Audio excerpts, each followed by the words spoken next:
to Moore County Board of Education work session. Thank you, Madam Vice Chair. I'd like to call to order our work session. Is there a motion to approve our agenda? So move. Is there a second? Second. All in favor? Aye. Any opposed? First up on our agenda this afternoon is reports and information for our superintendent search. So we asked Mr. O'Rourke if he would come up and give us an update. All right, well, good afternoon, everyone. Thank you, Madam Chair, Madam Vice Chair, members of the board, Dr. Grimesey. We're here today to follow up on our meeting from December last year and to get you all started on your superintendent search. The bulk of what we have for you today are what we call the initial documents. And these are just the preliminary items that we need approval from all of you in order to go out and advertise your vacancy across the state, across the country, start soliciting applications, and then maybe engaging in a little bit of community and staff feedback. So I sent some of these to you before the holidays, and then I've also provided hard copies so we can work through them hopefully pretty quickly this morning. If you feel like I'm rushing, please stop me, slow me down. I know you have a full agenda and a long day ahead of you, so I don't want to get too bogged down here if we can avoid it. So if you take a look at the gray folders that I passed out, the documents on your right are what we'll take a look at. The timeline in front of you has been modified, I think, slightly from what we provided when we first met with you earlier in June. Because I think this work session was originally scheduled for last week, but because of the holidays, you pushed it to this week. So we did modify the timeline just a little bit.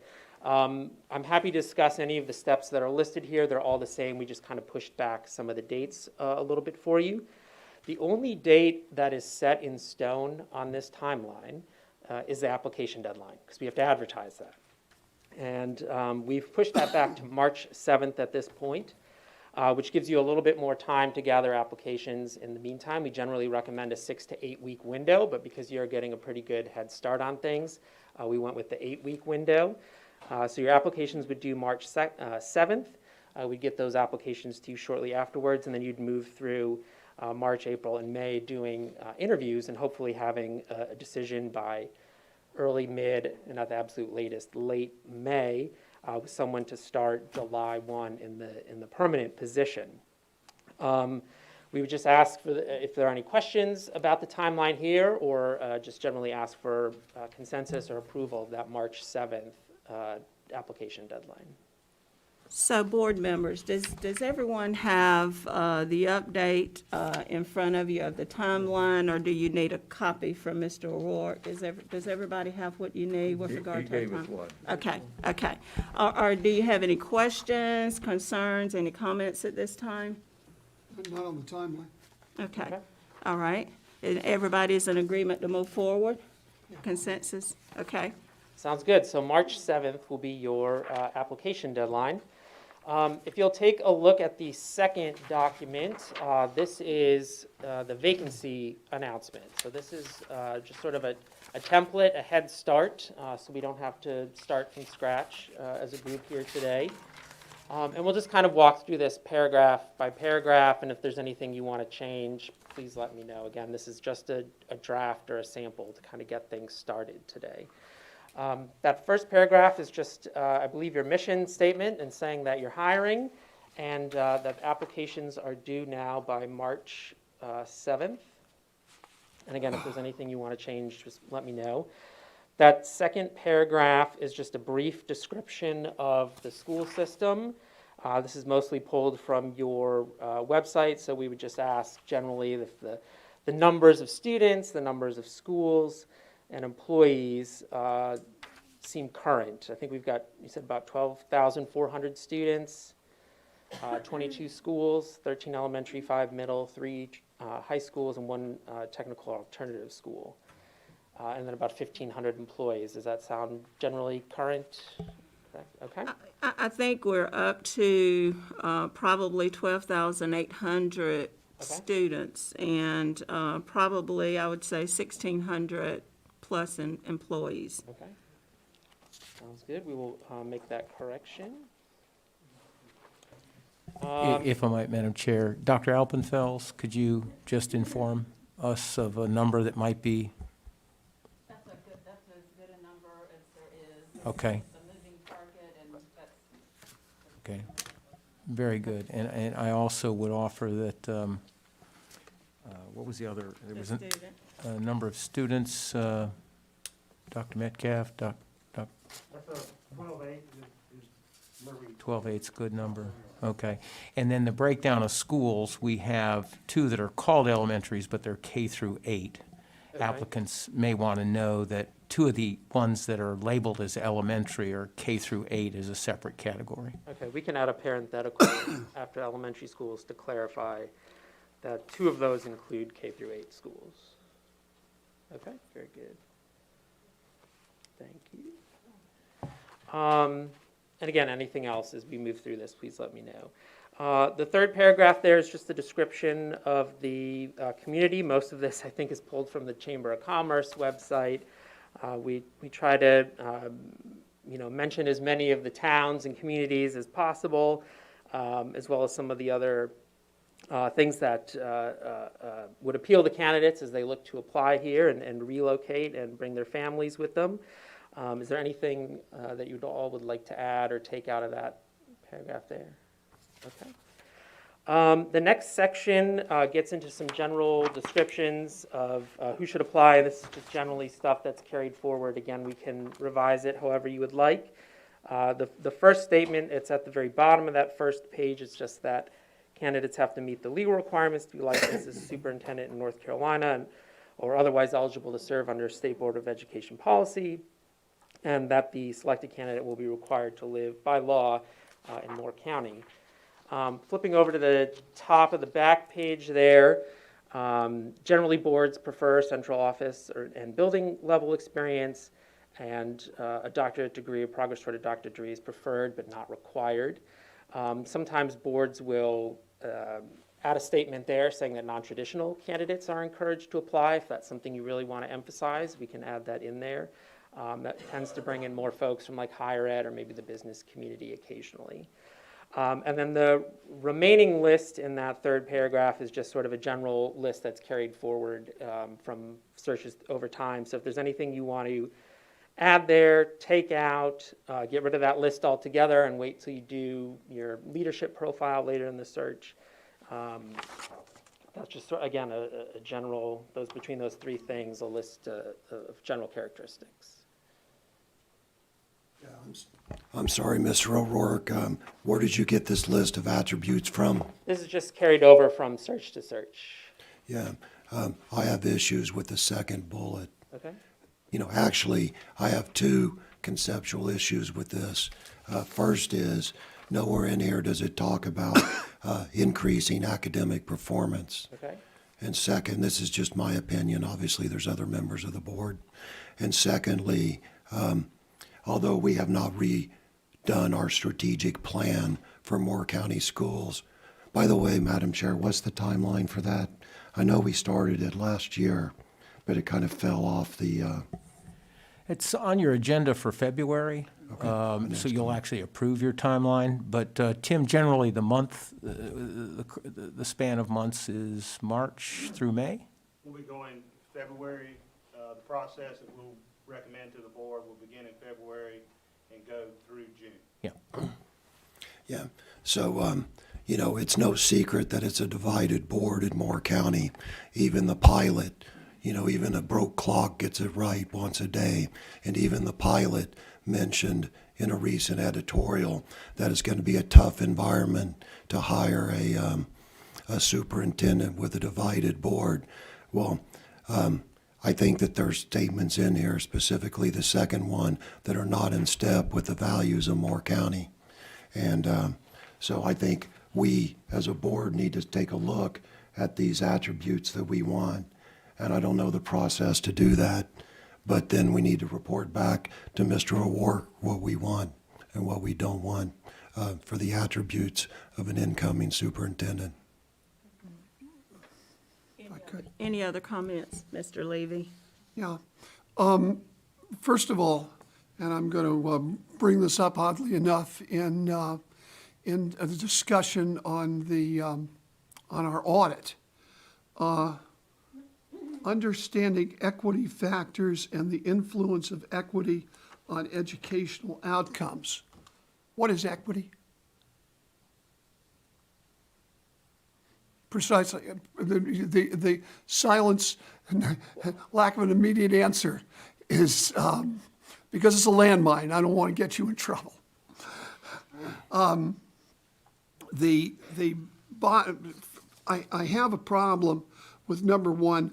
The first one says visionary educational leadership. That always reminds me of the play How to Succeed in Business Without Really Trying, where the person says, I've got a great idea, a fabulous idea, then it's going to be just terrific. And then the other person says, well, what's the idea? And then there's stunned silence. I would not put any of this in the ad. I think a person who wants to be a superintendent has his own idea of what a superintendent should be and how that person should act and should tell us. I don't think we should tell them. So number one, that we get the largest possible, widest possible group of people. But I also don't want to start this out with, leadership and maintaining safe and,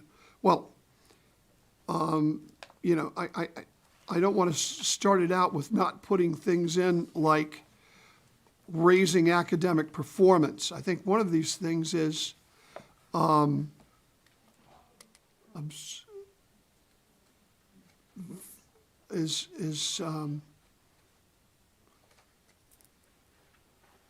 observing academic performance and things like that. It just doesn't seem to me to be what we want to put out there.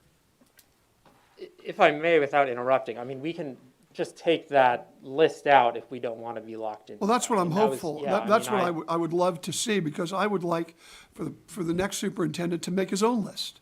I mean, obviously, we want people who are qualified. Once they're qualified, I want to see what their list is. I don't want to necessarily give them our list. I'll go ahead and add, I don't have an issue with anything on this list, but I have to agree, I don't think the list is absolutely necessary, because as we go along, there will be other things that we deem more important as we talk with candidates. If a person thinks they're qualified to be a school superintendent and is interested in applying, I would hope these kind of things just all fall into their understanding of what is required. So, I mean, I would not be troubled to take that list out.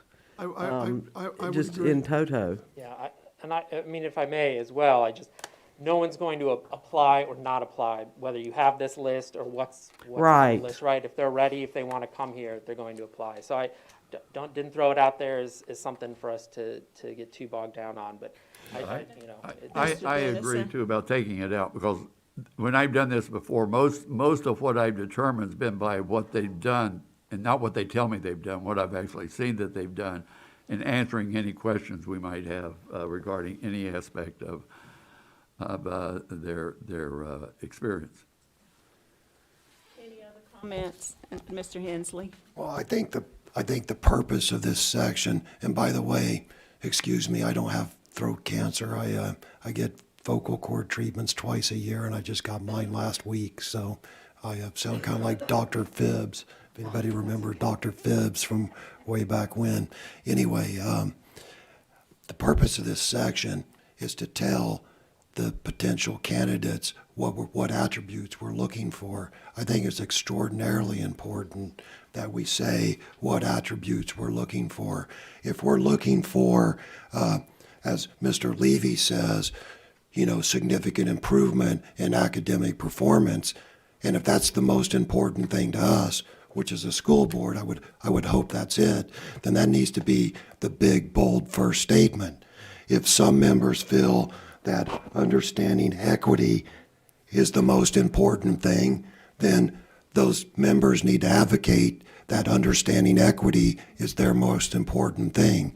But regardless, I think it's important that we come up with a handful of bullets stating what attributes we're looking for in our superintendent to let him or her know that whether or not they should apply. And they look at it, and for example, if the number one thing is understanding equity factors, then that's what we're going to get. If the number one thing is significant improvement of academic performance and the building of young men and women of character, if those are our first two bullets, then we're going to get a superintendent that's focused on those. So we do need to have this section in there, but as a board, we need to agree on what those are. And that's a public discussion and debate. I agree to some degree, Mr. Hensley. I think that we need to have a list of potential attributes, as Mr. Hensley said, that we're looking for. Whether or not we need to have all of these, no, I don't necessarily agree, because I would think that any superintendent that we get is definitely going to be focused on curriculum and instruction. I mean, that's a given. But having someone who understand our goals of student academic achievement as well as equity factors, and I don't think either one of those are more important than the other. I think we can have a list of top 5 or 6 to where all of the items are equally important and doesn't necessarily outweigh any item. So I would say that from your perspective, Mr. O'Rourke, you're looking for us to follow up and give you back a list, or what is our next so I step to move away from this? Yeah, so I think you have a couple of options. I mean, one, ideally, we'd like to take this back today and get it up and out. Okay. So that's where I would recommend at least omitting the list from this document. Okay, The opportunity that you still have, and if I jumped ahead of things, I apologize, but we were going to talk about community and staff feedback a little bit later. And so what we would recommend is at least doing some sort of online survey, for example, having that feedback come to the board, and then that's when the board has the conversation of its leadership profile. That's where you all sit down and have that conversation of, these are the bullet points that we're going to be looking for as we go through the applications, as we go through the interview process, and as we ultimately make a decision at the end of the process. We want to get this we're hiring announcement out there, but we also want you to have an informed discussion about what it is you're looking for as a board. So we'd at least encourage you to get that feedback from community and staff before you settle on any top 5 or 10 or whatever it is. okay. So, board members, do you agree for now to just, let's put this list aside and revisit this list once we get information from the community? Because we can incorporate all of that into what we feel like is our top list. But if they plan on start advertising tomorrow, we need to know what should be in. Should So that be we included? would just put out this advertisement without the bulleted list at this point. Right. Just to let folks know that you're out there, and so they can start doing their homework and researching the district. What we would do is once the board, so again, going back to that timeline, you would have until maybe the end of February, it looks like, to do some community and staff feedback, and then we would come to that regular board meeting on March the 7th, it looks like, to present the results of those surveys, give you that feedback, the community's top 5 or 10 characteristics, your staff's top 5 or 10 characteristics, and then you all can incorporate that amongst your own discussion about what it is you're going to look for in the search moving forward. So that list wouldn't be part of this document, because that would put us back 2 months at this point. So this is just, again, to get it out there so we can start collecting applications. But I would like just to make a point too, that somebody mentioned, I can't remember who, for academic performance. We need to understand the reason we're here is to ensure all our kids are well educated and prepared for college or career. I mean, that's why we're here, so that needs to be really focused on. Let me say this. What we're going to have is we're going to have a very spirited discussion one day on who the superintendent ought to be. But that discussion as to the attributes of the superintendent probably shouldn't take place today. Okay? If we simply eliminate this in the advertisement, we can still have this wonderful spirited discussion with regard to, well, what do we want first? Do we want academic performance, someone ultra-focused on academic performance? Or do we want someone who's ultra-focused on academic performance and also has this idea of equity somewhere? I know where I stand on that, but I'm not presumptuous enough to believe that everyone else would agree with me. So in terms of a timeline, let's get, and I agree with Mr. Hensley in many respects, that we need to have a list in our own minds, if nothing else, as to what we want. But let's get the broadest possible group of people out here without preconceived notions, because it may very well be that an attribute A that I really don't love is totally overwhelmed by an attribute B, which I do like. And I may decide in my own mind to compromise, and we may all decide to do that. Let's do it. Okay, all right. I agree with you. Just have a question for Jim. We can always follow up with applicants and tell them additional information that we would like to have from. Absolutely, absolutely. And what we'll do when we come back on the 7th, we will type up that list and share it with applicants and folks who are moving forward in the interview process. And we'll continue to provide it to you as you go through the process. So as you go through the interview stages, figure out who checks what boxes and that kind of thing. So that'll very much be a part of it. We just want to, again, get it out there that you're hiring and then give you time to get some feedback from your community and staff before you have that discussion. Okay, Mr. Roth, let's proceed. All right, so the last paragraph there is just how to apply, online application. And then we just ask that all inquiries go through the School Boards Association so that potential applicants aren't contacting you as individual board members separately. And then at the very bottom of the page, we've got links to social media so they can learn more about the district, as well as more information about the community, and then read up on any local news. So if there's anything that we need to add or take away in terms of media sources or area information, please let us know. We'll add those links as well. But we'll make the change. We'll add the application deadline. We'll make the changes to that first paragraph. We'll take out that bulleted list. Are there any other changes that you all wanted to make to this? I don't believe at this time. And board members, any other comments, questions? Okay, Very Mr. good. Roth, we appreciate you. and Moving right along, we just a few more things, I'm sorry. The next document you have is advertising options. There's a list of what we have as standard advertising options. You'll see a number of those are free and involve sources nationally, regionally, and just listservs and job sites that go out for free. The one paid advertising option that we strongly recommend is the first one there, the American Association of School Administrators, AASA. That gets you the most bang for your buck.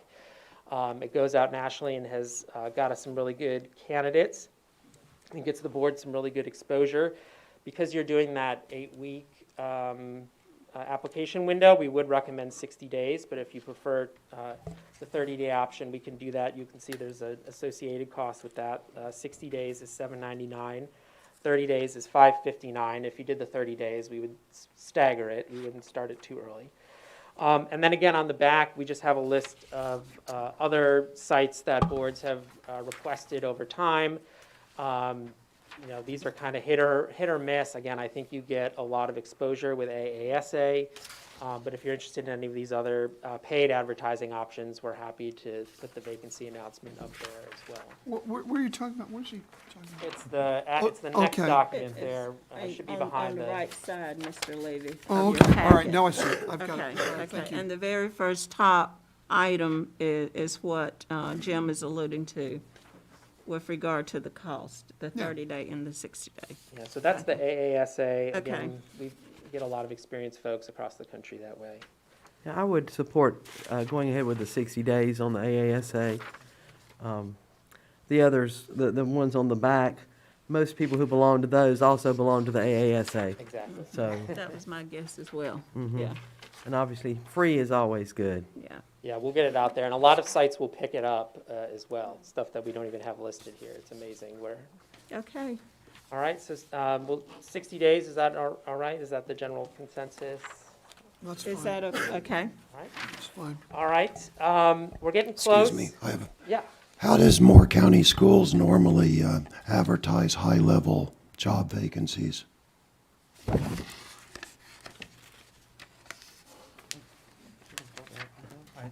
I'd have to defer to Dr. Alpenfels on that. Mr. Hensley, thank you for your question. We go through our traditional state system, and that is it, because I don't have an additional budget for advertising such as is being described. We have a $15,000 entire recruitment budget for the whole district. So no Indeed or any No. traditional job search thing like that? No, and there's been a time, we are affiliated with the Division of Employment Security, and I'm so sorry, I'm drawing a blank on what theirs is called. You would be familiar with it. At times, they've connected with Indeed, and we have not had good success when we were connected. It seemed that Indeed, the Indeed candidates we got just didn't read the job description or whether they were qualified or, so we have not had success there, but we have never affiliated ourselves with Indeed. Okay, yeah, academic is its own little world. I was actually thinking more along the lines of the police chief vacancy coming up and what we're doing for that. I know it's outside this discussion, but it kind of jogged my thinking on that. Yes, thank you. Thanks. Mr. Um, O'Rourke. next document is the online application itself. Just, it says North Carolina School Boards Association online application. We're not gonna go page by page through this, but you'll see that a lot of the information that we ask for is highly standard, just about licensure, employment history, education history. Where I would ask for your feedback are on pages 9 and 10. Starting on page 9, this is, where we can customize the application is with some short answer and essay questions. So this gives you an opportunity to get more than just the resume, more than just the cover letter. This gives you an opportunity to get some information from candidates. You can kind of start to decide, start to screen who it is you want to bring in for interviews. Generally with the short answer, we recommend about 5 to 7 of these. And then for the essays, we generally recommend about 2 to 3. Because you're going to get 30 or 40 of these things, so it's going to be a lot to read through. So you don't want to ask for too much, but you do want them to have to think about their experience and how that ties into Moore County and the information that you all want to have as you make decisions about who to interview. Again, just sort of by consensus, this is where it gets a little more difficult, but just kind of the 5 to 7 from this list of short answer questions or prompts. I mean, you'll tend to get bulleted lists or just a few sentences for the short answer. Just based on we ask for them to describe any accomplishments, innovation, or other experiences that they have in those areas. If they're a non-traditional candidate, they would put in something pertinent or relevant to the extent that it answers. And then the essays would be, sometimes several paragraphs, so you can get a good number, a good amount of information from applicants that way. So I don't know if you each want to just pick one of the short answers, so everybody gets one that they want, or if you want to kind of hone in on a 5 to 7 for the short answer questions. But again, it's generally about 5 to 7 or so that we recommend. Board members, on page 9, do you have, out of the 10 items that are listed, do you have any one preference that you want to comment on that's included? Some of these appear to correspond to our previous list that we were looking at, and others are more drilled down and specific. We obviously have got to have something about goal setting and monitoring student achievement. It might be monitoring / increasing student achievement. Yeah, we could Yes. do goal setting, monitoring student achievement, and improving student performance. I think that was one of the ones. And then on number 2, where you have the financial planning, budgeting, procuring additional funding, might we also specify, especially working with local funding options? Because that's the way we can procure additional funding. Well, actually, I would agree with that in part, but I think you should talk about grants. Well, that, Their other, experience. okay, yeah, local and non-traditional funding options. Yeah, just talking about their experience with grants, because one of the things that I hope that I'm going to put forward in this coming year is to have someone who is responsible for getting grants for our school system. Too many times, and I don't know whether this is true or false, Dr. Grimesey, but too many times the idea of getting a grant comes from like a teacher who hears about a grant and then applies for it, or a group of teachers who hear about grants and applies for it. There are so many grants out there. We probably need someone in the central office who almost does nothing but apply for grants. We do, we have a person in charge of grants. But not what he's. But not what I'm Ms. just thinking yeah. that we have many grants coming that we just probably don't all know about. Ones that have supported our SROs, ones that have brought robotics and additional IT. Well, I know we items into get the them. school. I know we get them, but there's so much of an opportunity to get them. And a superintendent, I would like someone who's got experience in going to get the money. Well, I think that's what I'm trying to add. Yeah. On number 2, whether it's, and you can just reword it to, Yeah, we'll working with local and non-traditional funding options, including grants. Not saying that Dr. Grimesey hasn't been very successful in getting his money. He really has. But I just hope that. Okay. Yeah. Any other, Mr. Hensley? I think it's fine as is because, as we all know, there's local funding, there's state funding, there's federal funding, there's lottery funding, there's funding at all levels. So why would we want to neck it down to one particular funding? So we just want a person who's good at getting local funding, but, you know, there's all kinds of federal and state grants. It doesn't make sense. I would just leave it open to additional funding as it is. Are there any other items that you would like to select?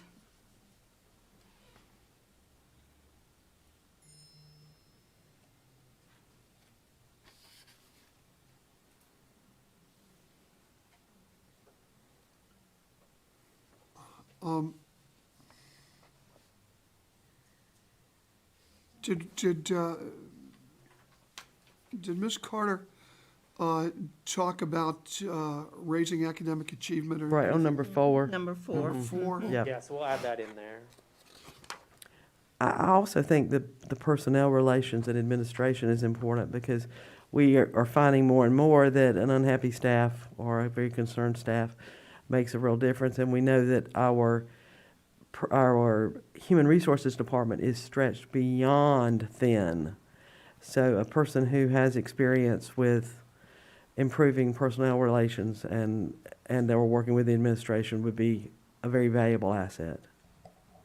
I think the community relations would be one too, and intergovernmental partnerships. Okay. Number 6. Number 6. 6. So far, I've heard 2, maybe with or without some additional language. 3, 4 with improving academic performance added there, and then 6. And I would like to add number 8 as well, to working with diverse populations. 8. Okay, so we have 2, 3, 4, 6, and 8. Okay? Okay, And Well, then- and how about 9, please? 9. okay, 9. okay. And I hate to say it, and 10. Okay, that as well? all right, Okay. and then. That's about the high end of where we recommend is 7. Is that all right with everyone? Yeah, okay. And then our next page, Mr. O'Rourke, you were looking for. Yeah, so this is the essay questions. We'd recommend 2 or 3 of these. Okay. Maybe 2 if you can narrow it down, just since you have on the higher end for the short answer questions. Go ahead and put number 3 on there. 3.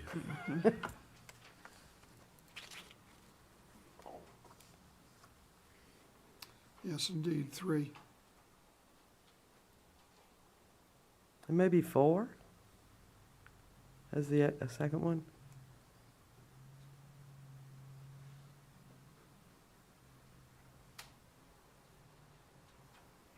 Is everybody okay with 3 and 4?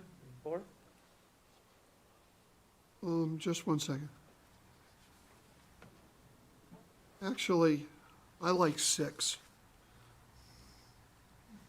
I don't know. That's a toot your own horn kind of question. I kind of understand, but I would surely like to know what kind of leadership style this person has. Or if he can articulate a leadership style. I think that's more of it. One-on-one, whenever we talking to them, maybe, ask Right. that question. Yeah. Yeah. Well, maybe. I have, for number 3, I don't want to hear about what they want to do. I'd like to know what they have done, and then what they would do. So what have you done and what would you do? Now, what have you done to accomplish these things? And And how would you approach them with Moore County Schools or something? Well, like that? I actually would not like, I mean, I'd like what have you done? I would just leave out what would you do? I want to know what they've done that's worked. I don't want to know Well, what I'm they've saying, tried. Ed, you're right. Although, if we are talking with candidates that are coming in from a non-traditional format or who have not been in a top superintendent position, they may not have had experience. that experience either, so. What we have to think about, though, is that we have, was it 3 restart schools? Right. Okay? And we need a superintendent that can hit the ground running in supporting our restart schools. So I really want to know what they have done in that regard. And if they haven't done anything, they haven't done anything, but they'll surely probably make up something, so.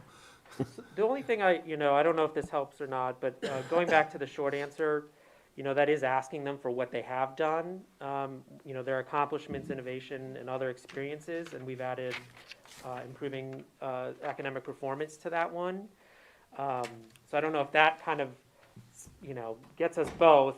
There, we're going to get what they have done, and then in the essay question, you'd get what would they do. Does that Okay. kind of get past and present? Does that address, I think, Mr. Dennison and Mr. Levy, your comments? Well, Perhaps.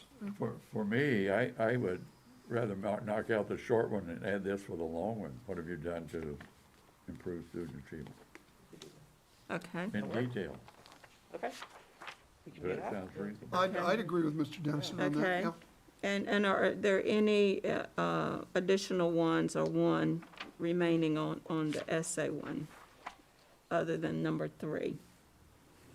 Yeah, I heard 3 and 4, and then again, this is just an initial screening. You'll have Okay. opportunities during the interviews and things like that to Okay, ask. so 3 and 4. Okay.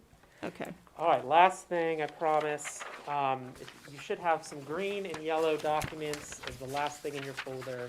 Again, this is just sort of a template survey that we've used over the years to get feedback from community and staff. The yellow version, version 1, is a shorter survey. You tend to get more responses. Both versions have the open comment response at the back without limits, so folks can go through the lists provided here, and then they can incorporate any additional feedback that they want to provide.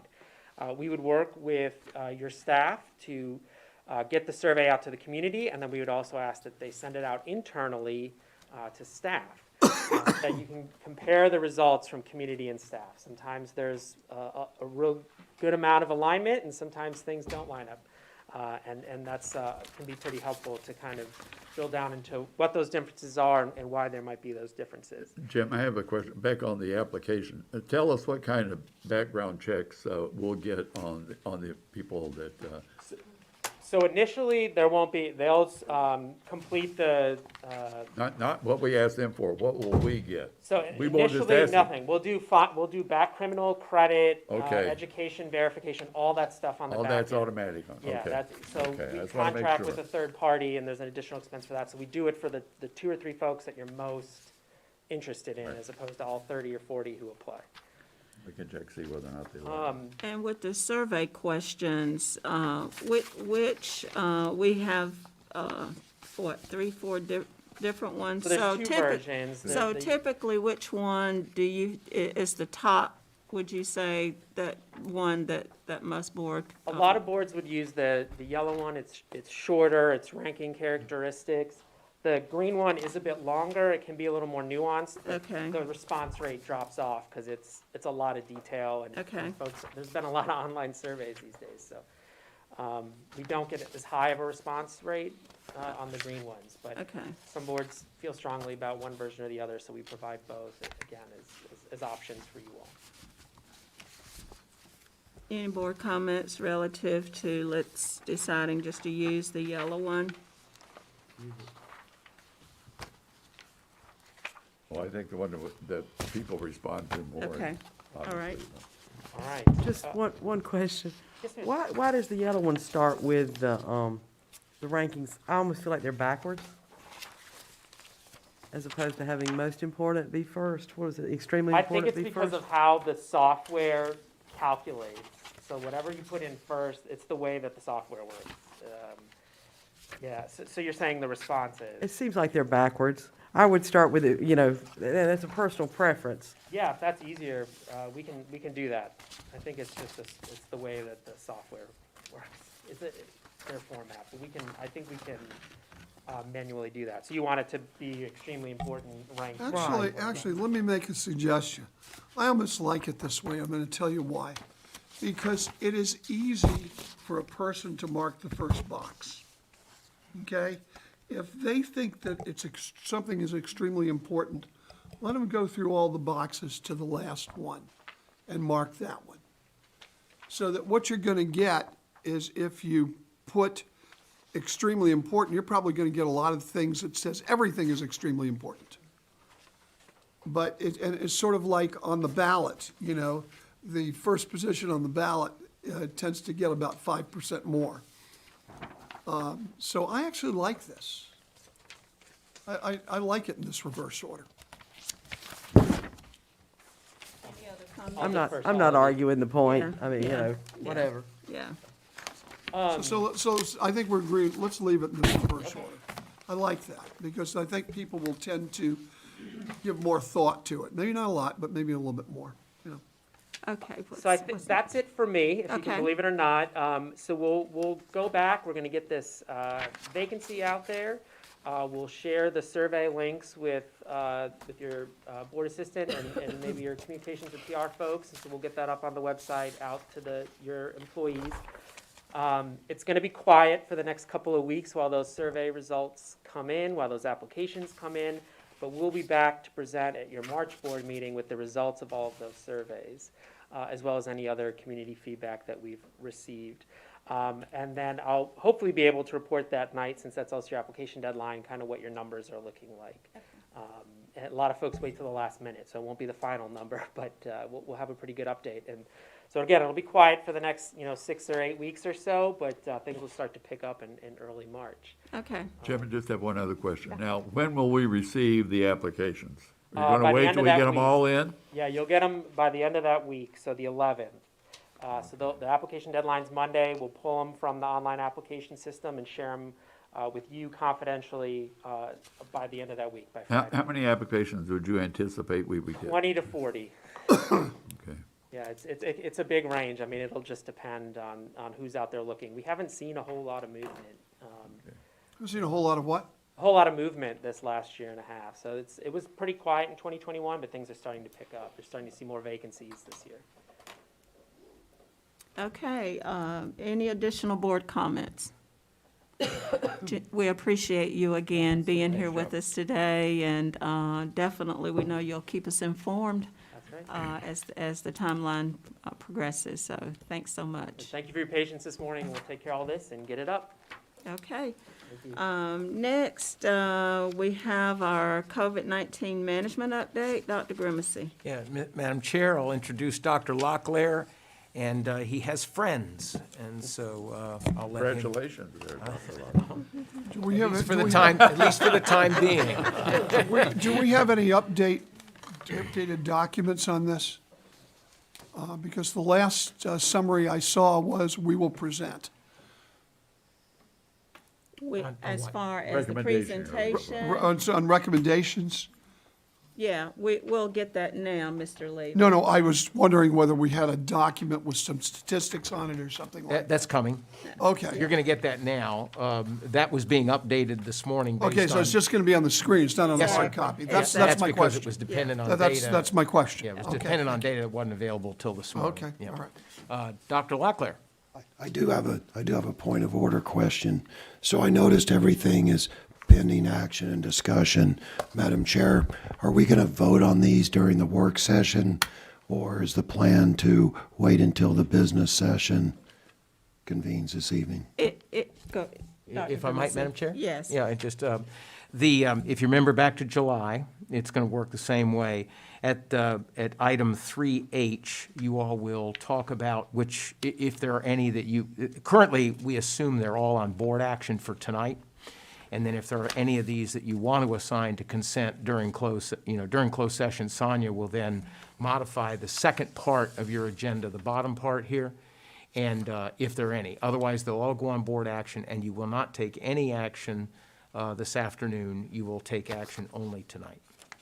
Okay, thank you. That answers my question, but we could vote on stuff today, right now, though, right? No, sir. No, you actually cannot vote until after you've posted the beginning of your meeting, which is 6:30 this evening. You can't vote until after 6:30. Okay. Based on the way that we've presented it to the public. So, Okay. Is the fact that everybody is masked give us a hint as to what's coming? gives you a hint to what we saw this morning when we came in. Just notice, everybody's. Dr. Locklear. All right, thank you, Dr. Grimesey, Madam Chair, board members, good afternoon. As Dr. Grimesey noted, great question, Mr. Levy. As we monitored things and looked at things through the weekend, we were working on this presentation late this morning to finalize where we landed with the staff recommendation. But first, as I always start off every meeting, I continue to share our appreciation as a district for our partners. First and foremost, the Moore County Health Department, which we have with us today, Mr. Gardner, Matt Gardner, the interim director, and Ms. Fraley. Appreciate them being here today. They're going to be here to share some information about quarantines and isolations and be available to answer some questions if needed. I always want to thank our partnership, ABC Science Collaborative. We continue to be involved with them and gleaning information and data from the ABC Science Collaborative. Of course, First Health of the Carolinas. And always want to stress our appreciation for the partnership we have with our parents, our students, staff, and community. Without the perseverance that they've continued to show, the hard work, the support, the grace, the patience that our parents, students, staff, communities continue to show, we could not have been successful as we have been so far, managing and traversing this pandemic that continues to shift, continues to change. And we've had significant shifts and change in guidance and data since the last time we've been in front of you. So certainly want to continue to show our appreciation for that. Today, Dr. Powers and Matt, Melissa, and myself are going to share updates related to athletics since the last time we've been together, updates related to the toolkit and guidance from the Department of Health and Human Services, which has been significant changes since the last time we've been in front of you. Updates around the state COVID-19 testing program we have going on in our schools and the data and information from that. Information around quarantine management and working with the health department, which they'll be here to share information there and answer questions. Our County of Moore transmission and positivity rates, our internal metrics, share updates around that. And then what our context is, our current context of the recommendation that we're going to make to you, recommend to the board today for you to consider taking action on. And so with that, I'll turn it over to Dr. Powers and let him begin to give us some updates, starting with athletics. Seth? Thank you, Dr. Locklear. Appreciate that. And a lot has transpired since we were last together to discuss this, but we'll start with athletics, and that is one area in which not much has changed. There have been no new DHHS or North Carolina High School Athletic Association updates related to athletics in the past month. Also pleased to say, as of last Friday, at that time, we did not have any athletic teams in group quarantine as of that time. So for athletics, those requirements continue to be governed by local decisions, and that's where we stand. Okay, so when we begin to talk about some of the changes, as I'm sure everyone is well aware, on December 27th, the CDC came out with some revised guidance.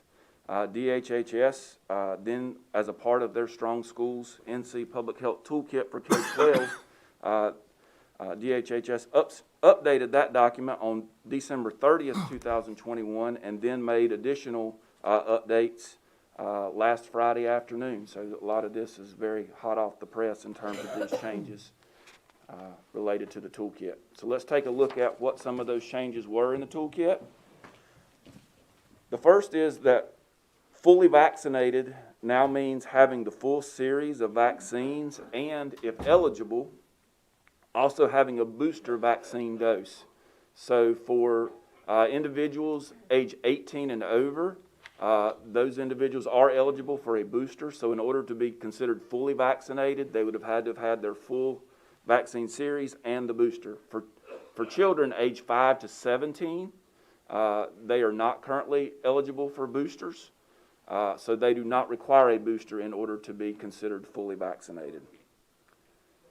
When we look at related to positive and presumed positives and what we would term isolation for those individuals, and again, I do want to stress, these are the updates to the toolkit that I'm sharing, and we'll talk more about what the health department's recommendations are in just a little bit, but for now, these are just toolkit changes. So, individuals who test positive for COVID or are presumed positive based on symptoms should isolate for 5 days from symptom onset. They may return to school on day 6 if their symptoms are improved and they have been fever-free for 24 hours and they wear a well-fitting mask consistently and appropriately for the remainder of their 10-day recovery period.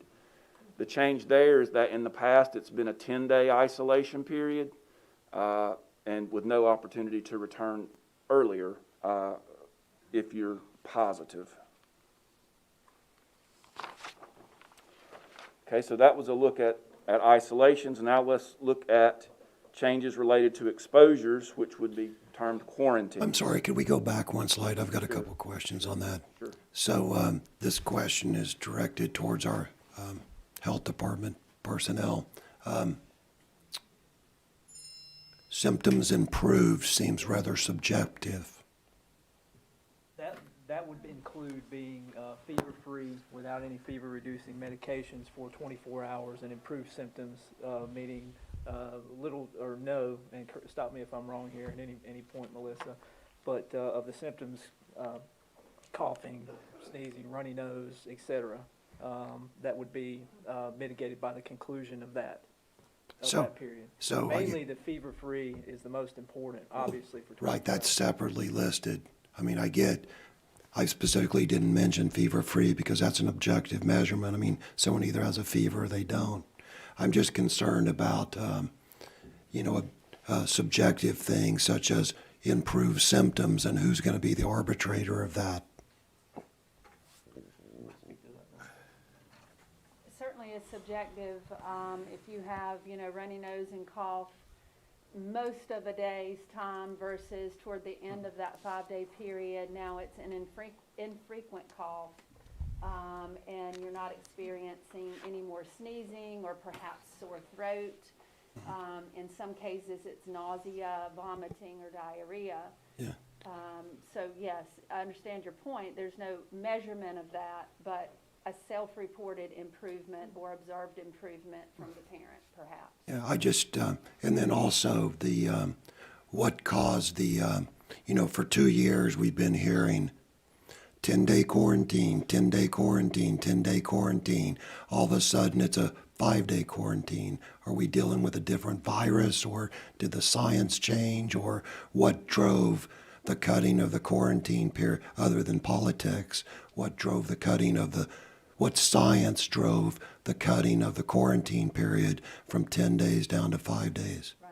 And good question, and we're going to address that a little bit later because we have those same thoughts Okay, as well. yeah, I look forward to it because, for 2 years, we were told, 10-day quarantine, 10-day, everybody must be symptom-free. Then all of a sudden, it's like the goalposts move closer, which you think I would be happy about, which I am, but I want an explanation as to why the science changed. It's like physics doesn't change. Anyway, okay, I look forward to the explanation. Thank you.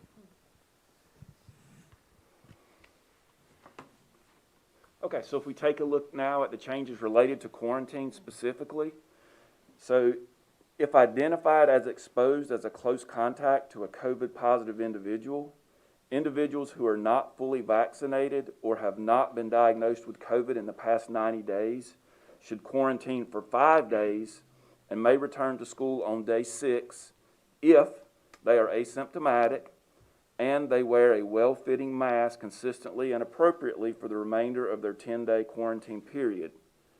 This applies to exposures in school and outside the home, but may not necessarily apply to in-home exposures. So for some explanation around this, previously quarantines were 14 days. Perhaps there was some room to consider the CDC's guidance related to 7 and 10-day quarantines, although we weren't really able to do that at school because everybody's back and we couldn't accommodate physical distancing, which the CDC required you do in order to have a 7 or 10-day quarantine.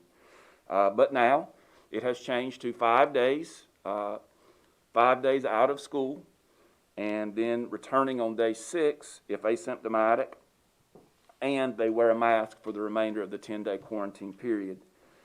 The sentence at the end there, the final sentence, just keep in mind that sometimes in-home exposures can be very complex because you're dealing with multiple household members who may not be able to isolate in the home from one another. So in those instances, we can't definitively say that it will be a 5-day quarantine. It may be more. Individuals who are fully vaccinated, including the booster dose, if eligible, or have been diagnosed with COVID in the past 90 days, are not required to quarantine if exposed as long as they remain asymptomatic. So that is kind of a continuation of what we have been doing. Fully vaccinated individuals, if they're exposed, as long as they're asymptomatic, they were not required to quarantine. That has not changed. So I have a couple questions on this as well. I don't understand the difference between the first bullet and the second bullet, is my first question. Between these two bullets? I mean, other than length of verbiage. When I read that, the difference is those that are not fully vaccinated versus those that are fully vaccinated. One pertains to those that are not, one pertains to those that are. Correct me if I'm wrong. Sorry, I missed the non. Okay, so my second question is, having been diagnosed as COVID in the last 90 days,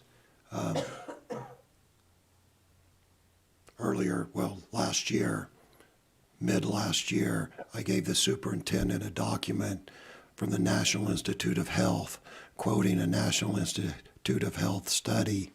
It was a National Institute of Health study, not mine, not anyone else's. It was a study they commissioned that said that, and I'm quoting this pretty close to verbatim, that people who have had COVID and recover have long-lasting antibodies against future infections of COVID. And the second conclusion was that the study hopes that vaccinations someday will provide protection as strong as as people who've had COVID and recovered. So why the 90-day? Again, this is a question for the health department people. What's the 90-day based upon? And it seems to fly in the face of the National Institute of Health's own study.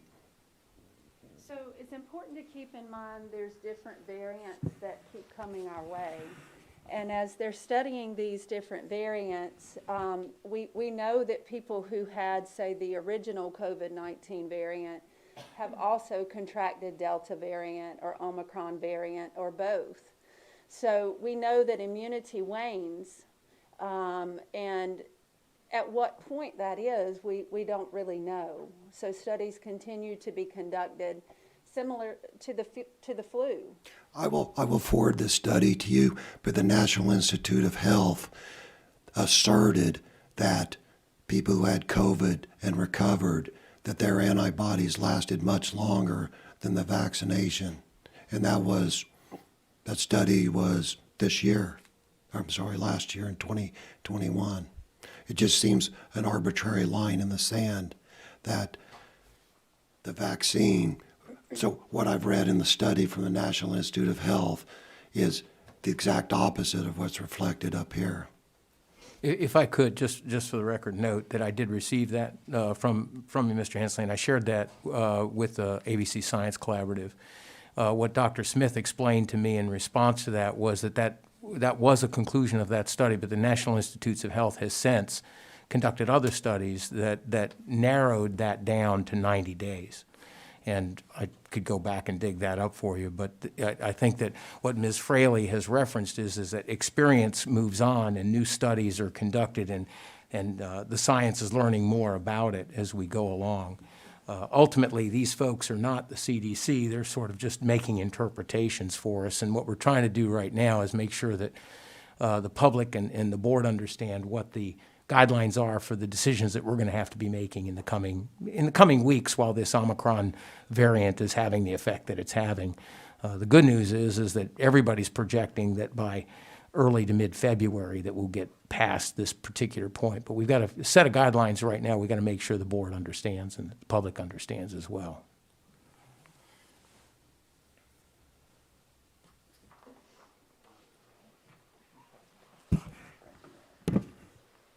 Okay.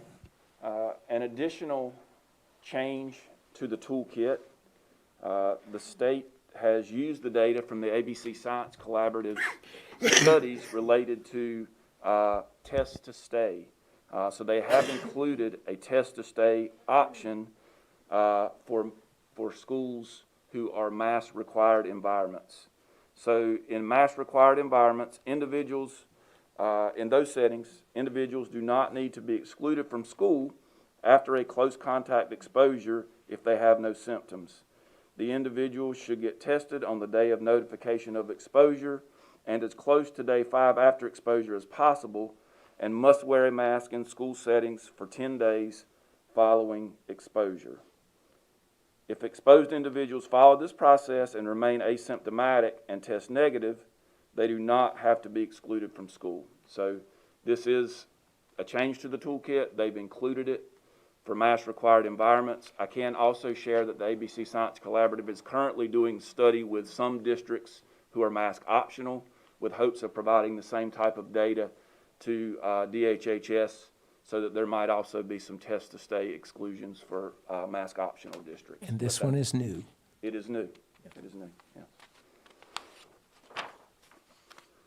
Those are all of the changes to the toolkit, and those are some of the most significant changes, honestly, that we have seen at one time throughout the course of this entire pandemic. And so we're thankful for those, because it does allow us the opportunity to bring kids back and keep kids in school more often and do that quicker. I do want to update you, some other updates. The OSHA Emergency Temporary Standard, or ETS, requiring employers with 100 or more employees to require vaccinations or have unvaccinated employees tested once per week, was blocked by the federal courts, preventing OSHA from taking any enforcement action while the ETS is under judicial review. On December 17th, Federal Appeals Court lifted the block, clearing the way, at least for the time being, for implementation of the ETS. However, an appeal has been filed with the U.S. Supreme Court, which, as far as I'm aware, that's where it still sits. But I do want to make the board aware that the district and our staff continue to monitor these court findings, and if needed, if it is required, We're confident in our ability to meet the ETS and test our staff who need it through our current COVID testing in schools program that we've instituted. So let's look at the testing program and share a little bit about how that's going. As you may recall, we started that on November 15th, free diagnostic testing for students and staff. Just a reminder that parents must register and provide documented consent in order for a child to be tested, so no student is tested without that documented parental consent.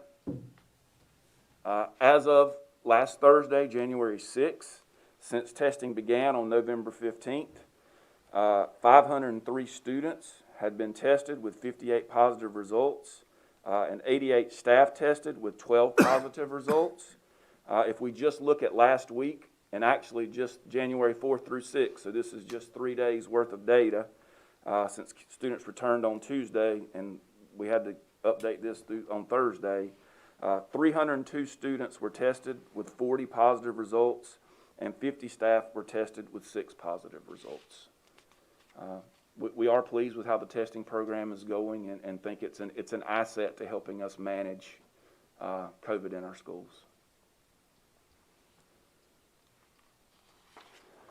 Do want to also, just as a reminder, share that we continue to have frequently asked questions documents on our Moore County Schools website, both for the testing programs in schools as well as quarantine FAQs.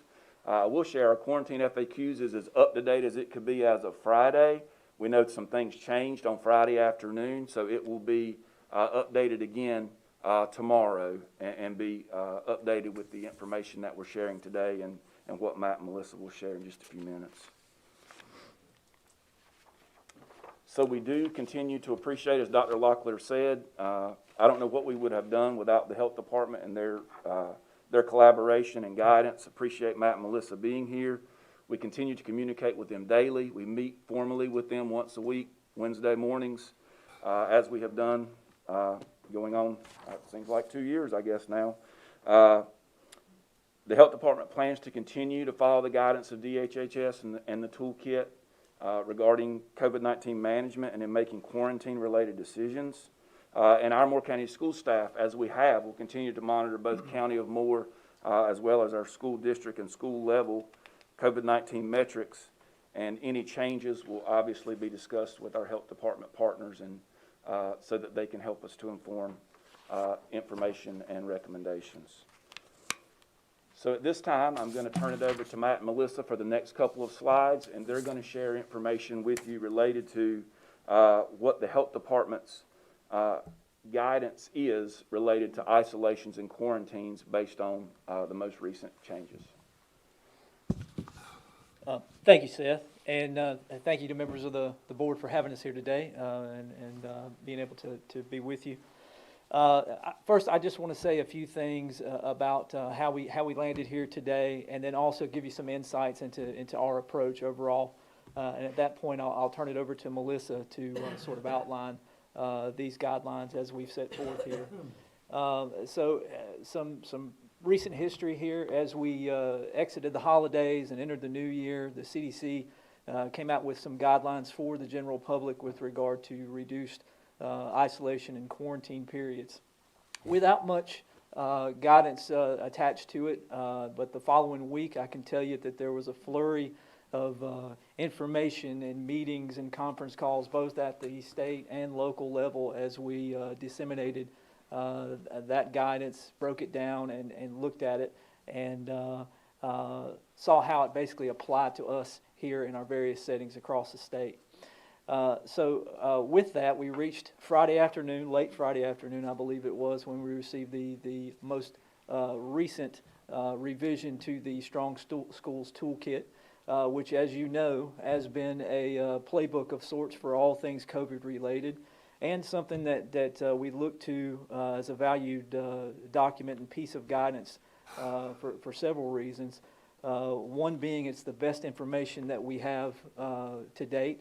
And the best information that goes with all the new data, that goes with all the evidence-based information that we receive from it, and then also just best practices in general as in regards to COVID. So with that, it's our job as public health to interpret that document and then apply it to our environment specifically. So with that, we've been working very closely with Seth and Tim and Dr. Grimesey and all of our school administrators to do just that. So now let me tell you about sort of what our intent and our approach is here with this toolkit and our interpretation and then guidance thereafter. One, we have an overarching goal, obviously, is to keep our kids in school. And I would be belaboring any point that I could make into talking about the benefits of why that's important, not only to the students, but also to the families that are attached to those students as well. The other part of this as public health, what we aim to do and what our charge is to protect the public health, and in this with COVID, that is to minimize any spread of COVID-19. Now, the challenge becomes striking a balance between the two.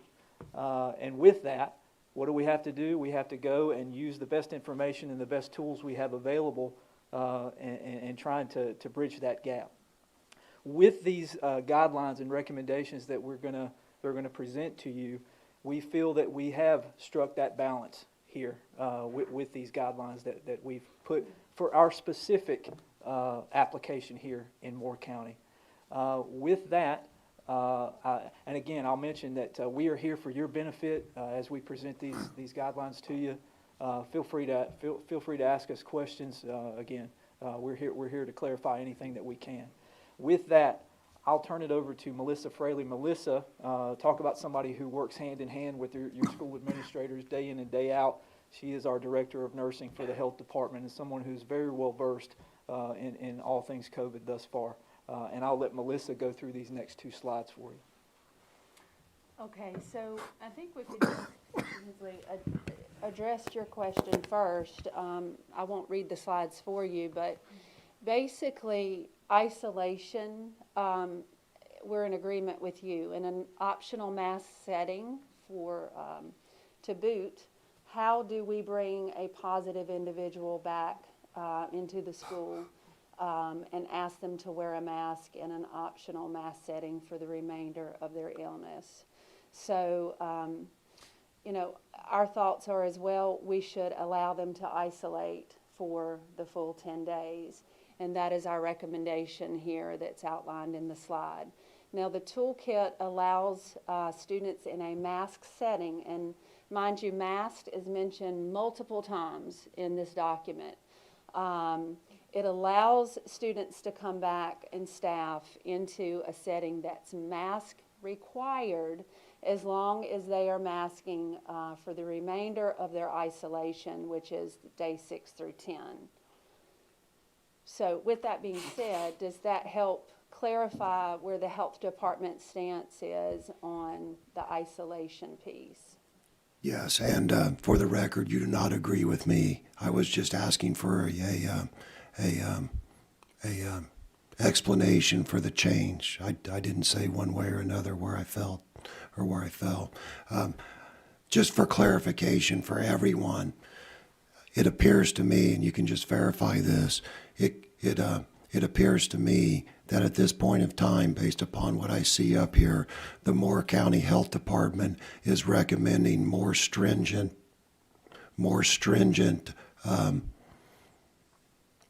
I'm trying to think of it, quarantine than is required by both the North Carolina Toolkit and the CDC.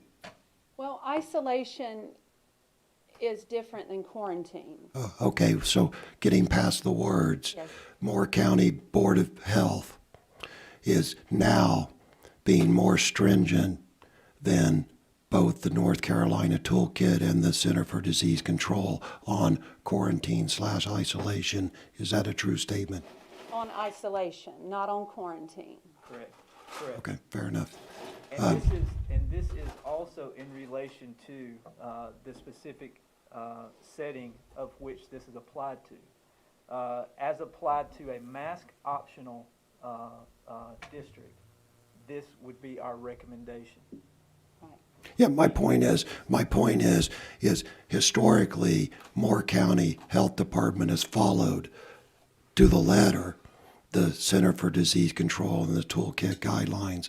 At this point, the health department is departing from that, and you're making it more stringent than both the toolkit and the CDC require. That's a fair statement, correct? It's a fair statement. Okay.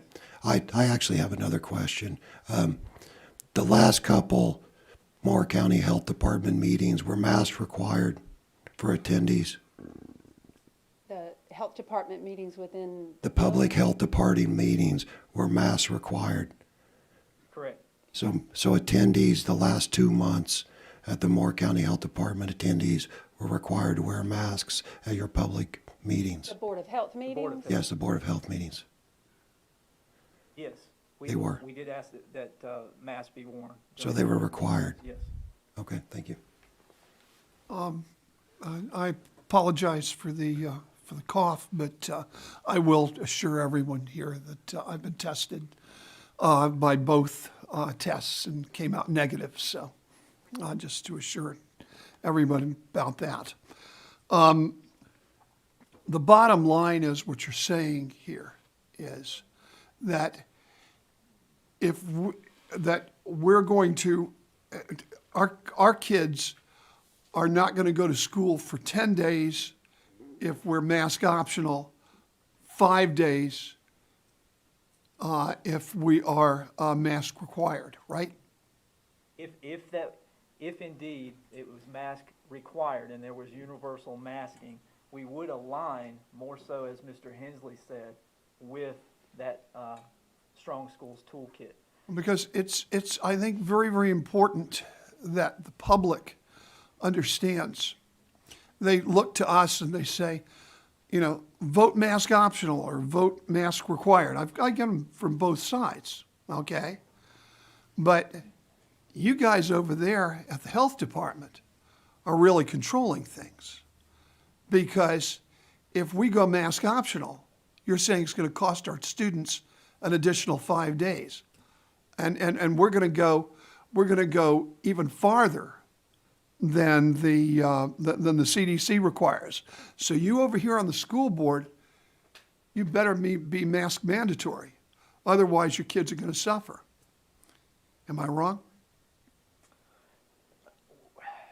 It certainly, there are options here in the interpretation. No, it doesn't seem to me that there really are. Well, It seems to me that you say, look, guys, either mask mandatory or your kids are going to be out of school for an additional 5 days.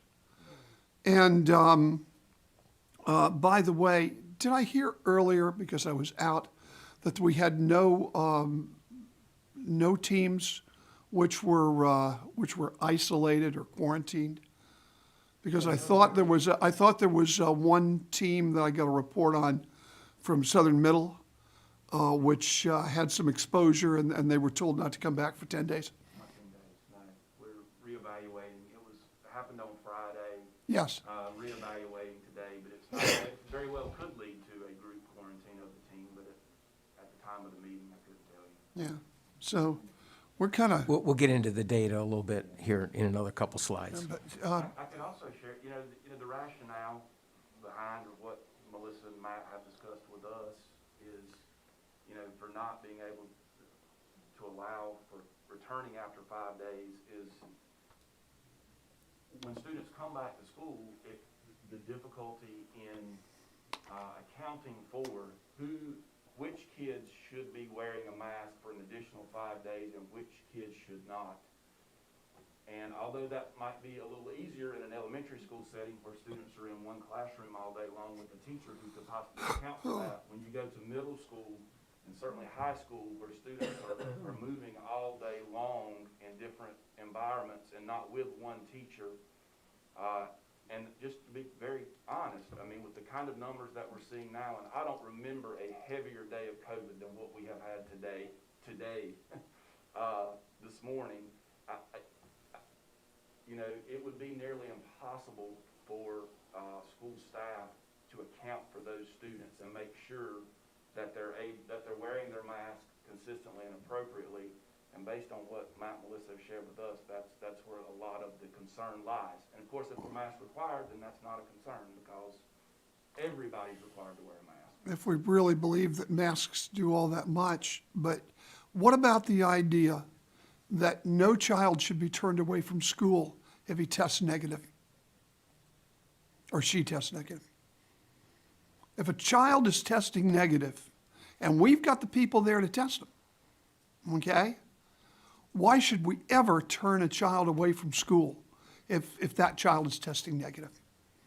Except, Chair, update, related to Test to Stay program, that Department of Health and Human Services now has approved for mask required districts. So that is an option for a mask required school district. Mask required whatever. If you know, one of the things is we do things differently for vaccinated children as opposed to unvaccinated children, even though we know that both vaccinated and unvaccinated children spread it. Okay? And we're saying if we're not mandatory masked and you're healthy, but we're not mandatory masked, you can't come to school. That's idiotic. Okay? Well, No healthy child should ever be turned away from school, period. And we've got the staff to test every one of those children who wants to be tested. May I interject a question? How long does it take, when someone's exposed, how many days does it take for them to develop it? Which may answer this question. If they're exposed today, they're tested negative, they still got a couple days they could. So currently, about 2 to 3 days after exposure, the symptom onset begins. There is the test to stay option again with DHHS's guidance in the mask required setting, where you would test the child at first date of knowledge of an exposure, and then again at day 5. Okay. And I can also share, Mr. Levy, you know, this is new in the toolkit. The test to stay option is brand new. I don't remember if you had stepped out when we talked about this. Or I was listening outside. Okay. You know, but it's based on, and the fact that DHHS is now allowing this is based on the research that has been done over the course of the last 2 years by the Science Collaborative. And well, it hasn't been 2 years they've been doing this, but they've been doing it probably over the course of this year to provide data to say, you know, if you do it in this setting, if you allow children to test and return, you know, they're not seeing a lot of secondary transmission, and those things aren't happening. They're now doing the same with some mask optional districts to provide that data. And my understanding from what I have read in looking at the toolkit, that's why currently it's only allowed for mask required districts, because that's the data that they had to draw from. Now more districts have gone mask optional, so they've got some districts that they're also doing research on for test to stay. And if that data comes back looking good, it'll be shared with DHHS, and the hope is that sometime in the near future, test to stay will be an option for mask optional districts. It just makes no sense to turn away a child who is healthy from school. And I don't know, you know, the data seems to me to be replete. And by the way, I understood that with that team that was isolated, that if the person was vaccinated, they didn't have to isolate. And that, of course, is silly because we know that people who vaccinate versus people who don't vaccinate, as a matter of fact, there are some studies, and tell me whether this is true or not, but I believe there's a latest study out which says that there is a negative correlation with vaccination and exposure, such that in the particular study, and maybe an anomaly, that vaccinated people can transmit more. But at least we can say that vaccinated people transmit just like unvaccinated people. And I'd like to remind everyone that probably the most vaccinated person in this world, AOC, just got COVID. So my problem with everything is it makes little sense, and I think it's political. In other words, mask mandatory, and you can test stay. And mask mandatory, and you can only keep a child out of school for 5 days. But if you make masks optional, you're going to be punished. Madam Chairman, if I could, staff has got Mr. Levy's point. Yeah. Okay, I'm sorry. We've got- we've- I'll halt. We I'll appreciate, halt right now. no, I would just Thank remind you. the board that Halt right staff now. isn't here to Yeah. debate with the No, board, no, just to provide the and information. you are right, Dr. Grimesey. It's just something that gets to me sometimes. What we'd like to do is just share the information with the board, answer questions, and then the board can engage in whatever vigorous debate you wish to do. But right now, these guys are here to just kind of get through the slides and Right. answer questions, and then you guys can debate. Mr. Hensley, do you have a comment before we move on? Yes, the one thing I would say, though, in response to Dr. Grimesey, and I actually didn't think of this when he responded to my comments earlier, is, and this is an important point, the Moore County Department of Health has wide power over the education of our students via their quarantine or isolation policy, whichever you want to call it. These policies are very, very, very important, and they really determine, to a large extent, the academic outcome of our students. Because as we saw last year during remote learning and quarantine, students aren't learning when they're quarantined. So they should be questioned, and we should ask questions, and they should have to defend their positions, because it goes right to the education of our students. And after all, that is what the scientific method is all about, is not sitting back like lemmings and listening and just following the Pied Piper off the cliff. The scientific method is all about questioning theories and questioning things like this. So I don't feel this is at all inappropriate. That's Thank it. you. Dr. Powers, or proceed, please. Yes, ma'am. Melissa, you want? Are there any other questions about isolation recommendations? We'll share, and just as also, now for staff, 5 days, and they can return, wear a mask for staff. So what Melissa shared was for students. So wait a second. So staff can return in 5 days. Okay, and let me ask you, you're the physicians here, not physicians, but certainly nurse and whatever. Health experts, right. Aren't the older people the ones who are more vulnerable? The part of this also that's mentioned with, as Seth addressed, with the difficulty in being able to manage the masking, because that's the other part of the recommendation, is that on day 6 that they would return and be able to wear a mask.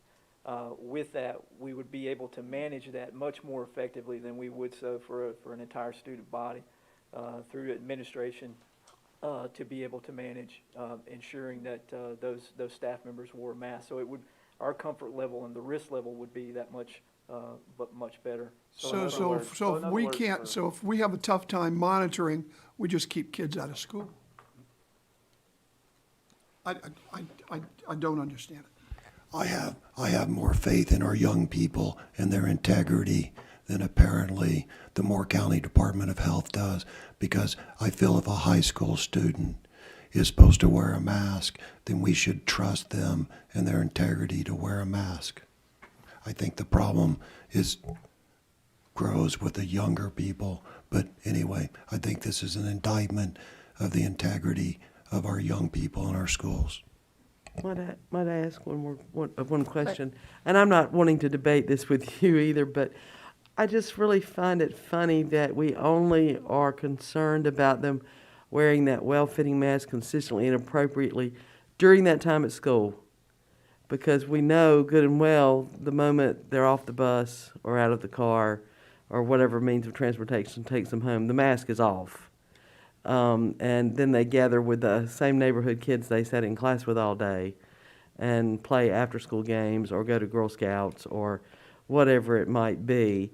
So, like you're saying, we want to monitor them at school, but we can't possibly monitor them elsewhere.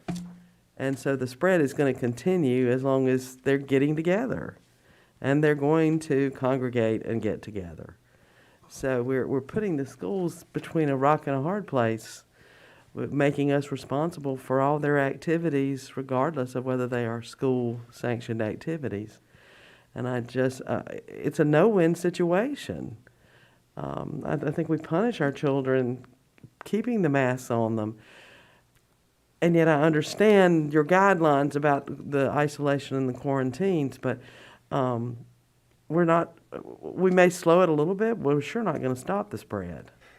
Ms. Libby, it goes back to the school system ends up being the only place other than governmental offices where quarantine and / isolation is rigidly enforced. The minute that bell rings, poof, nobody cares. Let's move on. I do have a technical question about your quarantine letters. It was brought to my attention several months ago that your quarantine letters did not contain a notification of a right to an emergency appeal to district court as required by North Carolina general statute. Has that been resolved with the Moore County Department of Health quarantine letters? Do the quarantine letters now contain a notification of a right to an emergency appeal to district court? It's required by the general statute that they contain that notification. To my knowledge, no, but we could certainly look into that inclusion there. Yeah, because without that notification, the quarantine letters are in violation of North Carolina general statute. So I suggest you all look to that if that hasn't been brought to your attention. It's very clear in the general statute of the notification.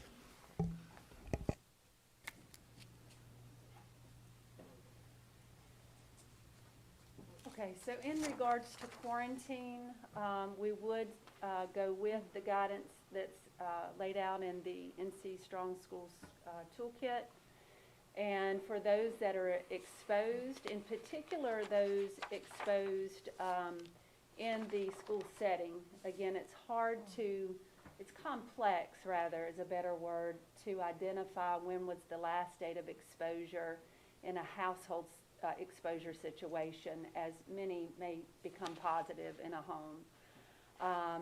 But based on the guidance, we felt that quarantined individuals, based on exposure at school again, mainly, could return on days 6 through 10 if they were masked. Staff included, staff and students. Did you say vaccinated? No, if they were masked on days 6 through 10. Regardless of regardless of vaccine. Okay. So I'm sorry, I'm confused. Didn't you say that that's only if we are mask mandatory, right? No, isolation and quarantine are two different things, which is why I pointed that out earlier. Isolation is for someone who is known positive or presumed positive based on symptoms and exposure. Quarantined individuals are exposed to persons who are positive or presumed to be positive. So they're not symptomatic, but they were around someone who was.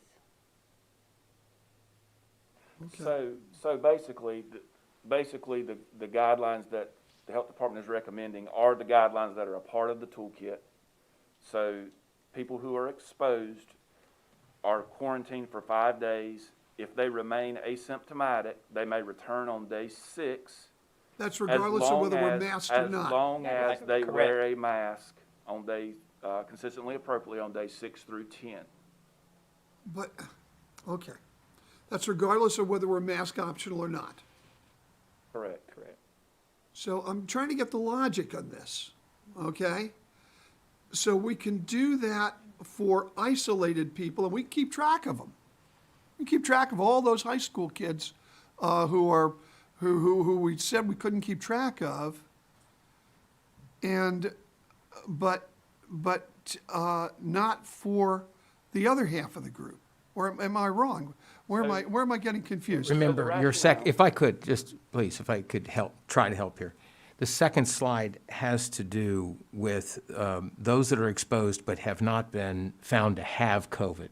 So there is not as high a standard. Those that have been diagnosed with COVID, there is a higher standard. So they're not equal. The second group is a group that by that sixth day have still not shown symptoms, nor have they tested positive for it. So there is a different standard on this second slide. So whether we're masked or unmasked, whether we are a masking school or an unmasking school, those children who have not shown the disease are still only 5 days optional, right? Correct. 5 days isolated, I guess is what you're. Quarantine. Quarantine. 5 days quarantined. Correct.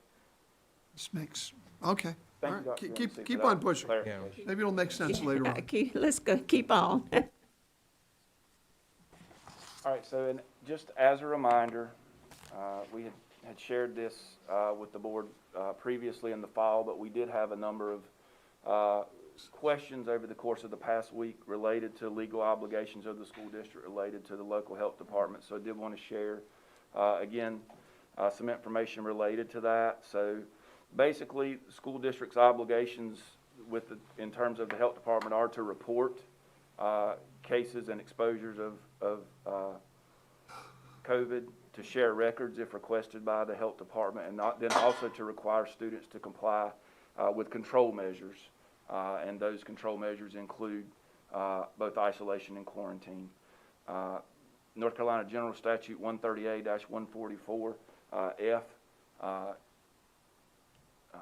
describes that. That's where that comes from, that general statute. There were also 2 documents that have been released, one from DHHS on October 5th, and then one from Tharrington Smith, our legal counsel, in a memo on September 28th that outline the legal obligations of the school district to follow the directives of the health department.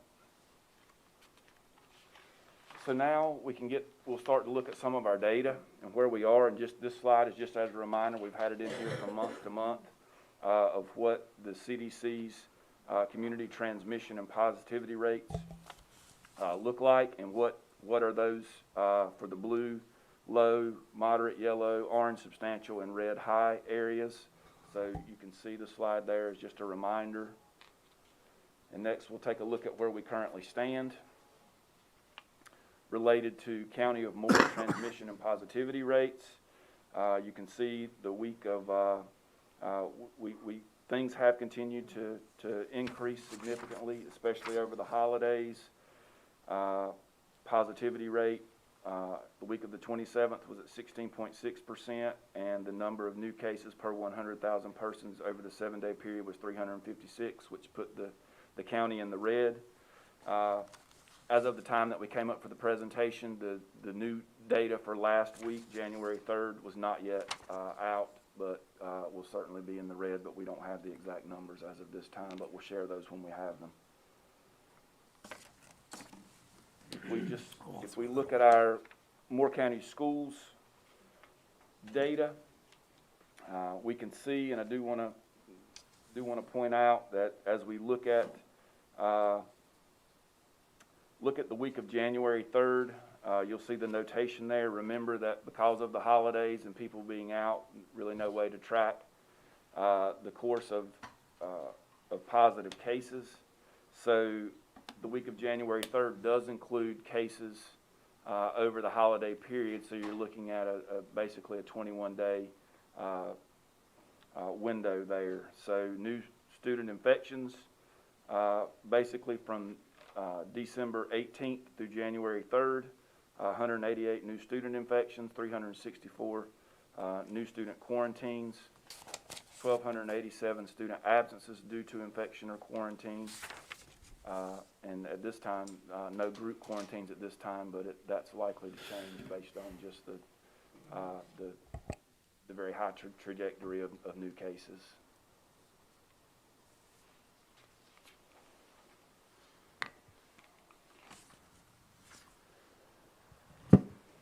So with that information that's been shared, and again, I want to thank Matt and Melissa for being here. What's our current context for the staff recommendation today? In December, the metrics had trended in a very positive direction for several weeks. And so when we came to you in December, staff felt like we could recommend that we move to optional masking. We did know at that time that there were concerns around the Omicron variant and the impact that would have, but that wasn't exactly known at that time.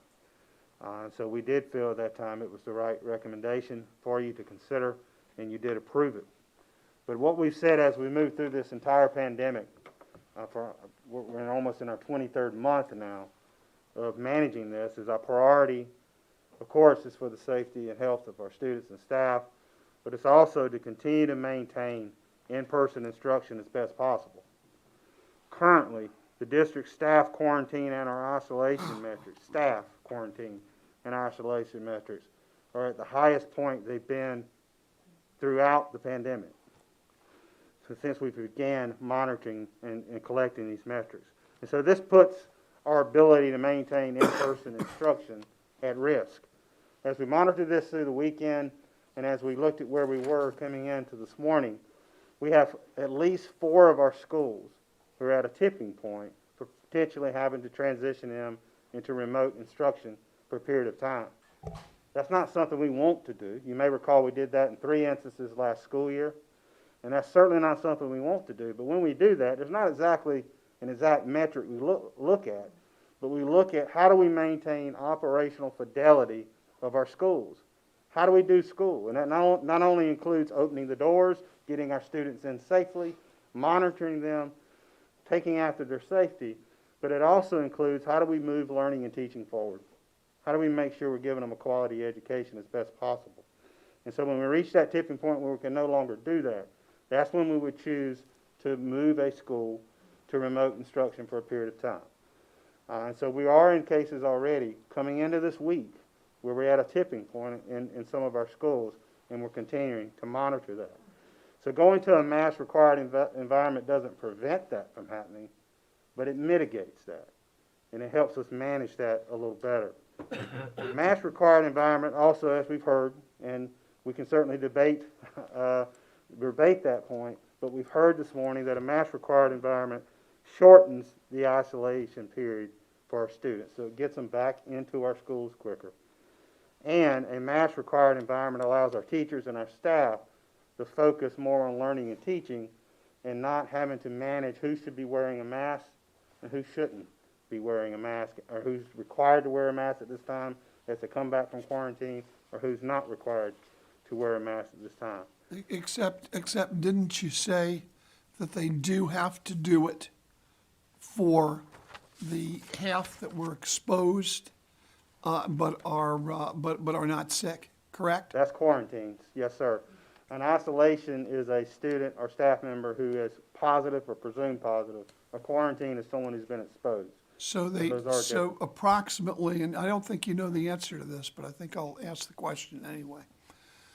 How many kids are they going to have to keep track of in case 1, where they are quarantined, versus how many kids would they have to keep track of if for those who are isolated? I don't have the number off the top of my head, but There's no way to, there's no way. No, I understand that. The question wasn't so much to elicit an answer, but it's just to solicit what I think is it's just not, to me, it's not logical. I mean, I could be entirely wrong, but we can't keep track of this group, but we can keep track of that group. And that's the reason why I've always said it's political. It's just political. the context for this recommendation, if I may, Not the recommendation. I understand where you guys are coming from. You want to keep the kids in school as much as possible.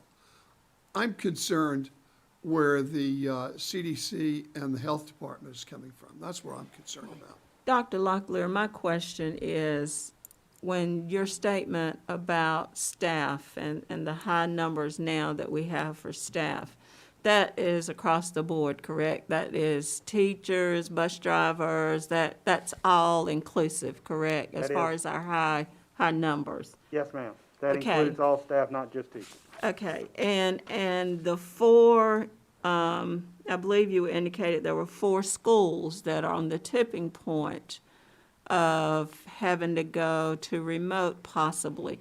That is school in its entirety, not just classrooms, but we're talking about an entire school that's at a point of having to close and go remotely. Is that correct? Yes, ma'am. It would be a Okay. shift to remote learning, remote Okay. instruction for a period of time. And if that happens, that we get to that point, then what is our time frame? And if that's getting ready to come up on another slide, but if that happens to where a school has to go remotely, then what is the time frame from close the door to open the door again? That would be determined in collaboration with our health department partners. But what we're hearing here from the shifts and what's required with quarantines and what's required with oscillations is it would be a shorter period of time potentially than what we did last year. Last year, we were doing that for a period of 14 days. 14 days. We So, anticipate that could be a shorter period of time if we had to do it, but we would make that decision in collaboration with the health department. okay. Dr. Locklear, if you're, how do, I really need to know at least your explanation for this. How does masking stop the need to go remote? In other words, can we expect lower cases, especially from the kids who rip off their masks, as Libby said, as soon as they get off the bus? And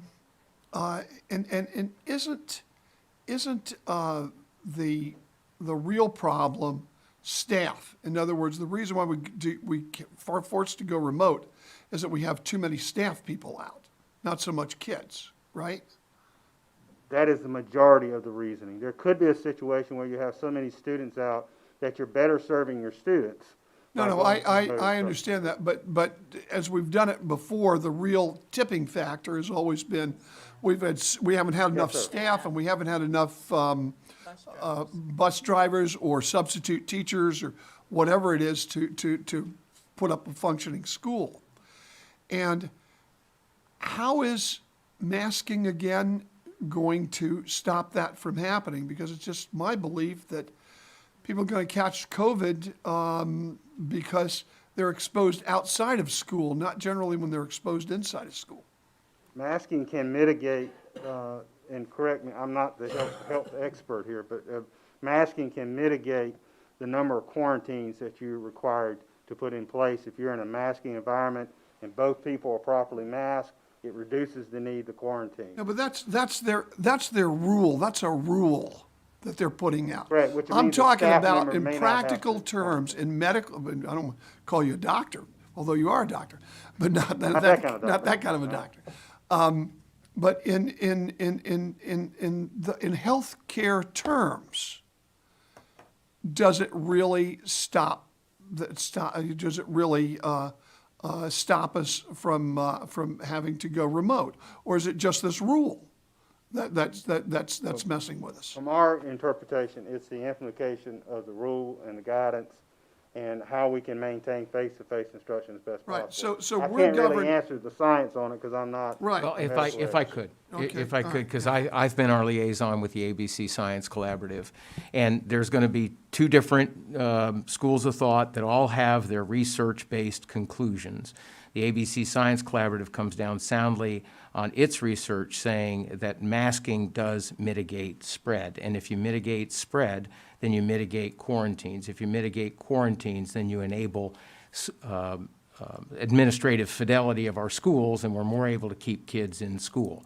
Now, there's going to be somebody else that says they've got research that proves the otherwise, but there is that position. And that's the position that I take in making my recommendation, coupled with what Dr. Locklear said. What moved you and I this morning, because that's always been a concern, is the relationship between masks and spread. What moved us this morning was the number of teachers that principals reported that they were out, and they either had to have other teachers cover those classes, or they had to have substitutes, and the substitute pool isn't large enough to sustain the kind of demand that we have. It sounds just like what we heard over the weekend about hospitals. Was it really hospitalization or was it really staffing? Well, in many cases, we were hearing it wasn't hospitalization, it was staffing.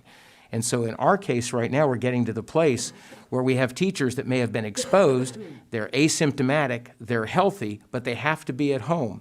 But if they teach remotely, they're available. If they don't teach remotely, they're not available. So that's when remote learning becomes our best vehicle for that particular school, for those particular days, to keep learning happening. And That's that's the our reason- only option. And that's the reason why I say we're governed by the rule, not so much by the science. But I'll let you we- guys, we would I'll have let a you guys difference of conclude opinion. that, but No, relative I to understand. the staff's recommendation, in order to maintain in-person instruction, this is our best path, for at least until the next meeting in February. Because by no means, staff has now proven to those that say we wouldn't do it, we did recommend masks optional, and we will recommend this, I anticipate this group will recommend masks optional again as soon as we do something about the numbers that are confronting us right now. Mr. Hensley. I have another nurse-related question. So, Mr. Levy asked earlier, from the time of exposure, the amount of time from the exposure to the onset of symptoms, and the response was 2 to 3 days. Probably a more important question is, how long is a person contagious from exposure? So let's say I'm exposed right now, and I'm going to get COVID, just for the sake of argument. How long am I, how long in days? Current data suggests that 2 to 3 days before symptom onset, and then up till about day 8. And that is, again, why we recommend, masking if you're exposed. Because if you return back to school on day 6 through 10, you want to continue to protect others from your exposure. Yeah.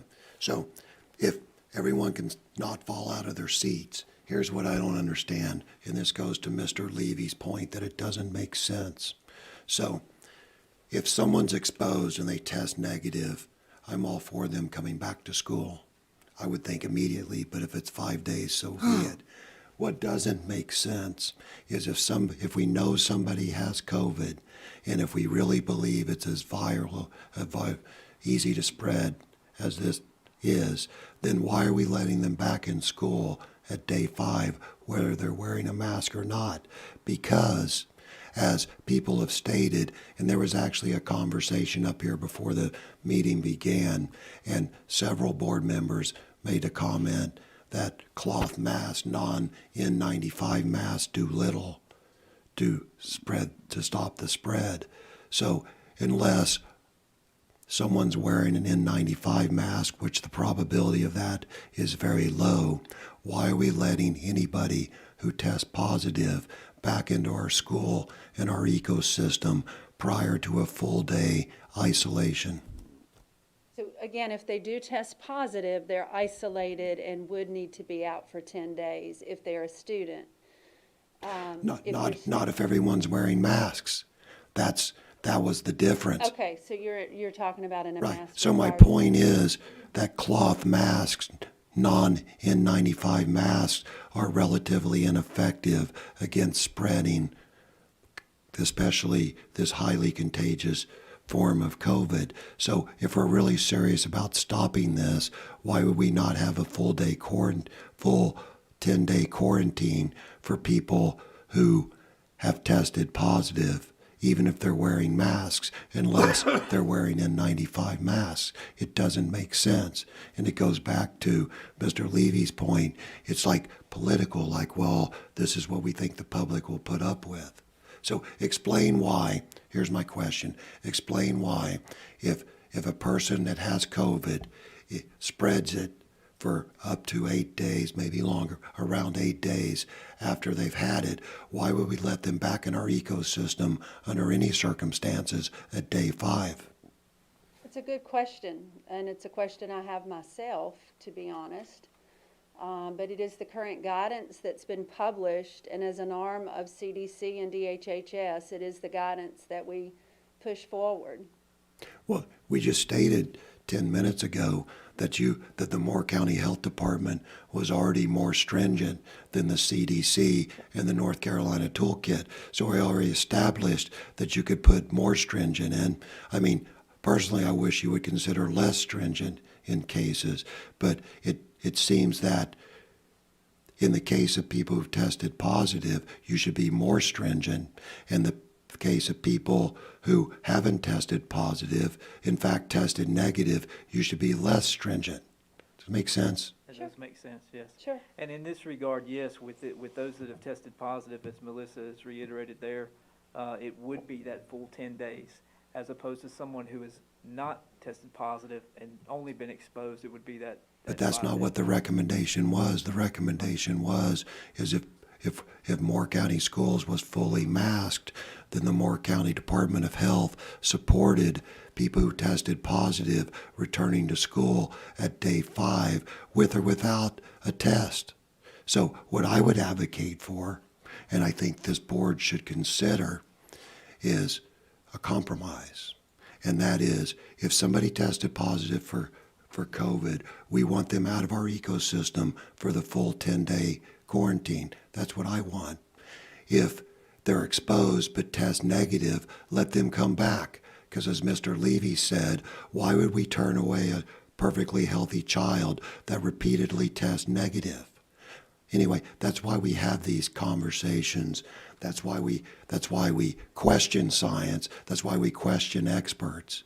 Because it makes much more sense to keep people we know have COVID out of our ecosystem for the full 10 days and allow people that we 99% sure don't have COVID, let them back in our learning ecosystem as fast as humanly possible. That's what a sane organization would do. That decision could be made administratively, based on the board's recommendation.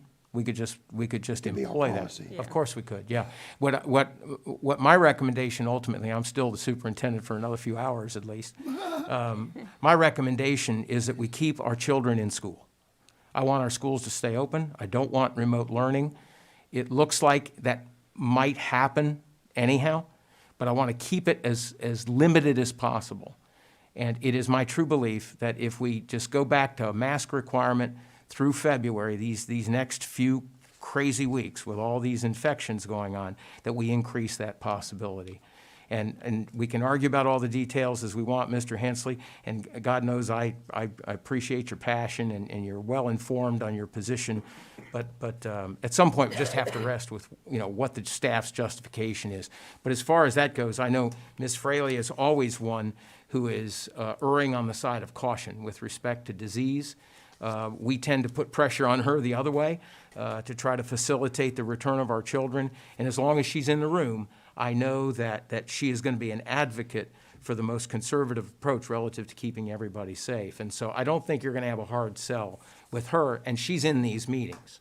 And she's part of these final decisions that she's sort of the umpire on the health department side, and Dr. Powers is on the school side, and that's one of the reasons why I have great confidence in what they bring is the experience that they've developed together on our local demands. So I stand by the recommendation. If we have that last slide there, Dr.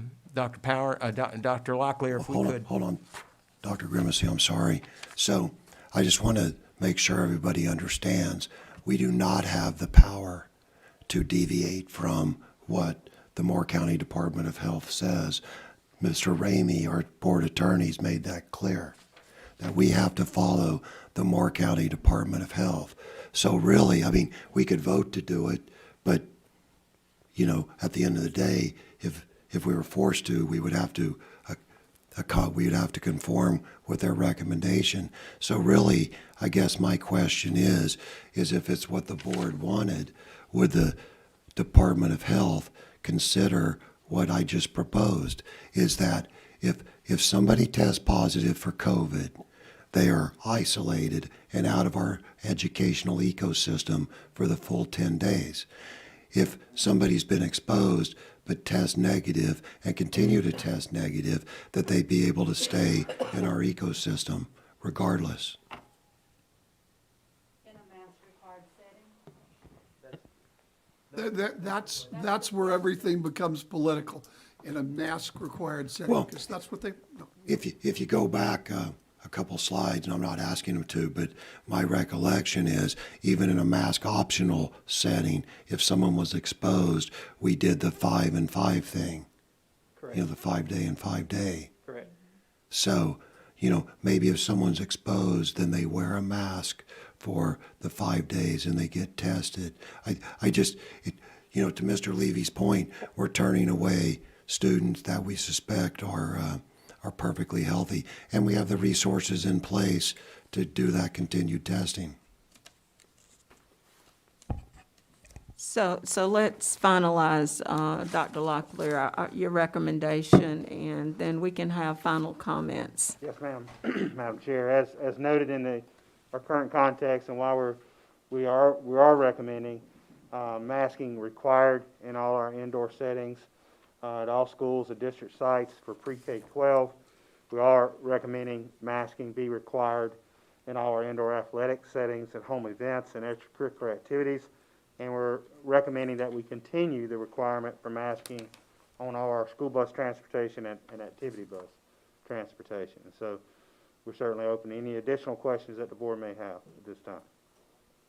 Board members, this is an action item that we will have on our agenda this evening as we get into our board meeting. So we would like for any additional comments and discussion now, so that once we get to our meeting that we can take action and vote. I'm going to make my comments at the meeting. Okay. Any other comments? I do have Vice a Chair? question. When it comes to negative testing, and we know the schools have the abilities now, capabilities to provide testing.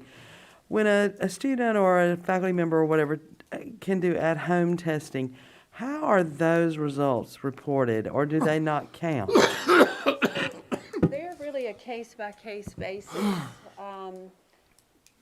If there is an exposure, for example, where we presume that there's a positive case and the family reports, yes, a home test was positive, then we do take that in consideration when we make our recommendations. If they are symptomatic, on the other flip side of that, and exposed, and the home test is reported negative, that's a different investigation side that we would question whether or not the validity of that test exists. I just want to, are people like reporting to the health department that they've done home tests and it turned out one way or the other? Especially when it comes to the statistics we see about COVID cases being reported? They are not necessarily reporting to us directly, but they are reporting to the schools, long-term care facilities, even detention center, to their employer, etc. So we know that they're more and more common, they're more prevalent than ever. Part of that has to do with the turnaround time of getting a test result or accessibility to an antigen or PCR test in a lab setting. So we're seeing it more and more. They're more readily available, and we're hearing of them more and more. But it does create some challenges in regards to determining whether or not we use this result to determine quarantine. So there's a lot of gray area when it Yes. comes to number of cases or number of tests given, number of the positivity rate with that. I happen to know quite a few people who've had at-home tests and, it came out negative or they, I don't think any of them ever came out positive, but obviously they're not reporting that they have had symptoms but have been negative. And I didn't know, do the schools accept an at-home negative test as verification that a child is not contagious?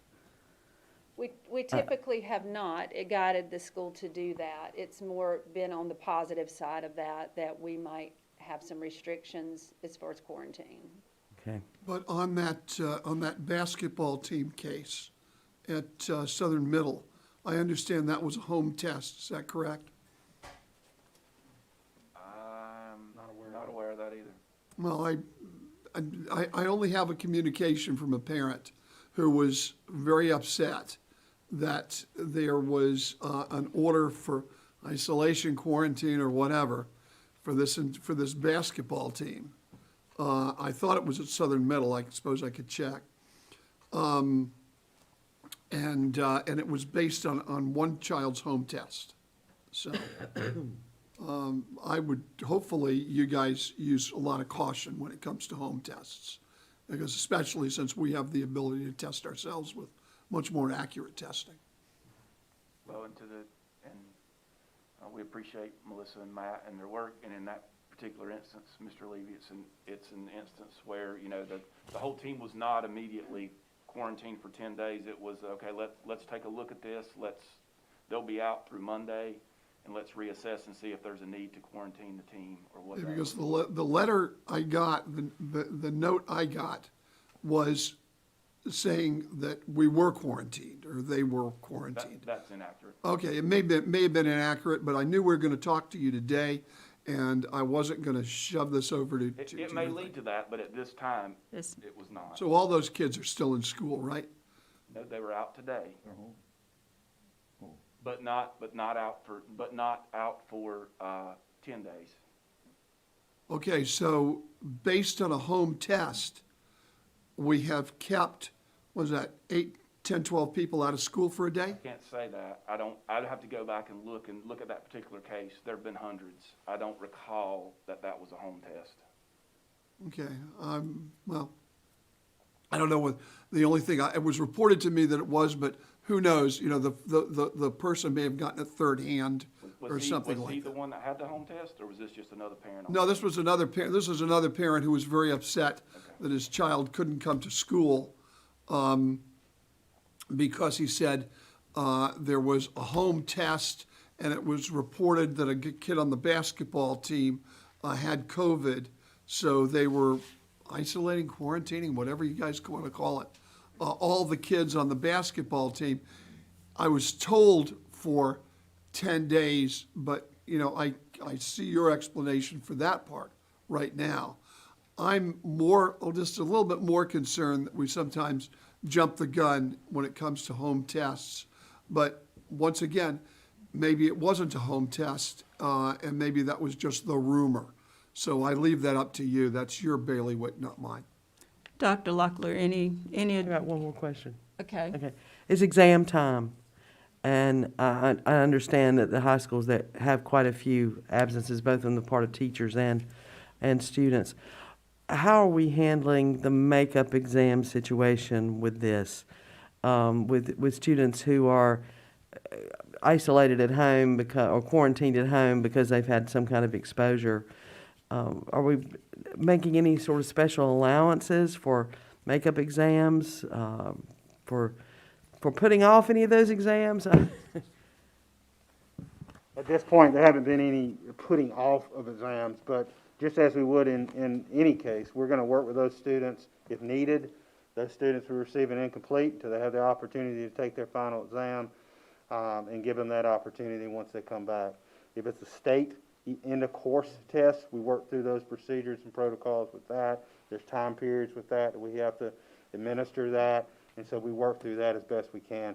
Friday is a makeup day for exams, so any student who could return by that point would return and take their exam that day. We're able to accommodate that, but we'll be working through that in the next several days and weeks, and being very accommodating to those students as best possible.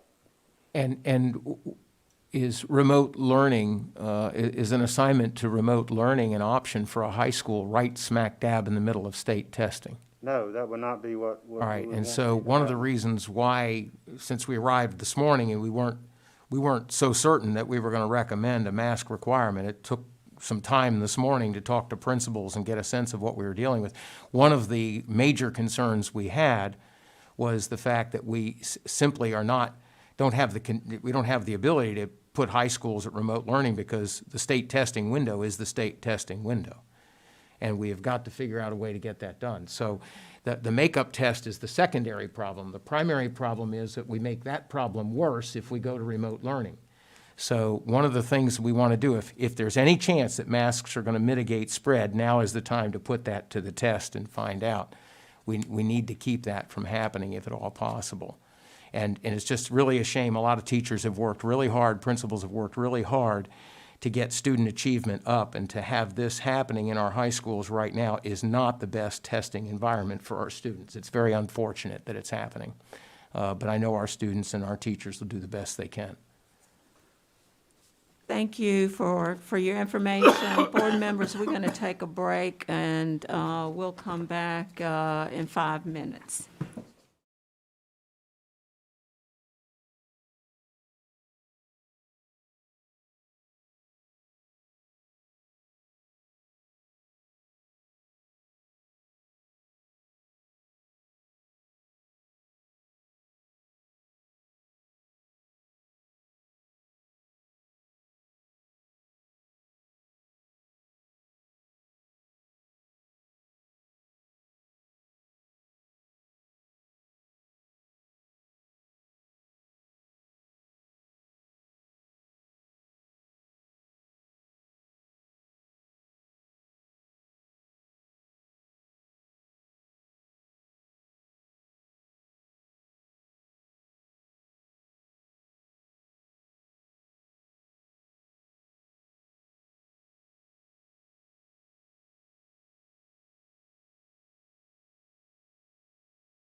Okay. I watched the people at Disney World this weekend. No, I mean, you didn't walk in the gate if you didn't have a mask around your neck, waiting to put it on the menu. Thank you, Sonia. You're very welcome.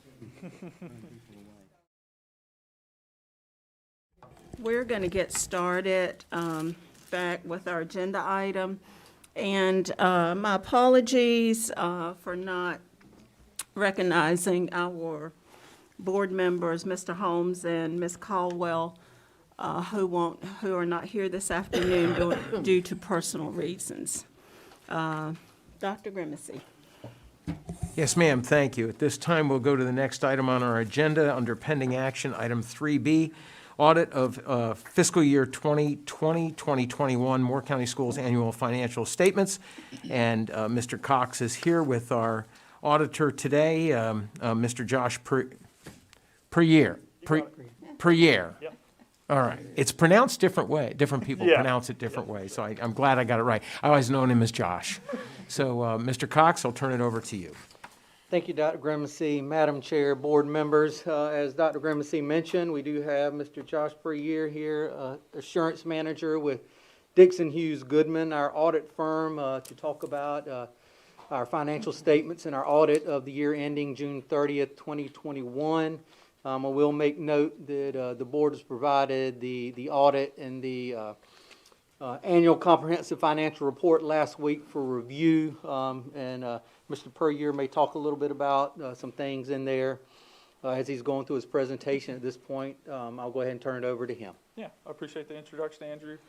Thank you guys for letting us be with you today. As Andrew mentioned, I'm an assurance manager with Dixon Hughes Goodman, who conducts the financial statement audit and in compliance audit of Moore County Schools. Before we get started in the material, I want to take a minute to thank Andrew and the finance team for all the assistance they provided during this year's audit. And audit is a really deep dive into the financial records of the district, and frankly requires a lot of work from their team to get us all the information we need to complete the audit.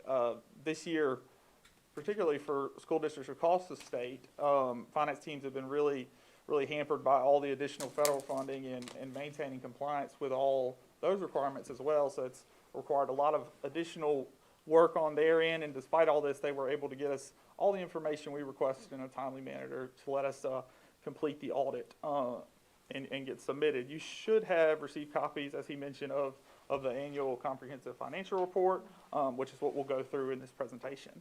Also want to make mention that we're presenting financials which have been submitted to the state and approved, and also been submitted to the Federal Audit Clearinghouse and accepted as well. I'll direct you to the slide deck. And of course, no, I'm not. There we go. Here's a quick overview of the agenda. We'll start with a discussion of the audit results, and then move to a review of the communication to the board and the financial highlights, and then we'll conclude with a review of the compliance audit. It's got to be up here. All right, we'll start with the audit results.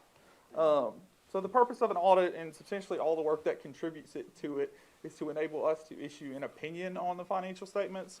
On the slide deck here, we've included an excerpt of our audit opinion. This is considered a clean or an unmodified opinion. As a financial statement user, this is the opinion that you'd like to receive, and it gives the users of the financials an indication that the information included is materially accurate. If you're curious to view the entire audit report, it's on page 1 of the annual comprehensive report. Next, we'll move on to the review of the communication to the board, which in your agenda is a smaller report. There are various aspects of the audit process that we are required to communicate to the board, and we've got those bulleted out listed here. Those would be any significant estimates or sensitive disclosures. We've identified those as being the useful lives of depreciable assets and the proportionate share of the net pension and the net OPEB liabilities for the retirement plans. Also, if there were any difficulties or disagreements with management that we had, we would be required to report those here. Thankfully, we're here to say that we have no difficulties or disagreements with management to report. Also, any uncorrected misstatements. So we would communicate any identified misstatements that we identified as auditors that management elected not to record. You will note there's a reference to an unrecorded misstatement that was related to a legal settlement in the prior year. It's still presented in the current year because there's a turnaround effect. So if there was an overstatement of an expense last year, there has to be an understatement of expense this year. It's not a new issue, it's just related to the prior year. There were no new uncorrected misstatements noted this year. Have a question, Mr. Lee? No. Okay. And then lastly, representations made by management. So within the communications report that you received in your agenda, you'll see a management representation letter that was signed by management. So you have an idea of the representations that were given to us during the course of the audit. Next, we'll move on to the financial highlights. We'll be presenting financial highlights in graphical form, but obviously if there's any questions on the full book now or after the presentation, we're happy to go through those in more detail. Okay, this first slide here gives you a visual representation of each funding source for each of the prior 3 years. So revenues for the general and restricted revenues fund, which is indicated by the orange bar on the left side of the graph, has increased by $441,000 when compared to the prior year. This fluctuation was primarily related to an increase in Medicaid funding of $878,000. Next, state public school fund revenues, which are shown in the dark blue bar on the middle side, clearly the largest funding source for the board. This funding increased by $3.2 million when compared to the prior year. Of that $3.2 million, $1.7 million related to the coronavirus relief fund. Lastly, federal funding, which is shown in the light blue bar on the right side of the graph, increased around $1.5 million. This fluctuation here is solely related to the Education Stabilization Fund, so your ESSER funding. For fiscal year 2021, the majority of that spending was in ESSER 1 and ESSER 3 funding. This next slide here gives you a visual representation of where monies are being spent each year. You'll notice that the board spent around 78% on instructional services, with the remaining 22% being spent on operational services. This distinction of instructional versus other is based upon the NC DPI standard chart of accounts. This graph really shows a good story for the board because you had a slight pickup in instructional services compared to the prior year. And when you think about all the additional supporting service costs related to the COVID-19 pandemic, to still see an increase there is a testament to the board and how they're allocating their funding. This next slide here discusses fund balance for the prior 3 years for the general and restricted revenues fund. Total fund balance has increased $4.8 million when compared to the prior year, broken down by an increase in general fund balance of $2.7 million, and the remainder of the increases in the restricted revenues fund, so Fund 8. Available for appropriation, which you can see in the orange bar, has increased essentially in correlation with total fund balance. What available for appropriation is total fund balance less amounts restricted, which are considered non-spendable for inventory balances, or restricted for receivables, which can't be appropriated. The unassigned. Let me ask. Sure. Let me ask one question on this fund balance thing. Yep. I was comparing this balance sheet to the county balance sheet, or to the county audit report. And when they got to their fund balance, they said total deferred outflow of resources. Okay, so in other words, they took their fund balance, and I believe what I was looking at, and you know this better than I might, is they took their fund balance and said, no, this fund balance is committed to this project or that project. So it's not really a fund balance. It's a, what can I say? It's a creature of where we were at a particular day on June 30th, 2021. It's a picture of it. Why wouldn't we have a note on our fund balance? Because I understand at least $2 million of that fund balance was dedicated to possible teacher raises, which we had expected to be retroactive. And there was another $2 million, which was dedicated to something else. And the actual fund balance that we really had was only about $2 million. Yeah. But when it gets to the county, at least the county commissioners, they say, well, look at all the money you guys have. Yeah. So I'm wondering why there wouldn't be a footnote on that. Go ahead. To Mr. Levy's point, I just want to put some terminology to it. It's really allocated, it just isn't executed yet.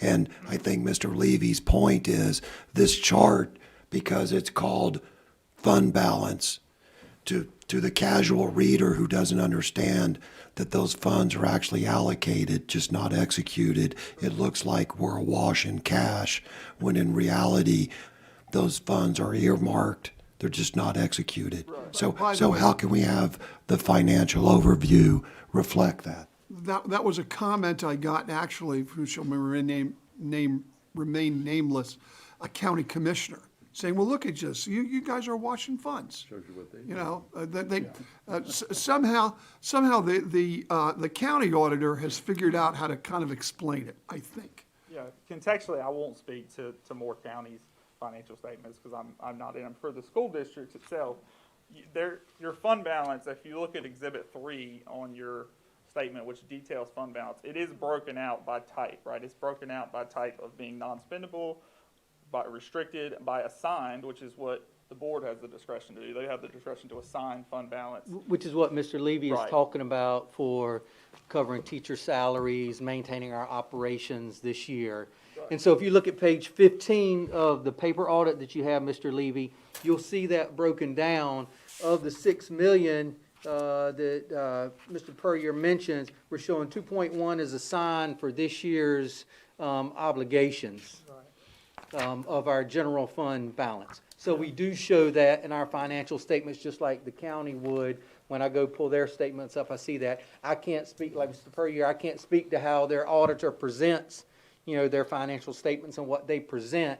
But if you look at the audit, you look at the page similar to ours, they'll have the same thing just like ours does. Yeah, but what I'm saying is, in your summary, you should have a note. And the note says, uncommitted fund balance.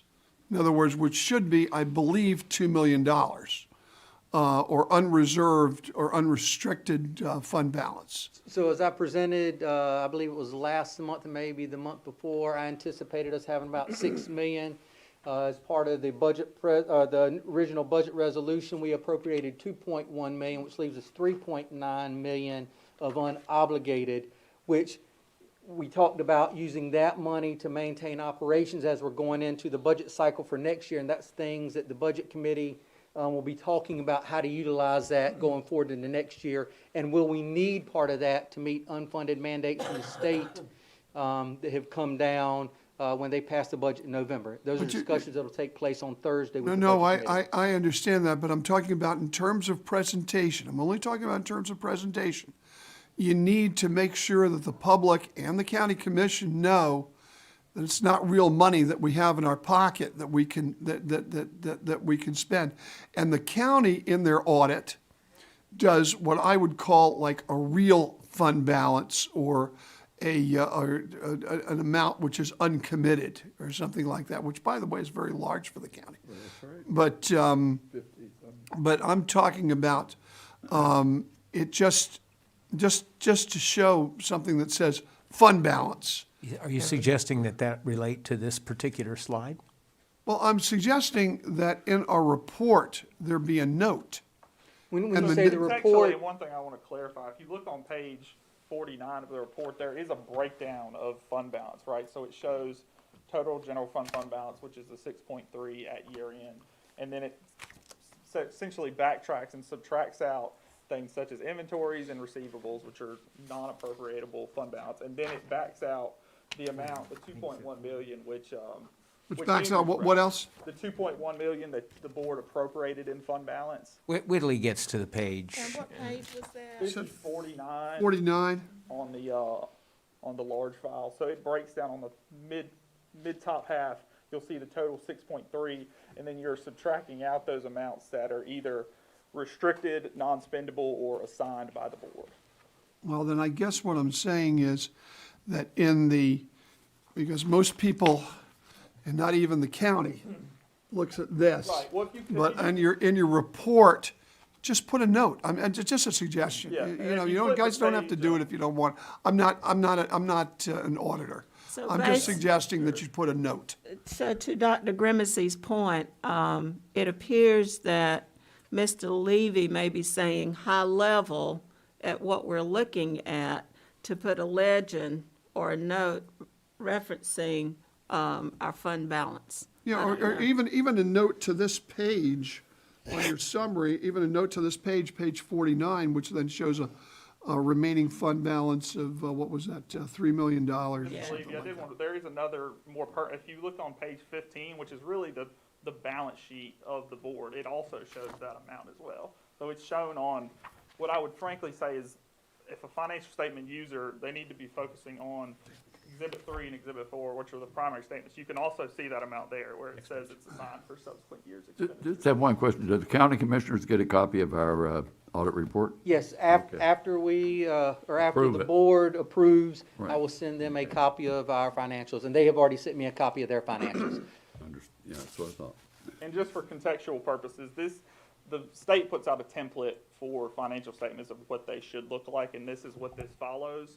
We don't have a ton of discretion. Obviously, in the notes to the financial statements, you could add some wording, but there's not a ton of discretion in terms of this report. Obviously, in the presentation slides and whatnot, we can do what we need to do. And I guess to Mr. Levy's point, we could ask Josh and his team to add another slide showing what our true available fund Sure, and balance is, if As that's I what Mr. advance Levy through, that's is kind at. of what this is doing. If you look at the smaller blue bar on the right side, that is your unassigned fund balance. So that is after any assignments of fund balance that have been reserved for, obviously. So that is more of the ending number that Mr. Levy, I think that you're referring to. But you see, even on your audit, still says total fund balance, oh, whatever. So It's, you're That's saying required. commissioners Yeah, need- there, we don't really have any we need discretion. to spoon feed the commissioners, yeah. They need to show and tell. Right, Yeah, there, I get your point. That, you don't have any discretion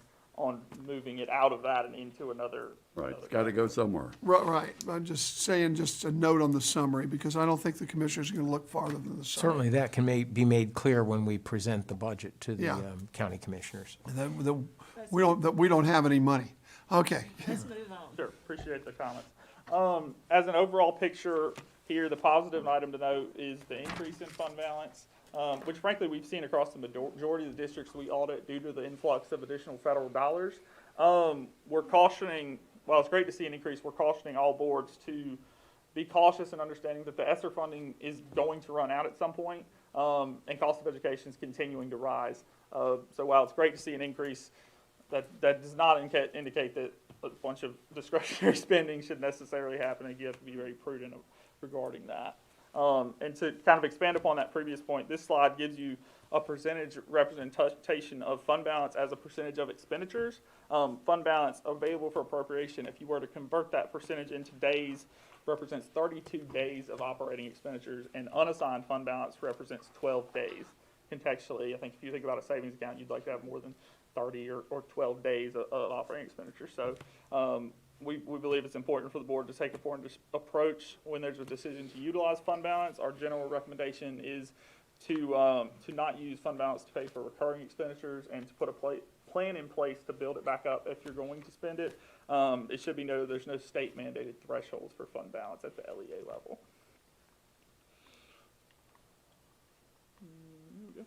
And lastly, here's a snapshot of the school food service fund.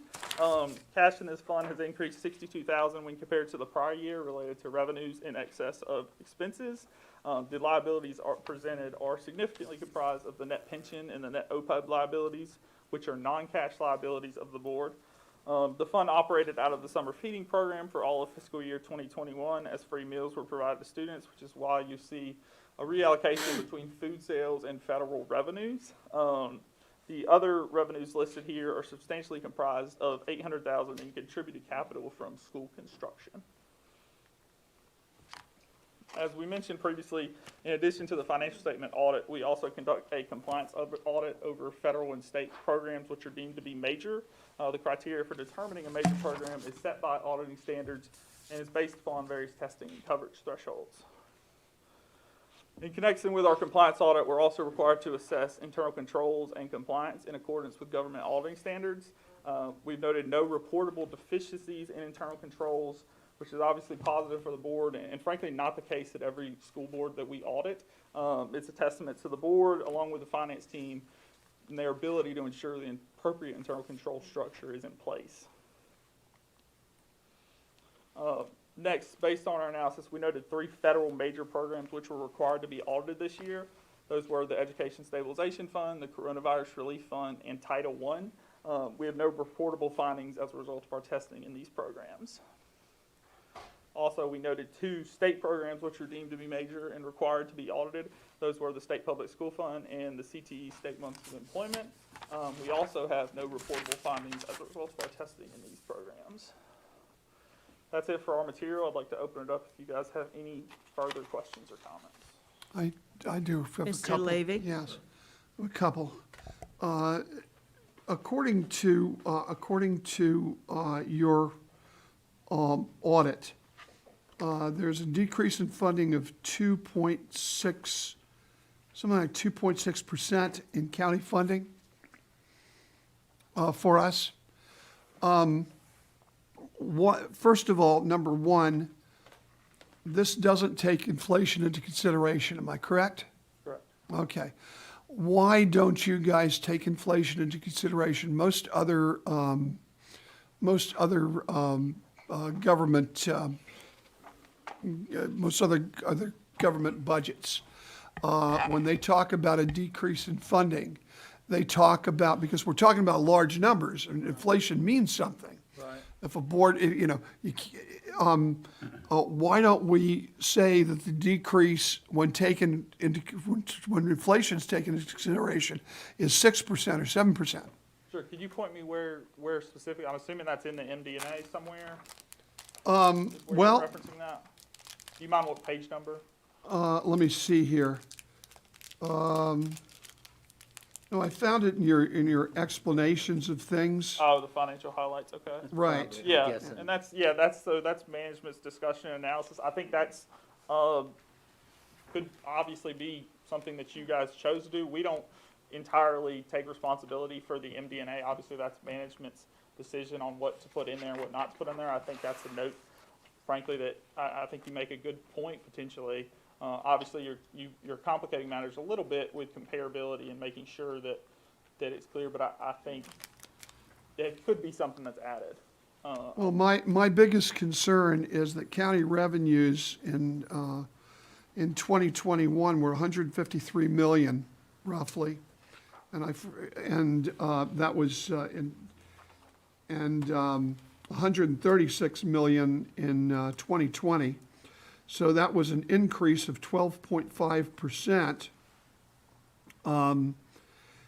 And then there's a decrease in education funding. So I think that we, in our summaries at least, we have to take this into consideration that we are getting cut unbelievably here. Not just because it's a 2.6% reduction. Was it 30 to 33 million to 32 million, whatever it was. But that county revenues are rising, and are in fact expected to rise. I do have also one comment on the on that summary that you're saying that you guys have in there. First of all, the chart. Why is that chart of Which the chart the chart of hierarchy, the organizational chart? Why is that included in the because in the audit? This is an annual comprehensive financial report. So in a basic financial statement, so to back up for a second, we submit a basic financial statement to the state for approval, which does not include, it is not considered an accurate, does not include some of these additional sections, such as there's discussion on awards, there's a letter of transmittal, there's certain additional pieces that aren't added to that. What you have here is the larger version, which gets completed after, which is required to include an organizational chart and whatnot. This report is submitted to 2 different associations for review and approval, essentially for an award to be issued for financial certification. And you can see two awards that were received from the GFOA and from the ASBO. That's why it's included. In a basic financial statement, it wouldn't. Since you're receiving the larger report, it's required to be included. Right, well, my concern on all of this is a couple-fold. Number one, when I look at the county organizational chart, at the top of the county organizational chart, it says citizens of Moore County. At the top of our organizational chart, it says superintendent. Well, the superintendent's a very important position. I don't understand, and I understand we used to have an organizational chart which said citizens of Moore County at the top, and this one doesn't. And so that kind of disturbs me because we're having a national discussion right now as to who our bosses are, and our bosses appear to be the citizens or residents. I like the term residents better, of Moore County. And then at page IV, this is really disturbing to me. At page IV, it says that our redistricting plan included equitable distribution. Apparently equitable distribution of among our schools. And I'm trying to figure out what equitable distribution is. Student enrollment distributed based on core capacity of buildings. Well, then, Dr. Grimesey, with all due respect, that's not equity. That may be numbers, that may be trying to equalize, that may be trying to equalize. Madam Chairman, point of order. Yeah, What does this have to do with the audit? because it's in the audit. Well, then strike it from the audit. I think what we're getting into now is we're getting into a side debate about redistricting, which is a valid debate to have, but right now the item on the agenda discusses whether or not the board is going to accept the audit based on what the auditor has presented. The school district needs the board to consider its pending action prior to the beginning of its meeting this evening, and I would just ask the chair to please consider whether or not the full business of the board is going to be considered prior to the time the meeting starts. Look, if you guys didn't put it in the audit, I wouldn't be talking about it. I don't think it has any place in the audit. It shouldn't be anywhere near the audit. Contextually speaking, I will add, this section that you're referring to, that's the letter of transmittal, that's unaudited information. That is included Yeah. for context when looking at a annual comprehensive financial report. And I think if you look at the table of contents, it clearly identifies it as unaudited information. And that was going to be my question, was it actually included in the actual audit? When you look at anything in, if you're looking at the table of contents that leads to the beginning, anything in what's called the introductory section is considered unaudited information. So that would be the organizational chart, the letter of transmittal that leads at the beginning of it, and then a couple other pieces of information in that bucket. That's considered unaudited information. So shouldn't we get rid of it all and just put the audited information in an audit? Well, you have two versions. This is compiled to submit to two different associations to get an award on financial excellence. That's why these additional sections are added to it.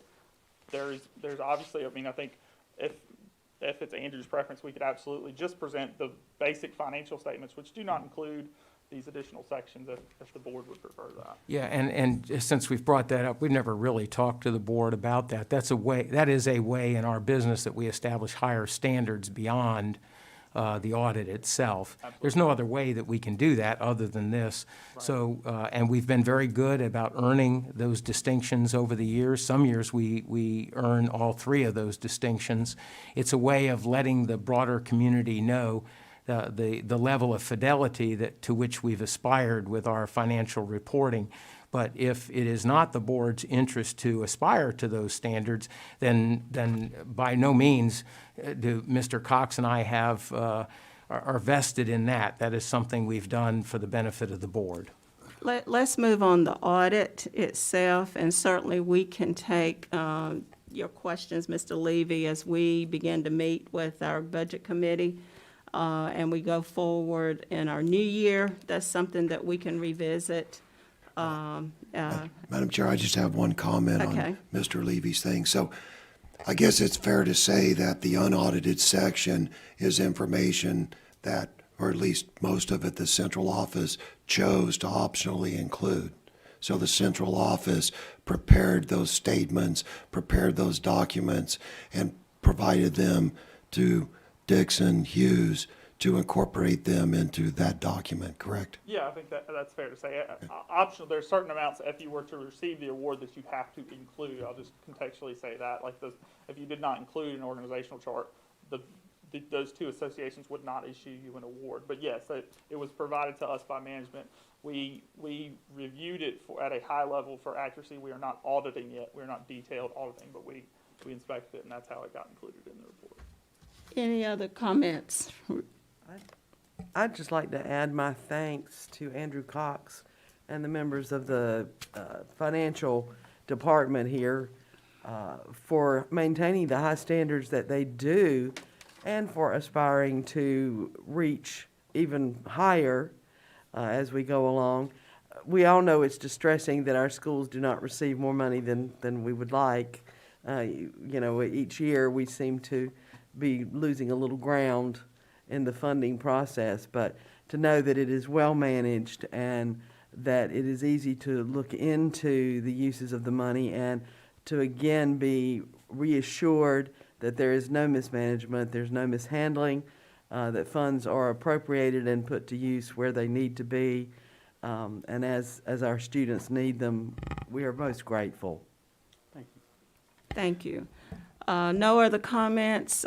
We appreciate you coming, Josh. I won't try your last name, but thank you for coming and presenting our audit findings. And thank you, as always, Dr. Cox, Mr. Cox, for what you do for us. Okay, Dr. Grimesey. Madam Chair, Mr. Cox wants to update the budget calendar that you approved previously, and so Okay. I'll just turn it over to Mr. Cox. Okay. Thank you, Dr. Grimesey. Madam Chair, members of the board, yes, this is an update to the budget calendar as it was originally presented, I believe, back in October when the process was beginning. What you see here, the items that are listed in blue are items that have changed since the original budget calendar was approved by the board.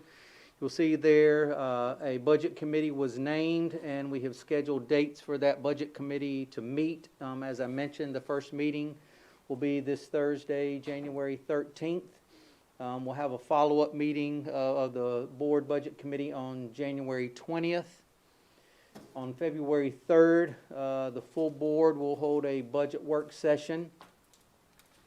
On March 9th, the county will hold a work session on their budget as they are planning their budget. And then if you'll scroll up, Ms. Murphy, the last item to change is April 4th. That will be the board work session where there's a presentation of the revised superintendent's budget based on feedback from the public hearing in the web portal that was where the budget was presented back in March. That was listed at, I can't remember the date, but we had that as a March. That was an error, so we've updated that to April 4th for the board work session where the revised budget will be presented. So those are the changes in the amended budget calendar. Thank you, Mr. Cox. And board members, we have sent this updated calendar out to everyone so that you can get it on your schedules. And again, our work session for our subcommittee will meet January 13th. I believe that's at 8:30. So that will be our first budget review. Any questions?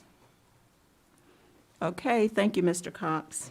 Dr. Grimesey. Madam Chair, at this time, I'll invite Dr. Metcalf and Dr. Bullard to come forth. The needs of our hearing impaired children has exceeded our services. There's a need to expand upon our contract with our providers of those services. The good news is we've got federal funds to cover it, but we do need the board's authorization to do so. So, folks, I'll turn it over to you. Thank you, Dr. Grimesey. This is just a request to amend a contract that was approved by the Board of Education at your June 14th, 2021 regular Board of Education meeting with all American interpreters to the deaf. And Dr. Bullard is going to give you some details about that. Good afternoon, Madam Chair, board members, and Dr. Grimesey. I am requesting approval on an amendment to a contract for interpreting services that are required for the Exceptional Children's Department. This contract is with a provider that we currently use for services, and the original contract was approved at the June 14th, 2021 regular board meeting. The original contract with All American Interpreters for the Deaf had a not-to-exceed amount of $150,000. Because we had unexpected cost of providing services to 3 additional students since this contract was initiated, we have nearly exhausted the original contract amount, thus requiring the amended contract amount for an additional $150,000 and requiring board approval. This will bring the total amount not to exceed $300,000. In addition to the students that needed coverage during the day, we provided an interpreter for a student that wanted to participate in athletics after school. This required us to provide coverage at all practices and games that was not originally budgeted for. We will also be using AAID to provide a substitute interpreter while one of our interpreters is out on maternity leave. AAID is used to provide substitute interpreters for all Moore County Schools interpreters, whether they are our employees or contracted employees. The cost of these services will be paid from PRC 185 IDEA grant funding. This new grant in the amount of $546,088 was awarded this year to assist districts in providing services for students with disabilities. These funds are a one-time allocation that can carry over for potentially 27 months, but must be used consistently with the current IDEA grant narrative. Are there any questions? Board members, any questions or comments? I do appreciate the follow-up on our one student who is interested in sports. That's awesome. Yes, ma'am. That we had the ability to help in that regard. That, to me, that's just amazing. And we appreciate you staying on top of our grant funding, that we can secure funds as we need to expand for our students. I think you indicated we had 3 additional ones that we were not anticipating. So thank you so much. Thank you. Dr. Grimesey. Madam Chair, at this time, I'll invite Mr. Barath to come forth. The good news here is that we now have some bids for a couple of projects that we did not have when we came before you a month or so ago, and some other information that he has to move us forward with some important capital projects. Mr. Barath. Thank you, Dr. Grimesey. Good afternoon, Madam Chair, board members. So what I have are going to be 2 projects to present to you. The first one being bids for repairing the roof of the technology building over at the picnic campus. Through an informal process, we solicited bids from contractors to go and install a system to prevent additional water that's been persistently leaking into that facility, which puts the main equipment that serves our students in schools and teachers with our servers at risk. Putting out the request, we received 2 responses, ACI Systems and Baker Roofing, and the amounts noted. ACI Systems is the apparent low bidder for $94,440 to perform the work. This work was not identified as a priority. If the board will recall, during your February meeting, this project we were hoping would be part of a greater project of renovating the entire building, and we hope that the building would continue to perform the way it was, with occasional an issue maybe with some water, but it has gotten to the point something needs to be done now. And so we are proposing that this project be done through local capital funds, and the offset for it will be through projects that are identified on the list as further down on the priority needs. We are going to be updating you as we do on a regular basis of the impact of cost escalation to projects, so in future reports you will see this project identified on that list. Okay, moving on to the next bid was for sewer lift stations rehabilitation at High Falls Elementary, New Century Middle. You'll recall that the board approved these as part of the ESSER funding package of projects that address the needs requirements for preventing COVID and maintaining and recovering for students. We went through a formal bid process for these projects. We received 4 responses. The quotes are identified there on their bids, as well as a summary tab attached to the executive document. Of the bidders, ELJ is the apparent low responsive bidder for $609,600. May ring a bell with them. They have performed similar work here in Moore County schools over the past couple years. The ESSER funding 1 or 2 and 3 is providing the budget for this. However, the budget identified was just over $160,000 for New Century and $166,000 for High Falls, for a combined budget amount of $326,000+. So the bid does exceed that right now, and we do have some offsets to apply towards that. The awards balance that we carry on all projects ESSER that are completed to date had a award available amount of $22,893 that we would apply to this. You'll remember that cost escalation on projects, because they do not come in neat dollar amounts that match up to the escalation projected to be offset, of the ones that we removed from the ESSER project list, left a balance available of just over $111,000. And you'll recall back in December that the board approved bonus pay for employees left a balance of just under $24,000 available. That still leaves a need of $124,378 to be applied, and we would do that through other identified projects on the list as we work through them, or any cost savings that arise out of any of the future projects on the ESSER list. So I bring both of these to the board for consideration and respond to any questions you may have. John, as a summary statement, is it accurate to say when you make that statement that cost savings from other projects, your hope is that there'll be projects where your estimate is above what the actual cost is, but in the absence of that, as you maintain the fidelity of the board's priorities, if we get to that place where we start running out of money, that means that those projects that are lower on the board's priorities may not get done at the back end of the funding flow. Is that an accurate summary? Yes, it is. Then I'll stand by it. Board members, any questions? I just have one on Pinckney. We're doing the roof, right? Restoration, yep. Right, but we decided not to do the air handler because we gave out those bonuses, right? You got to go back to look at the list. Don't recall specifically. but Okay, you may my- have There's an air handler at Pinckney that was on your list, including the projects at Pinecrest High School, that were much lower on the priority list than even this was at the time. All I'm saying is, does the construction of the roof affect the economy of the air handler such that it would be easy, it's gonna cost us more to do the air handler because we've already done the roof, whereas we could have done the roof and the air handler at the same time? Or maybe the two don't mesh. Oh, no, good question, because there is some clarity I can provide. The air handler, there's multiple buildings on that campus. The air handler, it was not referring to an air handler in the IT building. It was referring to an air handler into the education center there. So it's not the one in the IT building. Okay. The IT building is identified on your sustainable capital needs for complete renovation of the building, gutting of all systems, and renovating the entirety. Okay, thank you. And it's important to note, there's multiple buildings on the Pinckney campus, and this is a building that's separate from the one that you were referencing. Yes, it is. Any other questions, comments? Mr. Hensley? Mr. Barath, 2 questions.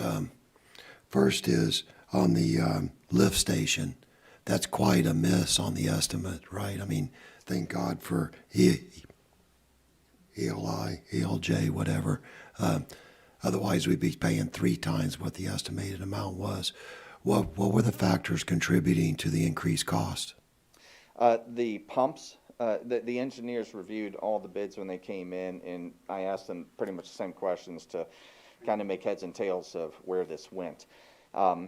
there's been the escalation that you mentioned that we accounted for, we missed the mark on general, but the pumps themselves had an increase way beyond what anyone had previously anticipated. You see a lot of differences in the costs. It was quite a difference from the 609,000 to the next apparent low, which was 923. Right. And the engineer couldn't find where that was. They really felt the 600 was the true representation of the cost. But the pumps, the purchasing of the pumps for the manufacturing, that is where they identified the majority of the cost increase that was missed. Okay, and my second question is, please refresh our memory on how you publicize these opportunities. These bids were done what's called a formal process. A formal process is where we advertise and we put it out in plan houses that contractors subscribe to and get notifications. We put it in the News and Observer. We publish it in local and other outlets as the engineers and contractors have access to, and also in the state historically underutilized businesses section. Okay, and in your estimation, in your assessment, are there any more county businesses that would have been capable of doing this work on this scale? We have not identified any in our past years of working on lift stations. Right. These are some of the usual bidders that we encounter. It's a specialized, Very much so. Yeah, okay, thank you. If I could ask a question, John, real quick, because I missed this when I read over this earlier. You have cited, as for comparison purposes, the May 3rd budget. Did you not update your cost escalations for the board in November or October or November? I did. This was just referring to the original action that the board had made. Okay, but it had been but since updated, then, yes. you've rearranged the deck, you've dropped some projects that Mr. Levy referred to. So would it not be more accurate to compare what it is we're paying with the more updated budgeted amount that the board Yes, to was reference presented the with? October. So I think going forward, it's okay to give the May 3rd amount, but I would not exclude the more updated budgeted amount that you have. And forgive me, board members and John, for not catching that ahead of time. Any other comments? Thank you, Mr. Barath. Our next item, Dr. Grimesey, well, Yes, ma'am. actually, Before Mr. Barath gets away, we have an offer to purchase the old Aberdeen Primary School, as has been reported to the board previously. We are engaging in a new upset bid process, and every such process begins with a number. And so Mr. Barath is here to report that number. Mr. Barath. Thank you, Dr. Grimesey. And the board will recall back in December where we updated the board on the Aberdeen Primary School and how it did not close on the sale date, and to be consistent with the resolutions adopted by the board, that we would reach out to all the entities that had previously expressed an interest in the Aberdeen Primary School in a goal to come before you today with an offer. After reaching out to all the parties who expressed an interest previously in the property and discussing with them the opportunity to submit an offer for it, we received only one offer for the property. Mr. Ron Jackson with Drain the Swamp submitted an offer for the property in the amount of $200,000, and it does recognize the conditions that were contingent upon the previous sale structure, and those being that the property is sold as is with all faults. The buyer will pay the cost of deed preparation, revenue stamps, and closing costs. He at his discretion, identified a due diligence period of only 15 days to be followed by a closing period of 15 days after the diligence period ends. After reviewing this offer, we had concluded that Drain the Swamp is a recommended buyer for the property for the board to consider. I'll remind the board that the previous upset process round began with the board accepting an offer of $120,000 for the same property. And I want to say that was November 2020, if memory serves me right. This offer for the property of $200,000 is $80,000 more than that initial offer that the board accepted. Outlined in the executive summary are the steps and to remind everybody of the upset process and what occurs and happens during that. And as you recall, throughout all the other property disposals, I upset the board monthly on update progress of the bid that occurs. Should there not be any upset offer, the property would be considered for Drain the Swamp to receive for $200,000. I do know that at closed session, if there's specific comments regarding anything that has legal questioning that you want to ask of them, I know Mr. Ramey will be here for that. But outside that, I can answer and respond to any questions you may have. Now, Mr. Barath, you mentioned that with this upset bid offer, that the due diligence period would be 15 days? It would upon the board accepting and the upset process concluding. Okay. Let me give Once you a it scenario, conclude, if I can. okay. Yes. Should the board tonight choose to accept the offer of $200,000, we will publish this weekend the upset requirement and offer for opportunity for entities.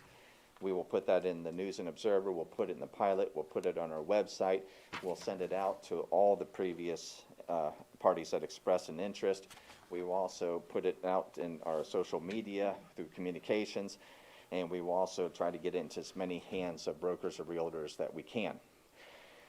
Should there not be an upset offer submitted within the 10-day duration, then the sale of the property for $200,000 would begin, and then that contract would be brought before the board for final approval. Yeah, under no circumstances, as we've said many times before, there's no way that we conclude this without coming back to the board for final determination. Of upset bids received, correct. So the board's action right now is to accept this bid as the beginning of the process. I will have to ask legal to clarify that, but I believe the general statute requirement is that this would be accepted as a sale price. The opportunity is for it to be vested. Understood. That begins the process. That's the next step in the process. I'll have to defer to legal on that. We've been through this for so long that, please correct me if I'm wrong. We've had this conversation in public many times. I don't need to talk to the lawyer. Let's just say that if the lawyer thinks that I'm wrong, the lawyer will be very willing to tell the board and the public that I'm wrong on this.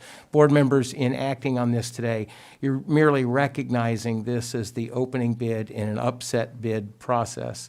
And if I stand corrected, then we can correct that this evening when you actually take action on this item. May I ask a question? Mr. Barrett, how is the amount of money set aside for due diligence determined? What percentage would go into? 5% earnest money is required. 5%. Thank you. And we have received that in accompaniment with the offer. Okay. How many acres? I want to say just approximately 8, I think, right around there, 7 to 8 acres, tight site. 8 acres for $200,000. How much would it cost us to bulldoze that entire place and simply keep it for, I don't know, it could be the new Science and Technology STEM Academy one of these days in the future or something like that. It seems to me that $200,000, very, very small amount for us to forego 8 acres of land. I would have to get back to you on that. I don't have a calculation for that cost right now. And let's hope 200,000 is not the final bid. No, I understand, I understand it. I'm just saying that in the back of our minds, you know, there will come a time when we're going to need land to put a school on, and We can make that decision when we find out how much we're going to get. yeah. We don't have to approve, we don't have to accept the final bid. That's We right. still get to- Right. he still has to That's make a correct. That was the decision. reason for my question. And I want to make it clear that this is a very valid conversation you can have at the time when you've got your final offer. And if you could, I don't really need I don't want you to spend almost any time on this, okay? And I don't care whether it's wildly inaccurate, but I would like to know how much that would cost. Yeah, and what I would do, just for your information, I would go back to our records on Pinehurst Elementary School from the contractor who tore it down and look for what that demolition cost was, and then proportion it to this project. Yeah, I'm just very curious about that. Thank you. Any other comments or questions? I just have a comment. I'm buying a new Bobcat, front end loader, so I might do it for free just one weekend, just for something to do. Just give me some stuff to put the debris in and some roll-offs, and I'll tear it down. Demo day, Mr. Hunsley. Any other questions, comments? No, ma'am, that's the final item offered by the administration. We do have a report to offer after the board discusses a request from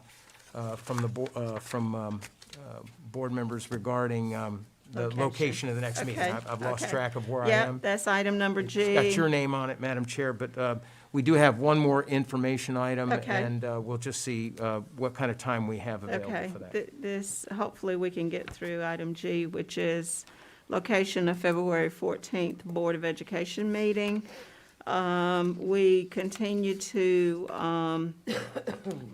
ask that our board members meet here at our central office board meeting room. Are there any comments with regard to this agenda item?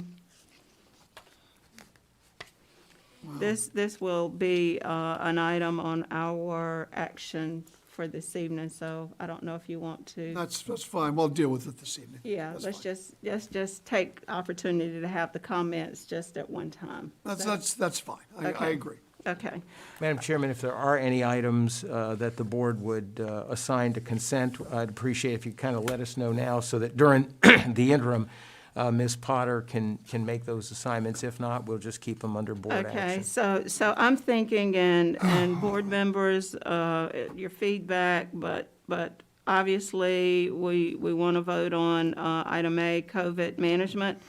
I would say the audit, unless someone has strong feelings that we need to vote on that, could be consent. Agreed. As well as item C, approval of budget calendar as consent. You might want to look around. I'm not going to worry. I'm not going to, I think I made my objections known to all that right. Okay. So I'm not going to Okay. deal with it. The audit itself, I have no problem with. Okay, so both of those items, B and C, would be consent. Item D, consent as well with regard to contract for the interpreters and sign language. And capital projects, unless you want to discuss further, to me, that would be consent as well. And the only, I did think that we need to do item F under pending board action, in case there's additional discussion with that item. Becomes board action once it moves to tonight's. Correct, yes. So on item F, Item F, and then item G, I'm which sorry, would be. Madam Chair, Right, item F. did you say item F is on, Board action, action? yes. Unless we feel like that we want to just add it to consent. unless anyone feels that there's a need for clarification on whether or not the final, this would become a final bid we'd have to accept, then I think it could be on the consent agenda. Okay, Agreed. I'm agreeable. I just Unless thought. we need our attorney to I say, just thought there may be additional questions, but I agree.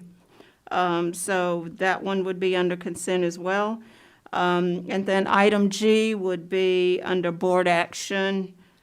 And we're up to That's it. the next section. That's it. So So the only thing we have under board action is the management update and the location, correct? Or am I incorrect? correct, sir. Okay, Correct. that's fine. Madam Chair, I just have one thing to bring up with item C is, as you all know, I'm on the budget committee. And the budget schedule was coordinated with everyone's schedule, and it was moved because of mine, but my work schedule's changed. And if I could open the floor up for discussion, so I have an ask. I have an easy ask. So my schedule's changed, and I'm not available on either the 13th or the 20th. But out of the two, I think the first one, the 13th, is the most essential one that I attend. I can rearrange my schedule. I cannot be here on the 13th, But if that could be moved one day forward or one day back, I can rearrange my schedule. If we can make that Wednesday the 12th, So let's take a look at that, and, 12th, you're available on the 12th? yeah, let me look to make sure that the dates. and we have the Just dates let right. us know when you're available, and we'll try to make that work. so what we can do is just, with regard to approving this item, certainly we can take a look and get back, because you're saying the 12th? Yes. Or, Yeah, the first meeting scheduled for this Thursday. Right. I cannot make this Thursday, but I can change my schedule to, if we move it forward a day on the 12th or move it back a day on Friday the 14th. okay, I will certainly change my schedule, but I Okay. cannot change my schedule for the 13th. okay, So my suggestion is we leave it on the consent agenda. If the superintendent and his team finds out that they can move it, then we'll just remove it off the consent agenda, make that change to it, okay, And we then- can do that, because I would really like to attend the first meeting. okay. Well, perhaps during the break, Mr. Cox and you and Ms. Thompson and Ms. Carter can and Ms. Pot, we can negotiate that. And if we can, then by tonight, we can have the actual date on there. That's my suggestion. Good, Yes. very good. Yes, sir. Okay, thank you, Mr. Hensley. So we are okay with our revised Yes, ma'am. agenda for this evening, okay? Dr. Grimesey? Madam Chair, at this time, I'd like to invite Mr. Brath back. We do have adequate opportunity now to go ahead with this report. It's a very important one, an update that we offer to the board every year. And in fact, we do have a couple minutes if anybody wants to take a stretch break. That's what we I was could. going to ask. Does anybody want to take a Bathroom and few-minute stretch. break? Keep it We're going to short. keep on roll. Or keep going. 5 minutes, Mr. Hensley? Okay, Okay. 5-minute break. Okay. Let's talk dates.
Okay.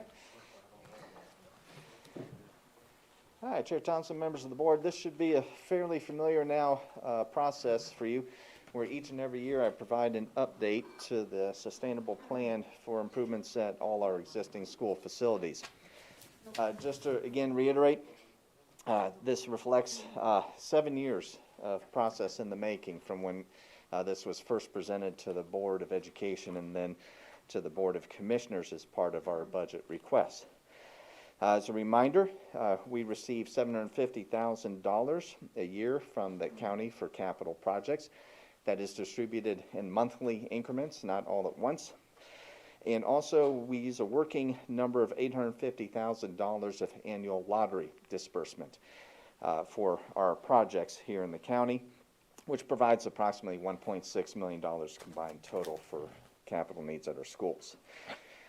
So this process started 7 years ago, and the conclusion of it was, at the time, it was identified that there were $73 million worth of needs to take place over 20 years here in our schools, and how the current funding level would not be able to sustain something like that, and it would take well over 50 plus years to complete those items. At the time, we presented to the county commissioners, as I noted, and that the opportunity to narrow that time frame from the over 50 years to accomplish it within 20 years would require an increased annual investment of $1.9 million, but that still left a large cluster of some projects that would require some other form of alternative funding, and that was approximately $31 million worth of work. These were typically large cost projects. So the total work at the time was about $104 million of needs. And again, we have refined it and updated and presented it to both boards annually since then. The commissioners did provide a one-time supplement in capital funding in the amount of $2.1 million. And these were prioritized for 14 projects that had been identified by the Board of Education. I've reported on updates on accomplishing the work identified as those needs, and you'll see that here in the presentation today. Since that one-time disbursement, there has not been another one-time disbursement or reoccurring capital fund increases for projects at the schools. The good news is, with the infusion of the $11.4 million in the ESSER relief funds, and also with the sale of the 3 school properties, we are able to get a good jump start on a lot of the projects and try to regain some of that timeline with the infusion of these funds. So applying these with our annual distribution of capital funding along with lottery allocations, we are able to compress back to that timeline to try to get back on that 20-year original proposed process of completing projects. Any plan for the capital improvement needs at schools is going to be dependent on all these funds. The ESSER and the sale of the properties are just one-time funds. They're not recurring. So when we complete these projects, we're still going to have needs that will exceed our revenues at that time. Following the board process that you implemented last year in February of soliciting feedback from the public on their perceptions of identified priority needs of projects that we had proposed, the board approved a priority list, and that is sort of what's up on the screen there and attached to the document. The list of projects at the top, you'll see a double line bar there, short way down the list. Those top items are the $2.1 million supplemented funds provided by the county commissioners. You can see on that list that there's 2 projects that are to be completed out of those original 14. Below that list are the combined priority projects that are through ESSER or capital / lottery funding that have been approved by the board as part of their expenditure process. The escalation of construction costs that we touched on earlier this afternoon had an impact to the projects that we would have the funding available to complete. Those are identified on the far right column of the funding sources as either offset for escalation or offset for bonuses as well.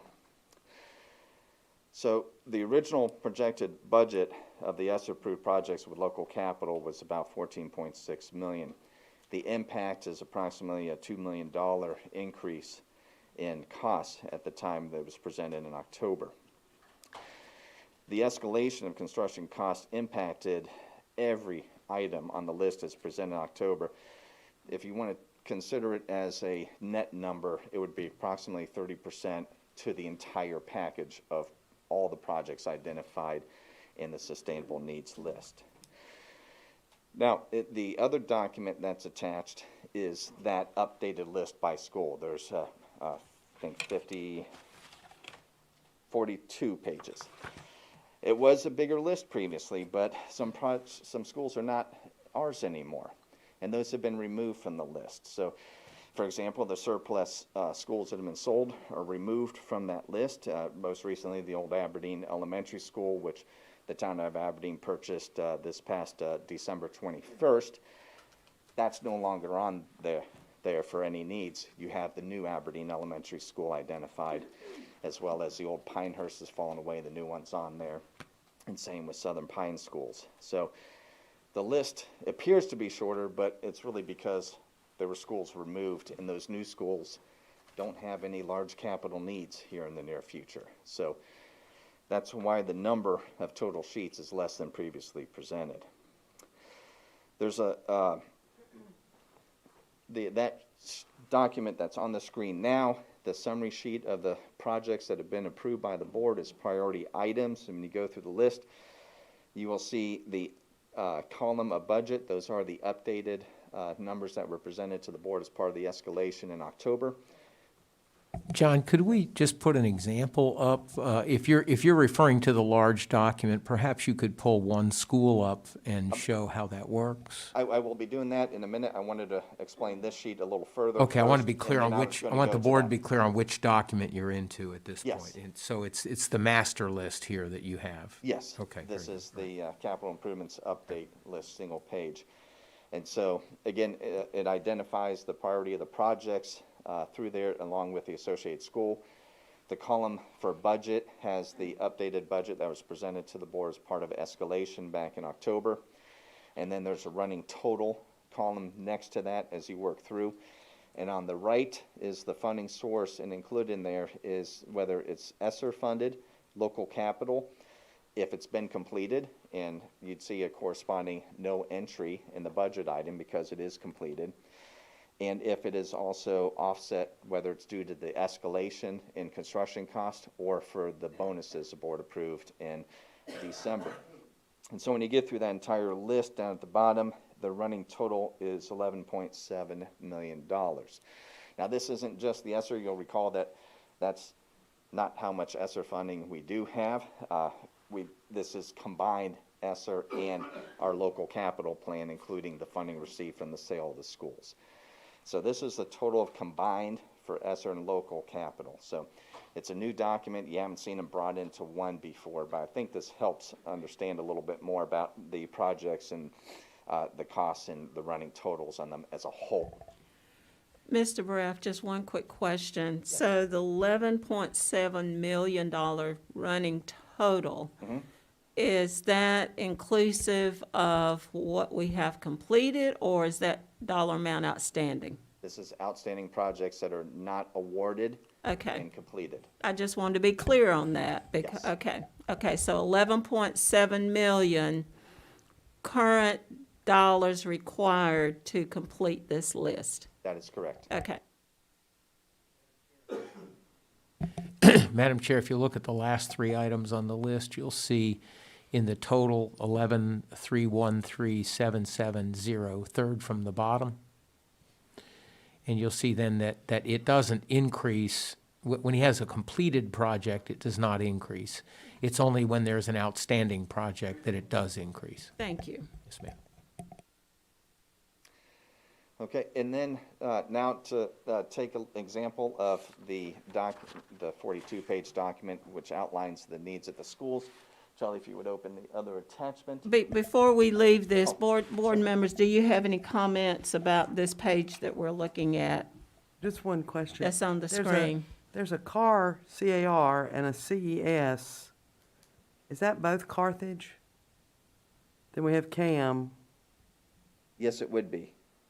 Okay. I apologize for that. Yes, there's an inconsistency, but CAR and CES are both Carthage. I will get that Okay. corrected for Thank you. future. Mr. Hensley, do you have a question? I don't see Mr. Cox here, but does anyone happen to know the amount of money? He's here. Oh. Oh, there he is. Mr. Cox, do you happen to know the amount of money that's in the accrual accounts for the replacement for the activity buses? I do not. I have to look it down.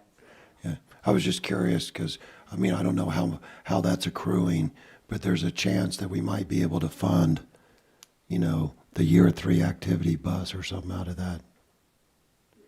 But Yeah, these numbers are built into that plan, so John, the updated plan includes the ESSER funds. Yes, I do. The plan of the activity buses and the accrual funds that are provided, these purchases allow us to get to that replacement cycle. Correct. So the plan Right. requires these 6 buses to be purchased to get to where the accrual plan's taken over. Correct. That was the original plan. I was just hoping we were ahead of schedule. Of course, that would mean that you wore out a bus, so you'd have to replace that bus, so.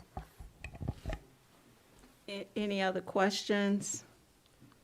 Okay, Could Mr. you Burke. just pull up a school and show everybody how that translates? Pick one that's got some variety on it, if you would. Carthage, slide number 2, page number 2. So If you could increase, if there's a way, Charlie, you could increase that font, that would be great. May not allow you a whole lot. Thank you. Charlie, one way or another, you're going to have to go left and right, so you may as well make it bigger. There's no way they're going to be able to see it. There you go. Thank you. So John just directed, So one difference you also see in this is previously, we had provided an aerial photo of the property along with the general layout of the campus and schools. Based off of current guidelines for safe schools, we'd remove those now from the reports. Identified in here, if you scroll down a little bit, I highlighted in light gray or blue the projects that are identified on the other document, the board-funded projects. So where you see these highlights, this gives you a quick snapshot of what projects at these school sites have funding identified for them. So that's what you see through there. The costs have all been adjusted to reflect the current status of escalation and construction. We are going to be continuing, this is a live document, we are going to be continuing to evaluate costs that are impacting projects here locally and across the state and in the region. During the auditor's report, you heard Josh mention about how, you know, escalation is happening with construction. Schools are working to address those. So we'll be updating the board periodically of impacts we're seeing from that on projects. So this document is kind of continuously being updated and revised as we go through all these processes. So as you scroll through, projects that you see to the right there, where there's nothing in the budget column, is that they also have a year funded or completed. So right there at the very top, you have the replace the building fire alarm system for the entire school. That was completed here just this past winter in 2021, and so no budget to carry over for that because there's no longer a need. So it does illustrate that investment in Carthage continues even with the possibility of replacement. yes, it does, and we addressed that previously in our presentations with the board about even the decision to do something, the years it takes until the fruition of a new school, and we still need to operate within the facility. Don, I just have one question. Is there some way you could designate on here, you have like January the 10th on some page, just so we know if you know, when we start looking at others. Scroll to the top of the page if you would, and go to the right. January 10th. Yep. Okay, So- what if you change something this week? Oh, You say it's a living document, are you gonna? it's a living, I present it annually to the board, but throughout the year, it's a living document where I am in here updating things as they come, so that every year, as we're getting ready for budget and discussions, or as projects come up or funding opportunities come up, we have something we could pull and reference.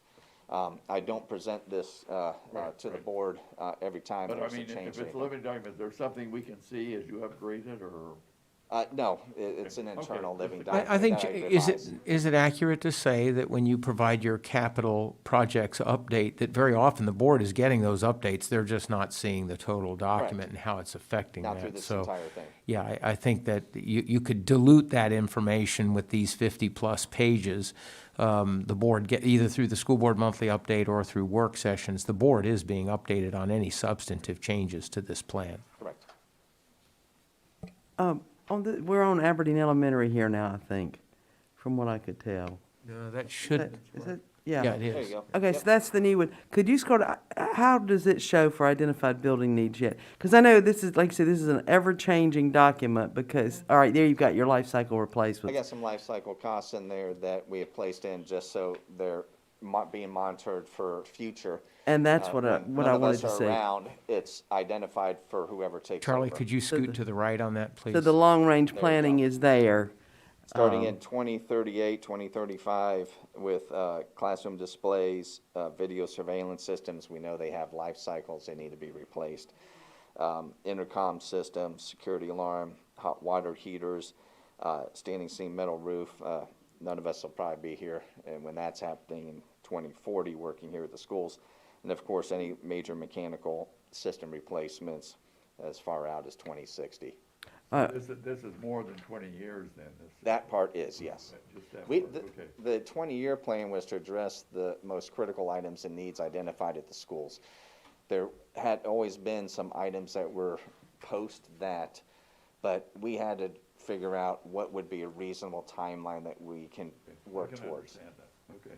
Well, I think it shows great long-range planning. I know one of the criticisms that came when we had the 50-plus page event was that it was not, why did we let all these things creep up on us?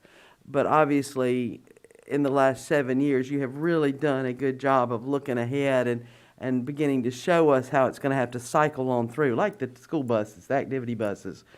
We can't just let it all accumulate. And you've done an exceptional job of looking ahead to see what these needs are going to be until, what is it, 2060. 2060, you're right, I won't be here at that point. But, somebody can continue this on and make sure that the money is available to make these things happen when the time comes. So it's wonderful to have it mapped out and with such long-range vision.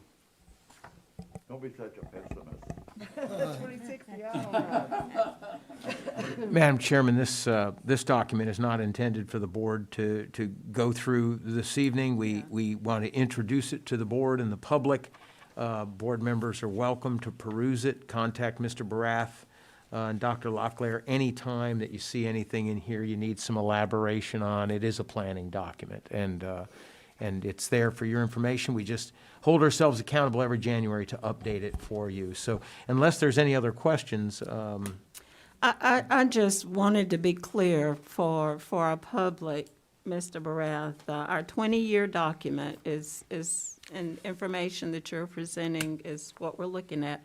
And the total amount right now that we have on this document of items that need to be updated, replaced, refurbished is, what is the bottom line amount?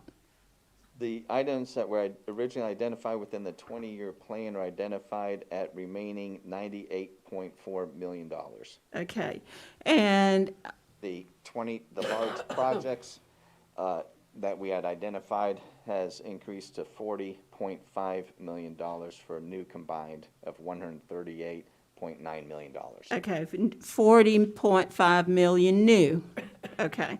And annually, we get what from the county?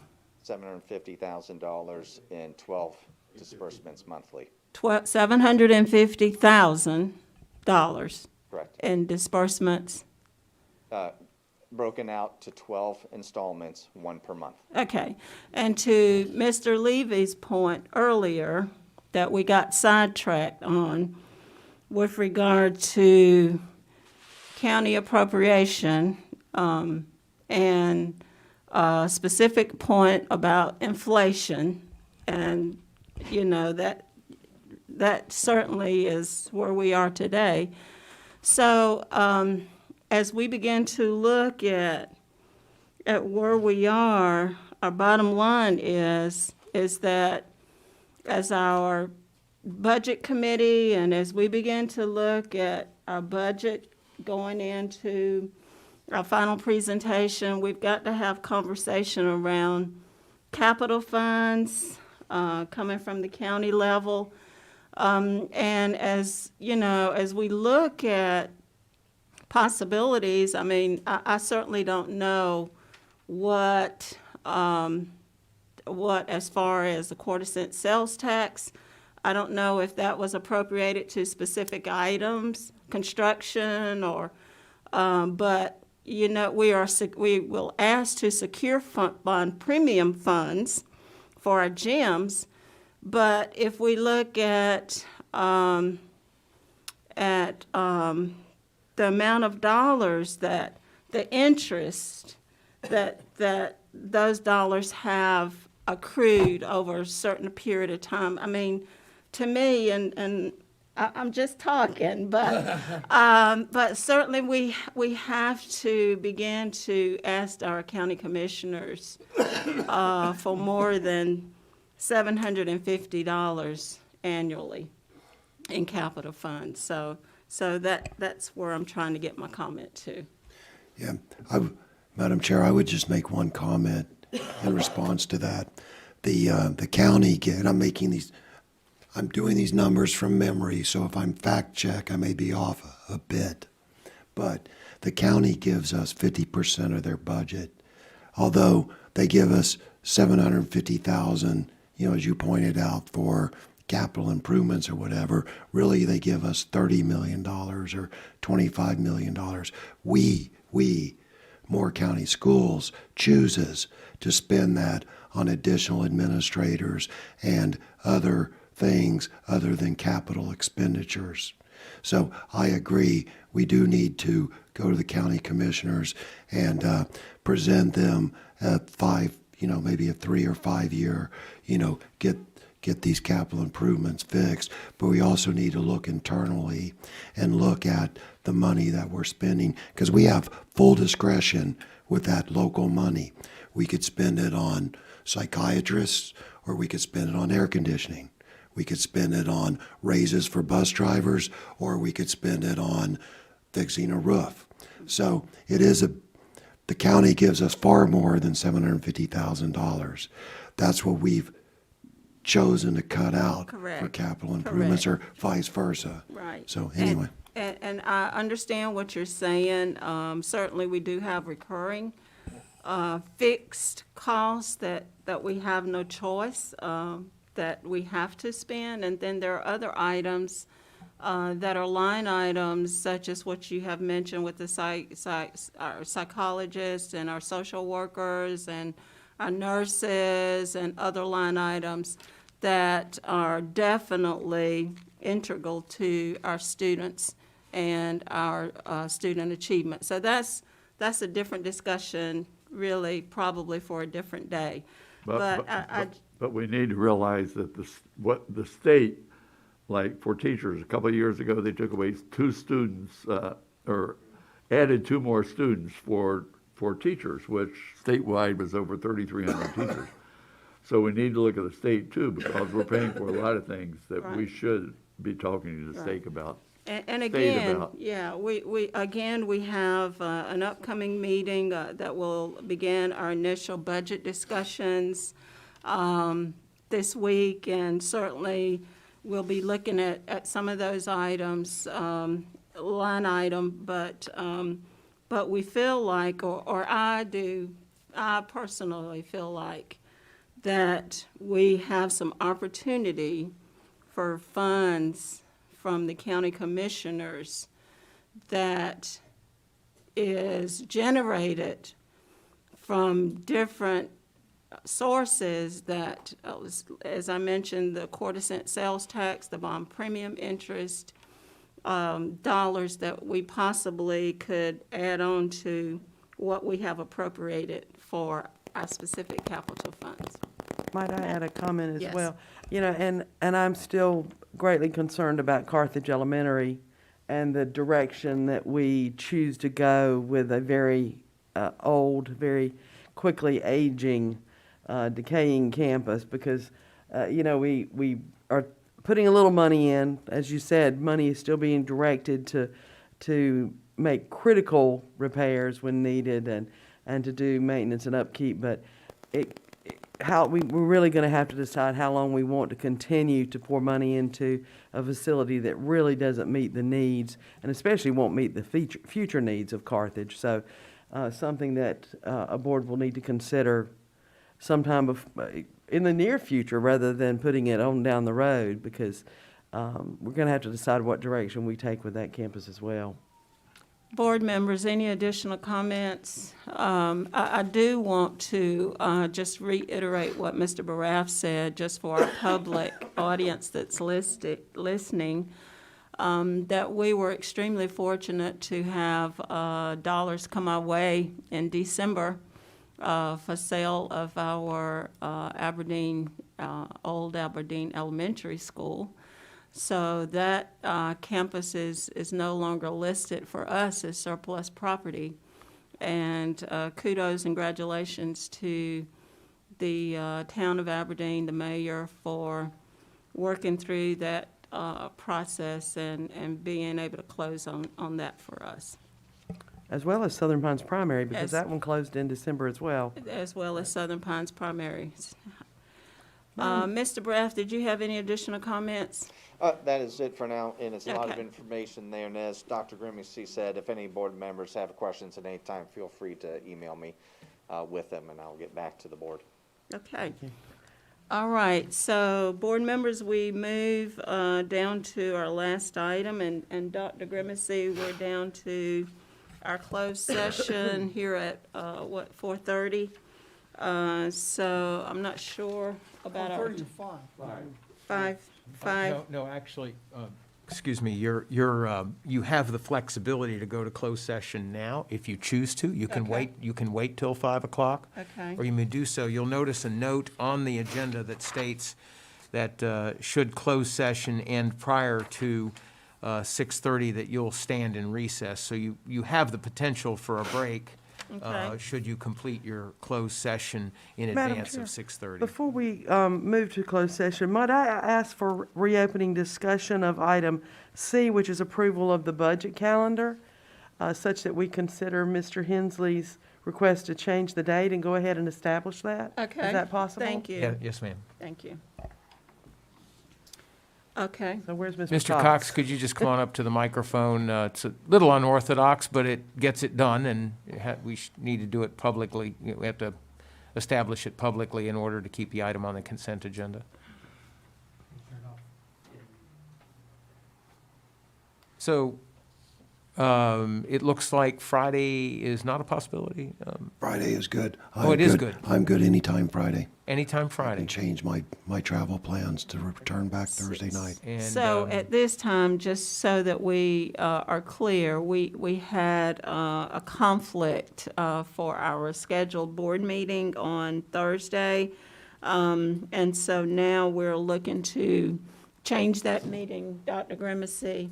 yes, ma'am, to Friday. You might tell them it's a board committee meeting, not a board meeting, just so. That is correct. We're talking about the board's Board budget budget. committee meeting. Right. The board's budget committee meeting at this point. Well, if it would work, if you're already going to be back in town, if we can do it earlier in the morning rather than putting it back to 11. How early is okay for you, Could- Mr. Could you Hensley? do 8:30? 8:30, okay? Yes. Okay. Madam Chair? Okay, that's fine. So we're saying Friday morning at 8:30. School Board Budget It would- Committee. Yeah, School Board Budget Committee meeting. Right. Okay. All right. And so now we'll keep that under consent agenda for this afternoon. Okay? Is everybody okay with that? Consensus? Okay. Thank All you. right, so now, board members, what is your pleasure? Would you want to go ahead and enter into closed session? Madam Chair, Okay? I move that the board enter closed session to prevent the disclosure of confidential information pursuant to General Statute 143-318.11A1, A5, and A6, and General Statute 115C-319, and to consult with the board attorney and preserve the attorney-client privilege pursuant to General Statute 143-318.11A3, including a discussion of Pratt and Moore versus Carter, Dennison, and Caldwell, MDNC number 121-CV-910. All in favor? Any objections? And just to make it clear for our public, we will reconvene this evening at 6:30.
Good evening. I would like to call our regular board meeting, business meeting to order. Is there a motion to approve our agenda? So moved. Is there a second? Second. All in favor? Aye. Any opposed? I would like to mention that our board colleagues, Stacy Caldwell and Philip Holmes, is out this evening due to personal reasons. So I just wanted to share that with everyone. At this time, we will have Pledge of Allegiance by Clara Patnode, fifth grade student at Cameron Elementary School.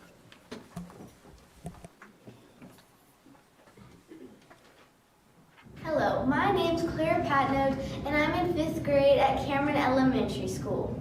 Would you please join me as I say the Pledge of Allegiance?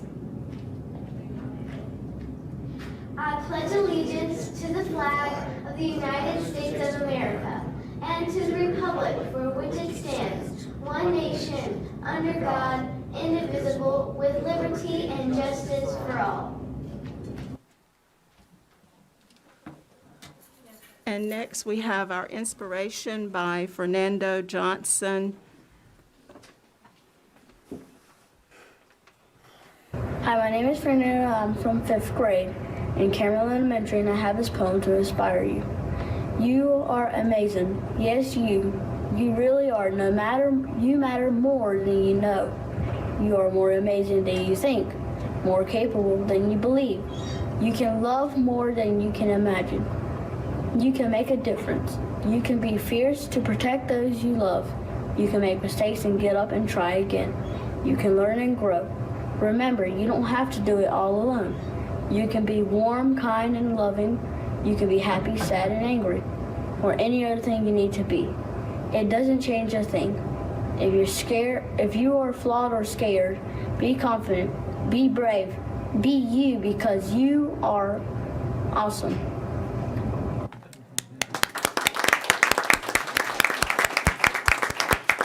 We thank our students at Cameron Elementary for that Pledge of Allegiance tonight, leading that as well as our inspiration. Tonight, for a moment of silence, I would just ask everyone, we lost a member of our Moore County School family at Pinecrest. So we just ask everyone to take this time to remember the family of Mr. Woodlard, please.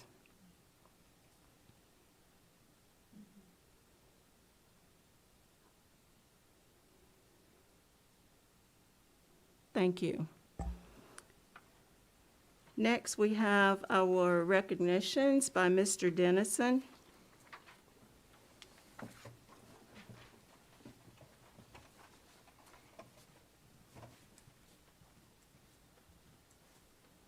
Holly Walsh, would you please join Chair Thompson and Vice Chair Carter at the front?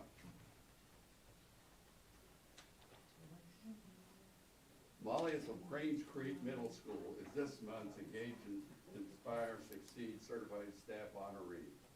Ms. Walsh serves as the school's multi-tiered systems of support, MTSS, coach, and in that role, she is vital in implementing the school-wide MTSS model.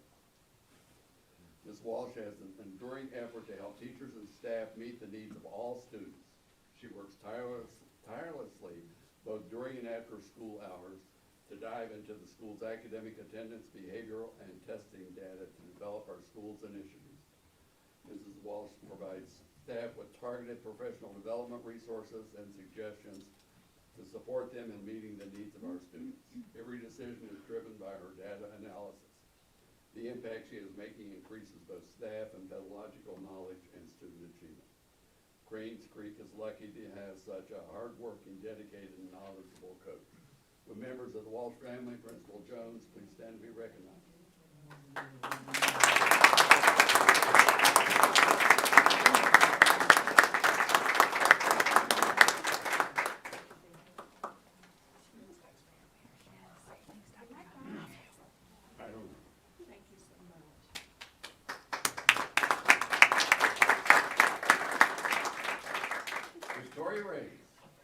Please join Chair Thompson and Vice Chair Carter at the front. Victoria Reyes from Southern Middle School is this month's Engage, Inspire, Succeed Support Staff honoree. As the bookkeeper at Southern Middle School, Ms. Reyes has far-reaching and direct impact on our school's community. She is always willing to do what is best for the school and works diligently with school members to provide the best support possible. Through her tireless efforts, students do not need to worry about bringing their own school supplies. Teachers are able to plan their lessons knowing that they have the tools needed to deliver high-quality instruction. Clubs, departments, and organizations are able to operate smoothly with the organizational skills and knowledge that she readily provides. Ms. Reyes is truly invested in Southern Middle and has demonstrated over and over that she will do whatever it takes to ensure all staff members have what they need to be successful. Ms. Reyes is most deserving of this recognition and is an essential member of our school family. Would the members of the Reyes family and Principal Cooper please stand and be recognized? Congratulations.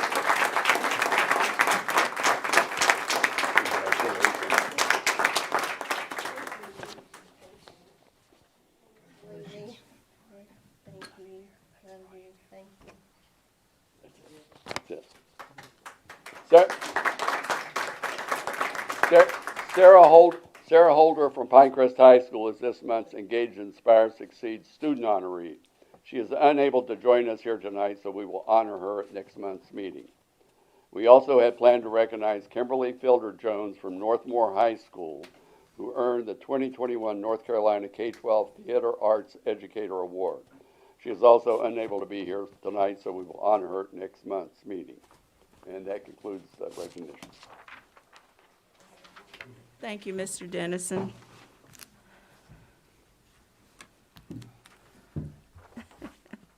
Dr. Grimesey. With your permission, Madam Chair.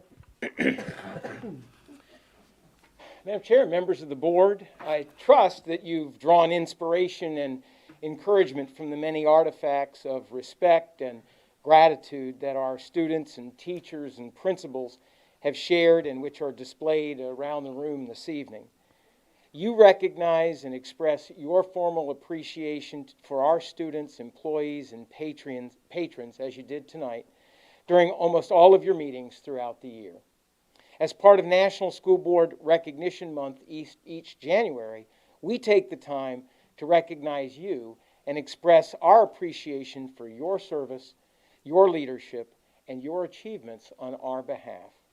So on behalf of our students, our employees, our families, our community, and our mission, I offer our deepest gratitude for your hard work and commitment on behalf of Moore County Schools. And I'd just like to ask the audience to join me now in just giving applause for you all for the work you do.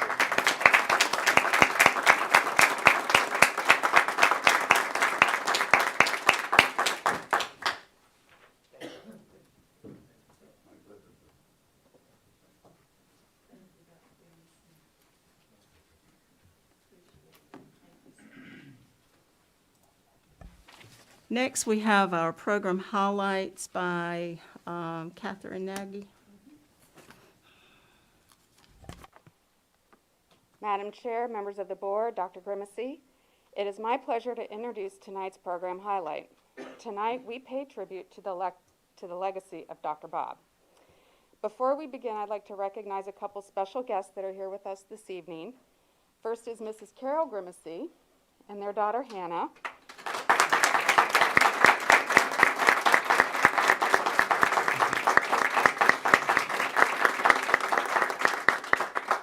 Thank you for being here and for all the sacrifices your family has made in order to share Dr. Bob with our students.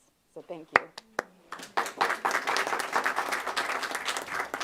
Now we have a video compilation of Dr. Bob's service to Moore County Schools over the last 7 years.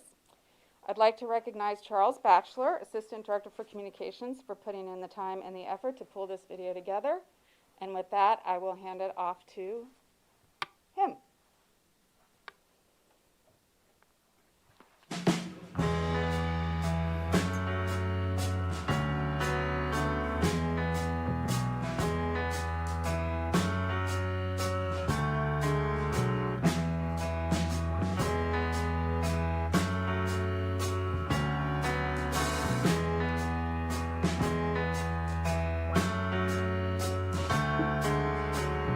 Hi, Dr. Bob. Pat Corso, your only other Chicago White Sox baseball fan. When I first heard of your retirement, I call on that White Sox history when the kid said to shoeless Joe Jackson, "Say it ain't so, Joe." And that really is the way I feel. Your legacy is unsurpassed as the superintendent of schools here in Moore County, and I've seen 5 of them. So I just am so proud to have known you, to have worked with you, and as you retire and go off to the next things in life, I want you to know that we are truly, truly grateful and appreciate all that you did for the kids of Moore County.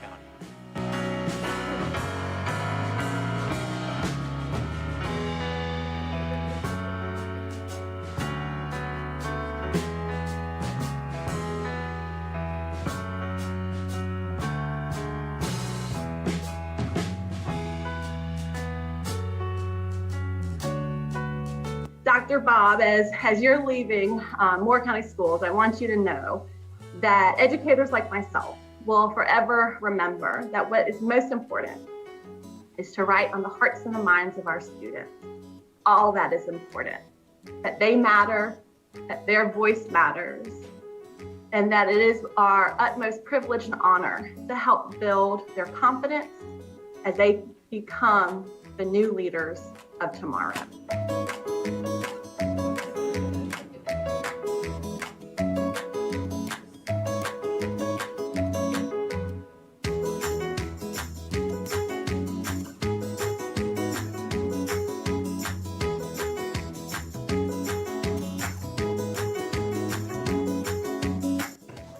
Thank you, Dr. Bob. It was nice having lunch with you.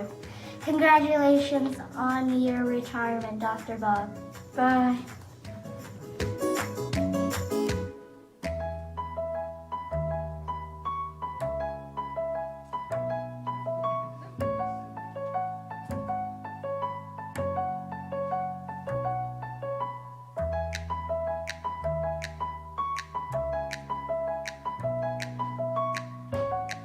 Thank you for being your own man. Thank you for taking part in our community activities, for coming to our programs and activities, participating in our walks and in the parades. Thank you so much for what you have brought to our community.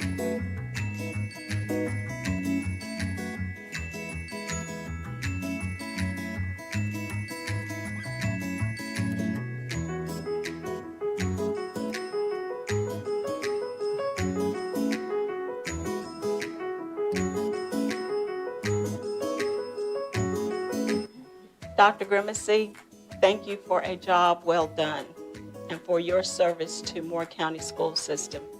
It has been such a pleasure for me to have worked with you and to get to know you on a personal level. You have shown me a personal compassion and empathy, especially during the loss of my little grandson, my brother, and my mom. During those difficult times, I will never forget the times when you would call me just to listen to me and then offer encouraging words. Congratulations on your retirement. I pray and hope you enjoy your new journey of retirement and getting to see those little grandchildren more often. Blessings to you and your family.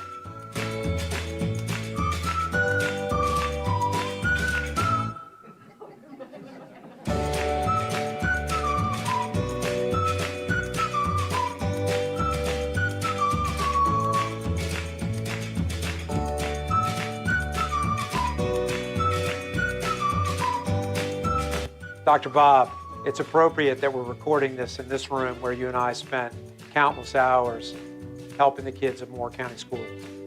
Just want to thank you for your passion for the kids. I want to thank you for your perseverance. I want to thank you for your diplomacy. Most of all, I'd like to thank you for your friendship. I wish you all the best in this next chapter. Best of luck, my friend.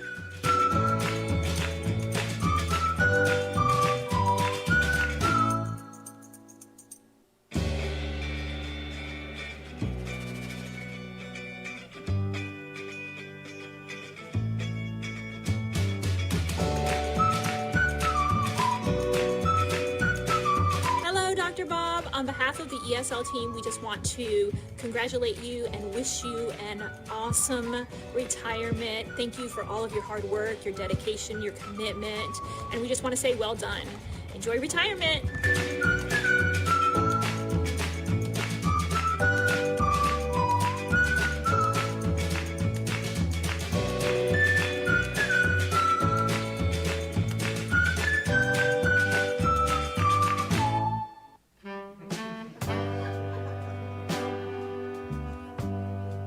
My name is Reese Blevins. I'm an 8th grader at New Century Middle School. I'm a member of the Student Advisory Council. I'm grateful that Dr. Bob Grimesey allowed this opportunity for me and other students across the county. Being able to voice my opinion about school issues is important to me. It is more important that we have felt heard and taken into consideration. Thanks, Dr. Bob, for making a difference in our community and our school system. You will be missed.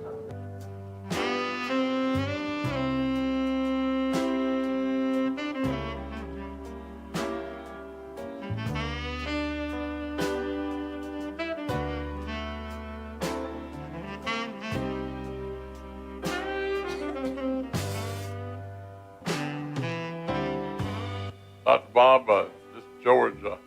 Enjoyed working with you. We've had some good days, and we've accomplished a lot. I really appreciate the support you've given the college, and the college has given you a lot of support back. So I've really enjoyed working with you, and just have an enjoyable retirement. You deserve it.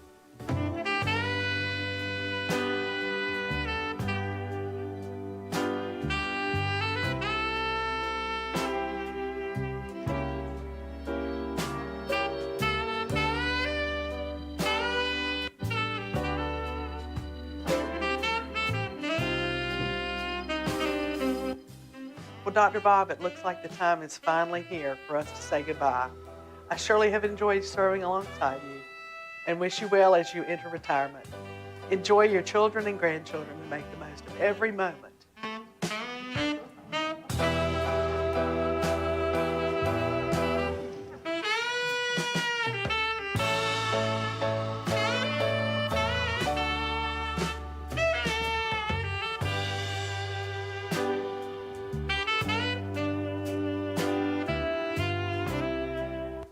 Hey, Dr. Bob. Of course, it's me, Fallon Brewington with Boys and Girls Club of the St. Louis. And I just want to tell you that we are definitely going to miss you. I personally am going to miss you because you have been that silent motivator for me. You know, when we were both going through rough patches or going through rough times, we would send emails and kind of encourage each other that no one ever knew about. And that kind of got me through, and I appreciate you. I also appreciate you because you ensured that our kids were our kids. They were our kids, whether they were leaving your school doors, entering my bus, or leaving my club, coming to your school. You know, they're our kids, and it didn't change. And you were always a supporter of Boys and Girls Club of the St. Louis.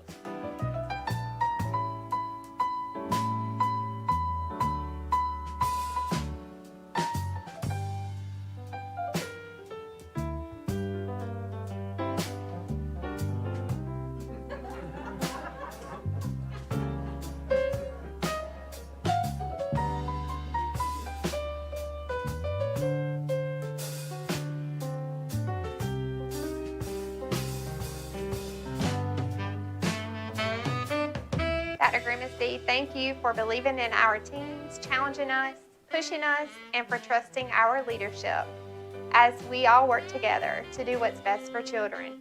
May you never forget the lasting impression that you have made on all of our lives, not just our students. At the end of the day, I just want to thank you for loving children. Enjoy retirement. Know how jealous we are and how much we truly appreciate your service.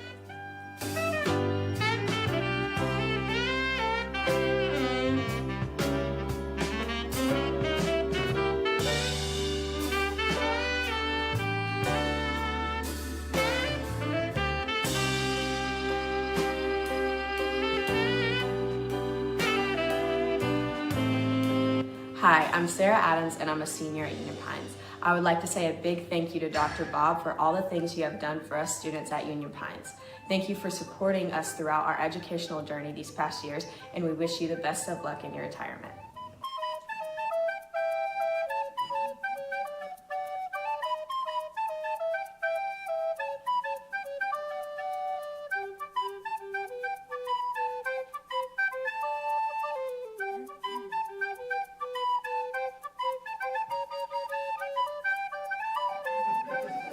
I just want to thank you for your part, your administration here, coming to us from the schools in Virginia. I hope you have lots of pleasant memories.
Thank you, Robert, for all you have meant, not just to Sand Hills Community College, but frankly, Bob, all you have meant to me. You are an absolute pleasure to work with and to have, not only as a colleague, but a friend.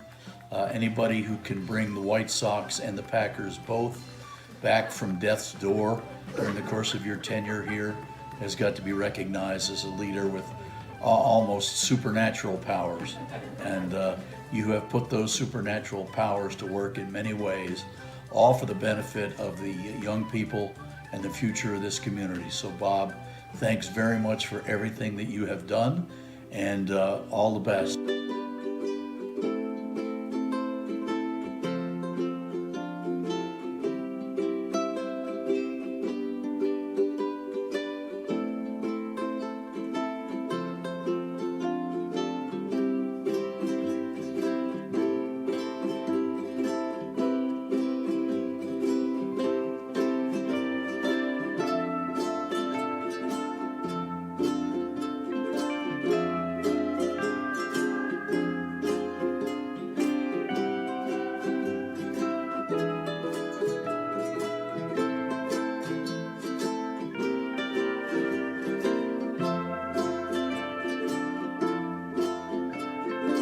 Dr. Grimesey, I just want to thank you so much for all you have done for Moore County Schools and specifically for all the students that you have touched. Most people will think about your success as the school buildings or the achievement scores of our students, how they've increased over time, or even some of the new STEM programming that you've brought in. But what I remember is what I asked my son this morning about what he remembers about you. And that is that first time that you showed up in his elementary school lunchroom and had lunch with him and some of his friends. So thank you for caring for the students individually. Thank you for knowing their names. Thank you for knowing the names of all the staff that you interact with. Thank you for sending all those letters, handwritten, every time you met with a teacher or a student. Thank you for celebrating all the successes that our students have had over time, both academically, athletically, and artistically. Thank you for allowing the staff to grow and fly and become leaders in the state and in the nation. Thank you for being you. You deserve every minute of this well-deserved retirement.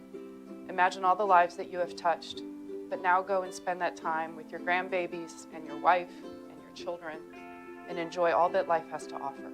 We will miss you. Aloha. Thank you, Dr. Bob.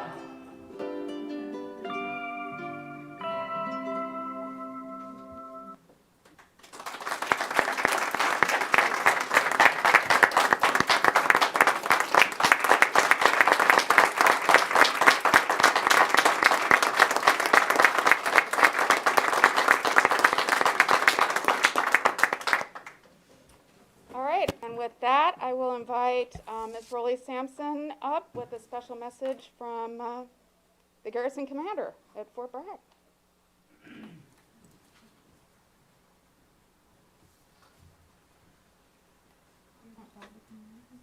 You can come on up, Dr. Bob. And we actually have two things. So the first will be from Dr. Chevelle Goodwin on behalf of the Garrison. So I'll give her a moment to, I'll get the stuff out of the bag if you want.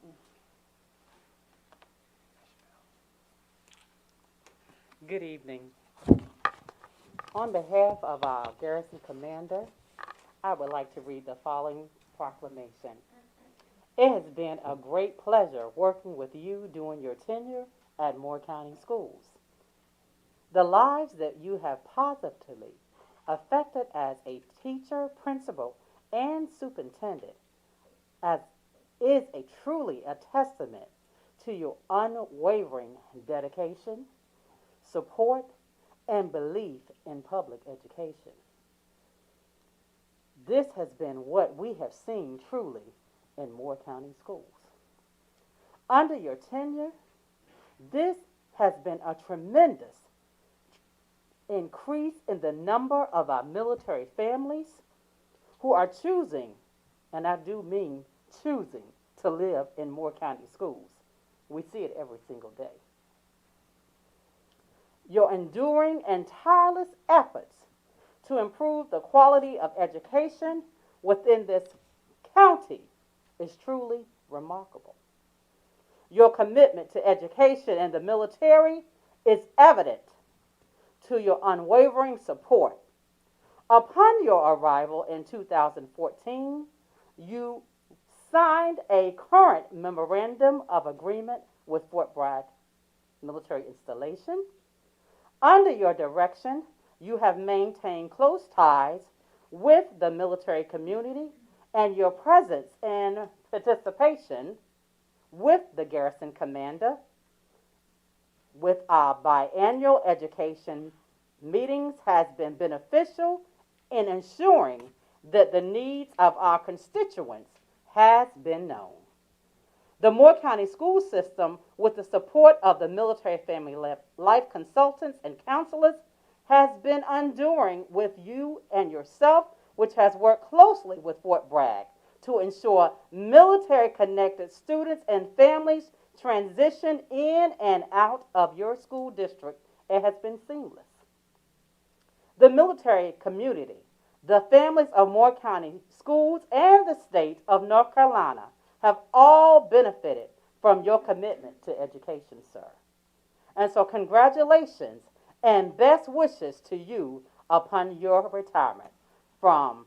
Sincerely, from our garrison commander, Colonel Scott Pence.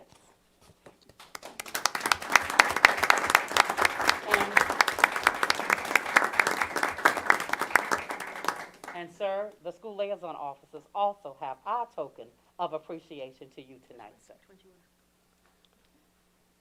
Now, Fort Bragg is known for our Iron Mike. And so from the minute that I met this gentleman, he made sure that we knew about his love and his passion. So, to Dr. Bob from the School Support Services. And so, sir, thank you very much.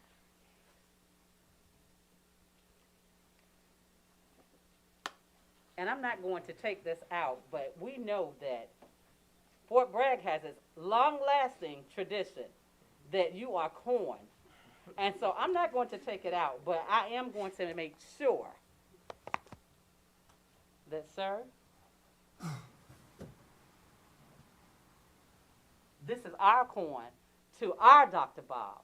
And we thank you, and thank you for everything that you've done for every military child that has come across these doors, and the support that you have given them, and the love that you've given to every military child, and to us as well, sir. Thank you. Thank you, Chevelle.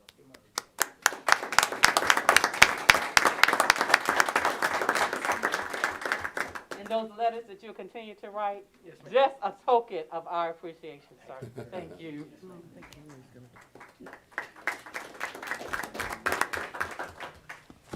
So, Dr. Bob, it wouldn't be appropriate if military families. Do I sit down or do I stand? You can come stand. And actually, Carol should come with you. No, No, Carol should come with you. Carol will kill me if I. Yeah, it wouldn't be appropriate in the military community if we didn't farewell our leaders. And part of that is making sure we recognize the fact that leadership is typically a command team. And a lot of time behind that leader is a spouse who's serving with them. What a lot of people don't know is the story of what brought Dr. Bob to Moore County. And you want to talk about the universe working or kismet or the tipping point or whatever you want. But there was a moment in time in August of 2013 when their son was severely injured in combat. But also during that time, he pretty much saved many of his fellow Special Forces Army personnel who were with him. Because of that, John Grimesey, Master Sergeant John Grimesey, received a Silver Star. He also has 2 Bronze Stars for Valor. When I was watching his ceremony, when we did the Silver Star ceremony, there was a comment that was made by Lieutenant General James Slife that I think is so appropriate about that moment in time bringing you guys to Fort Bragg. And he said, "Today we're here to honor a man who stood in the midst of adversity and danger. In doing so, he started a chain reaction in the lives of those around him. What your son didn't know is not only did he save people, but by bringing you here, he opened the door for military families to finally have a voice in this community." I will tell you, it didn't exist. We've been here a long time. It didn't exist when my children returned to Moore County in 2013. That's why I pulled them. That's why I left teaching for the school district. Dr. Grimesey will tell you the first time we met was a little bit contentious. He asked for an honest opinion, and I gave him a lot of honest opinions. and he still gets them sometimes. He will tell you that in all these years, I have not held back. But you being here and being a military family member and understanding personally what that sacrifice meant for you and Carol opened the door for us to have a voice and for us to not only have a voice, but to make change that impacted all of our students. I recently had Cumberland County Schools contact me because they would like to start a military family advisory council. So they asked for how we did it. And they're also going to host probably their first military family forum this year. And they asked how we did it. So on behalf of myself and all of our military families, we are extremely grateful for you opening the door for us. And so we have a different type of token, and I'm hoping Carol has a green phone, but I'm not sure you do. But the color for military children, as you know, is purple because it combines all the colors of all the branches of service. And we talk about military kids bloom where they are planted. So this little purple pot has your family name on it. And it says, "Wherever life plants you, bloom with grace." So as you and Carol move on, thank you both for your service to our community and our families.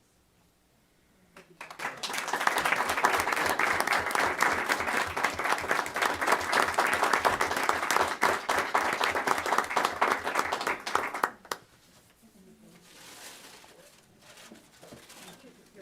Would you please? Wait. Stay right there. Not over.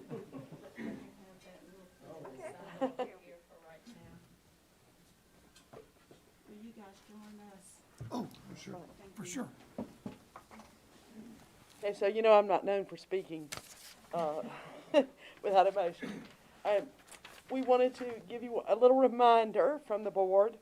I'm going to blame on COVID the fact that the engraving is not done, but I can tell you what it's going to say when I take it back. However, Dr. Grimesey, we're going to give you this tray. Now, note it's not silver. It's meant to be used as you serve Carol breakfast in bed over the course of the next year. So please do. So this is presented to Dr. Robert P.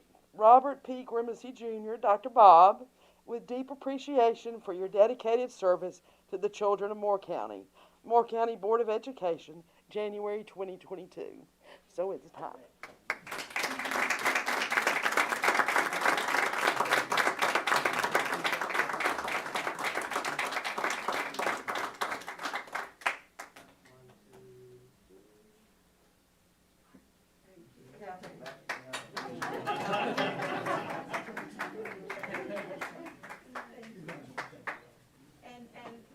Dr. Grimesey, prior to you having something to say, we want to take this time for our board members to have comments, if you don't mind. And we're going to start in the middle with Mr. Dennison, and then Mr. Levy and Mr. Hensley.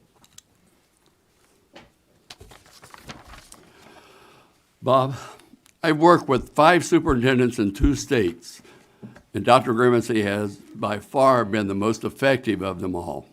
He truly understands that our #1 priority is student achievement and has done an excellent job of ensuring we do the best we can with the funding we receive and the resources available. Even though we receive many comments at board meetings about reading proficiency, we are ranked number 23 of the 115 school districts in North Carolina for district performance based on all the state tests. We also had the 13th highest graduation rate in North Carolina the past year. Bob has done an excellent job of validating the importance of our employees and specifically improving the autonomy of our teachers and principals. Thank you, Bob, for your service to our children. It's now time for you to enjoy retirement and your family. Dr. Grimesey, from time to time, we haven't seen eye to eye, but I will tell you something that. I want to make sure your mic is on. So Okay. It's on the record. All right. As I said, from time to time, we haven't seen eye to eye. But I will tell you that I started going to school in Moore County in around 1960 with when Robert E. Lee was the superintendent, or just about then, because I don't quite remember. And going through these many, many years, I can say you are one of the greatest one of the greatest superintendents this county has ever had. And our county should be grateful to you for doing what you have been able to accomplish, which is to help all the children of Moore County, and to also doing it with a loving heart. So on my behalf, I just want to say that I hope your retirement is wonderful. I wish you would stay on. I really do. I wish you would stay on. And I know that the people of Moore County are grateful to you for all that you've done. Dr. Grimesey, we all knew Dr. Grimesey is one of those rare individuals who can wear many, many hats, many of which were demonstrated in the video tonight. One of my biggest regrets in life now is I never saw you in person in the Dr. Seuss hat. Hang around after the meeting. I'll take care I of was it. going to say, if you had it under your table there. Yeah. Anyway, in all seriousness, Dr. Grimesey is a man of many, many talents. He's extraordinarily hardworking and very, very, very extraordinarily dedicated to education. Dr. Grimesey, I just want to wish you best of luck in future endeavors if you choose, or retirement or whatever you choose. Best of luck. Thank you for everything you've done. Here. Thank you so much, everyone. Dr. Grimesey, you will see, we will give you a copy of our video and all of the comments. A lot of it had to be cut out, so I had lots more to say about you. But I just want you to know that a lot of times you end our meetings with, board members, I'm at your service. And I just want to say that to you this evening, a job well done, thy good and faithful servant. We appreciate you and everything that you have done for our school system. And certainly we know that that you will have some traveling shoes on now to fill your superintendent's shoes as you travel to see those little grandchildren. So we wish you well and blessings to you and your family. Now, I know you have comments.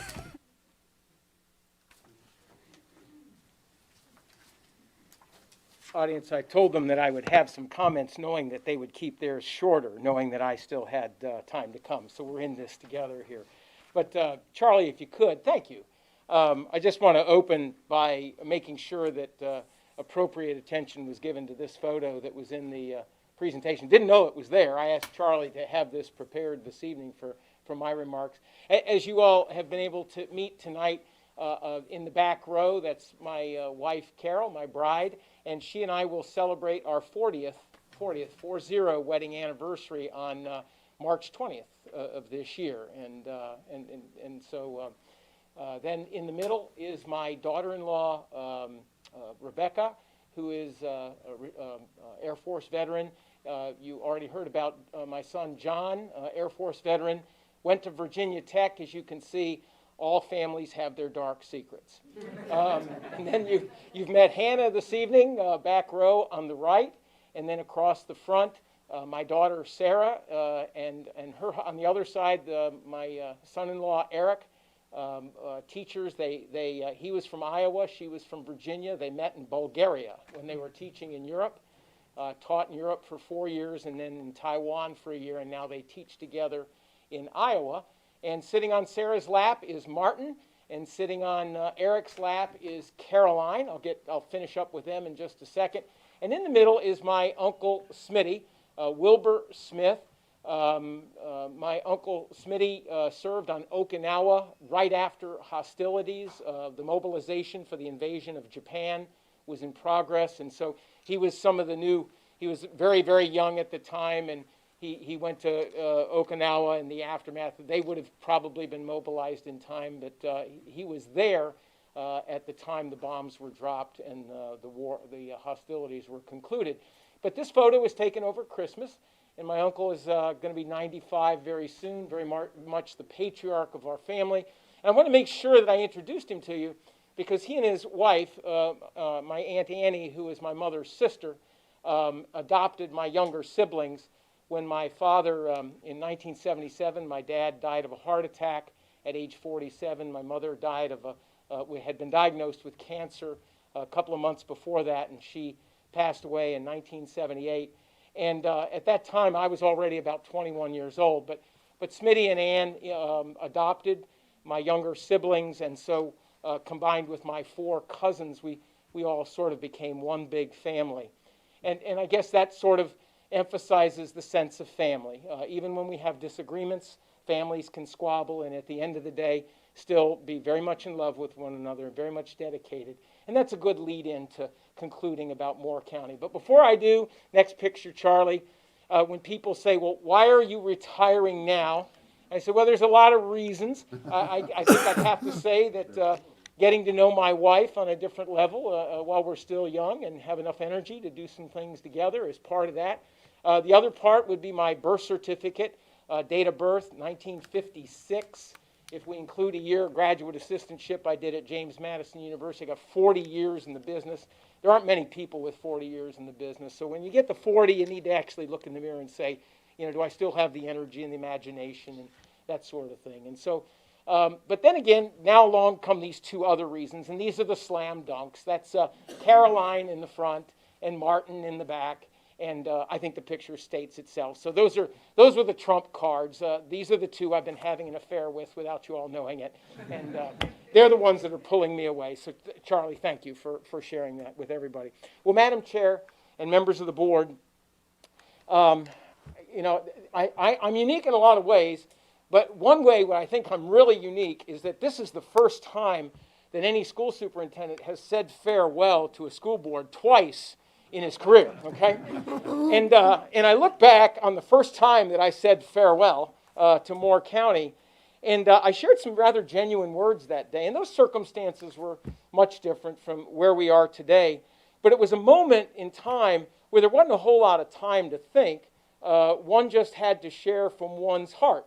And it was at a time when I wasn't getting the video that was telling me how wonderful I was. It was a different circumstance that day, but it was a heartfelt moment with Moore County. And so what I've done is I've sort of looked back at that and said to myself, how do I capture that same genuine gratitude that I shared that day? And so I've adapted those words to make them appropriate for today.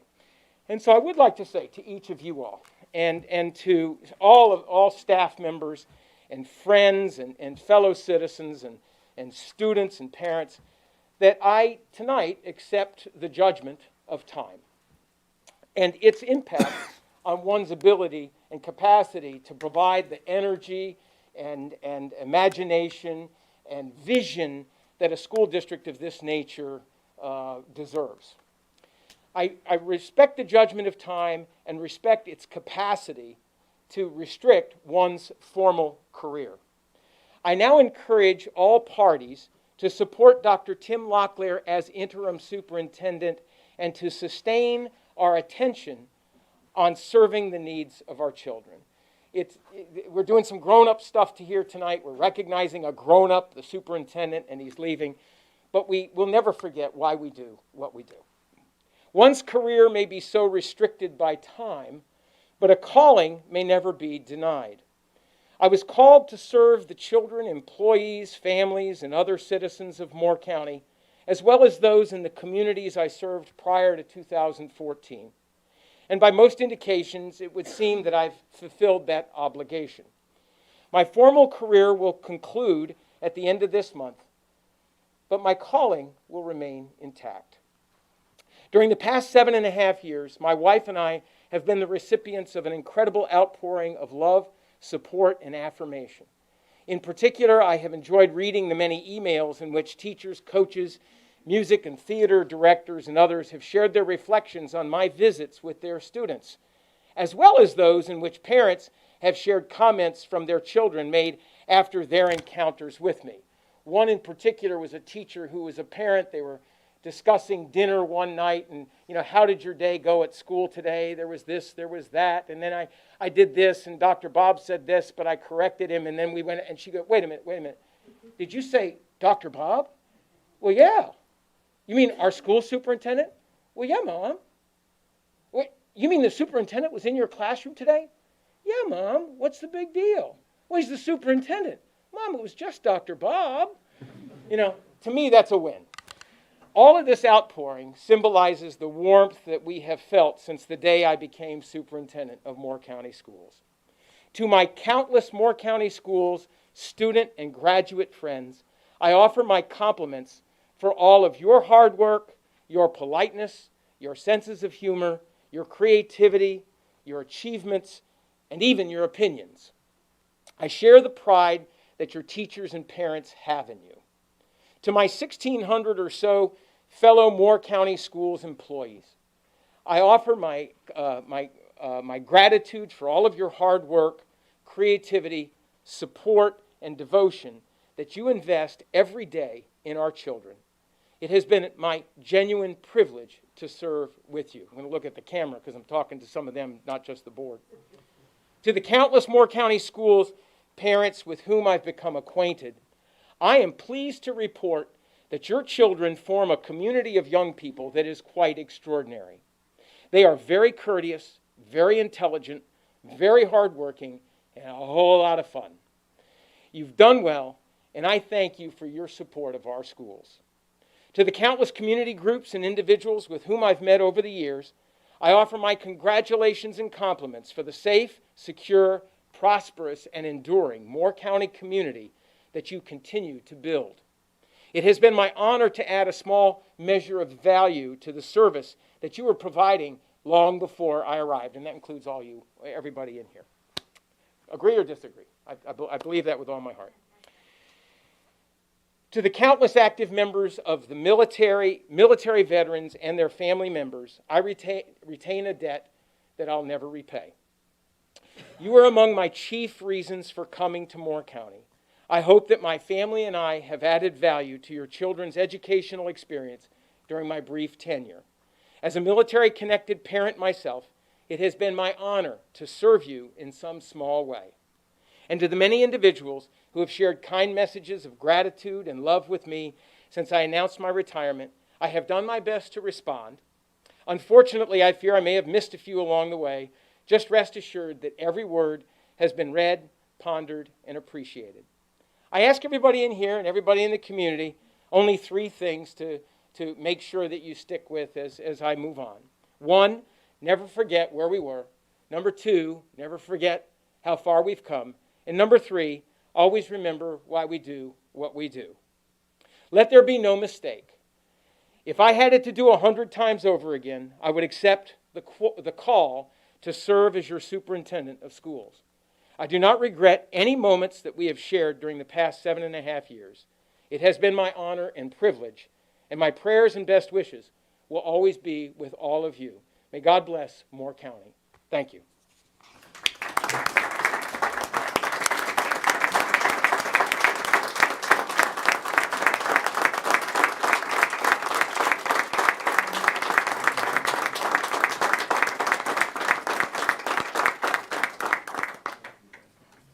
Madam Chair, that concludes tonight's program highlight.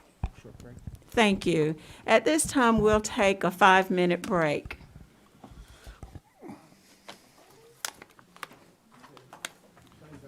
Do we have any?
We're going to call our board meeting back to order.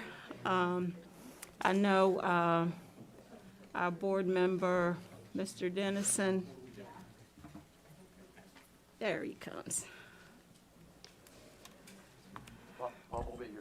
Okay.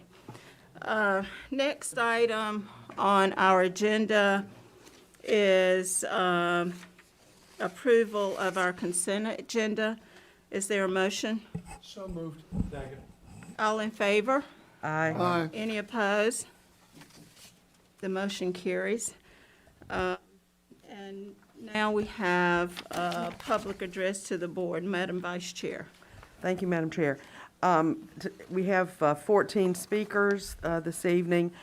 Just a reminder that each speaker is limited to 3 minutes per speaker, and we ask that you remain civil in your comments and avoid speaking about any matters of personnel that might come up. If you have handouts for board members, please give those to Board Clerk Sonia Potter, who will distribute to the board. At this time, our first 5 speakers, if you want to come on over toward the wall or the hallway, Mary Flynn, Mike Friedel, Tricia Athens, Teddy Woods, and Marge Schwarig. I'm not sure I said that correctly because I can't read the handwriting. Mary Flynn. Mary Flynn. Lucky me, I get to be number 1. But maybe it's lucky you because I get to be the calm before the storm. I trust that you will again vote masking optional. The parents and staff who have chosen the no mask option have acted responsibly, and that's a wonderful thing. Arguing statistics is redundant and subjective, as is arguing freedom of choice. But we are Americans of the Republic of the United States, and we are free. Let's argue instead for being peacemakers. This tug of war for power is absolutely unnecessary to our happiness as people of God. Vote for freedom. Vote masks optional. Thank you. Thank you. Mike Friedel. Hi, tonight I'd like to cover 3 items. First, I'd like to wish Mr. Grimesey peace and joy as he enters retirement. I still feel you're still going to be achieving even in retirement. Second, I want to mention the trip that the Pinecrest Choir was planning to take to complete in a national competition but could not go because the school board did not act on their request. Not only were the students denied a fantastic opportunity to compete, but they also lost their $150 deposit. I'm sure some of the students' families could have used that money for other purposes. Third, did you know that 13 or about half of our schools are on the North Carolina Department of Public Instruction targeted improvement school list for consistently having subgroups such as black children, children with disabilities, economically disadvantaged, and English learners receiving an F letter grade in the state's accountability system? Now, this is based on pre-COVID or the 2019-2020 school year, since the state DPI has put on hold updating their list due to COVID. I should also add that our school system had a similar number of schools on the list for the 2018-2019 school year, so this is not a new problem. But a problem that did exist prior to Mr. Hensley, Mr. Levy, and Mr. Holmes joining the school board. So not only the parents, who some school board members went to great lengths to keep out of school board meetings, are saying our schools are failing, but also the Department of Instruction. For your convenience, I have printed out the information from the DPI website so you can review it later, and I'll hand it to her when I'm done. Now, I leave you with 2 questions. Do all of you know this? If not, then you need to sit down with the school administration and have a serious discussion on why you are not informed. Then you should have another discussion on how they are on how they're going to resolve this with quantifiable goals. The other question is, if you did know this, why did you go to such great lengths to silence concerned parents instead of addressing this embarrassing situation? As Mr. Hensley pointed out during this last school board meeting, the role of the school board is to oversee the school administration and make sure the school administration is doing its job of educating all children. This is similar to the roles directors play in the business world. Based on the DPI website and knowing half our children are not proficient in reading and math, our school administration is not doing its job. In the business world, the board of directors would be looking to replace management personnel who cannot get the job done. If the directors fail to act, the stockholders, or in this case, the citizens, replace the directors. Need I say more? Again, I want to say to Ms. Thompson, you are in a position to lead all of us down the road of working together. Please take that step so yours and your fellow board members can include in their legacy that they brought all the groups together. Tricia Athens. Good evening. I'm Tricia Athens from Whispering Pines. My 4 children graduated from Moore County Schools, so we were in the system from '94 to 2018. I'm thankful to be able to talk tonight. I'm a bit confused about the status of Superintendent Grimesey's accepting $1.4 million from Moore County Schools without the approval of the school board. But what I'm most interested in is understanding what the $1.4 million is funding. We know school nurses are being hired in numbers never before seen in Moore County schools. I've heard they're needed for COVID testing, but we have reason to believe that part of the mission of the school nurses being hired will be to vaccinate Moore County students without parental consent. No, they can't do that. That's illegal, is everyone's response to this. But North Carolina is actually among 5 states that has legally adopted something called the Mature Minor Doctrine. You can find the Mature Minor Doctrine stated on the North Carolina Department of Health and Human Services website. Quote, North Carolina law also gives people under the age of 18 the ability to make certain health decisions, including the choice to get an FDA-approved COVID-19 vaccine, if they show the decisional capacity to do so. What? Who decides decisional capacity?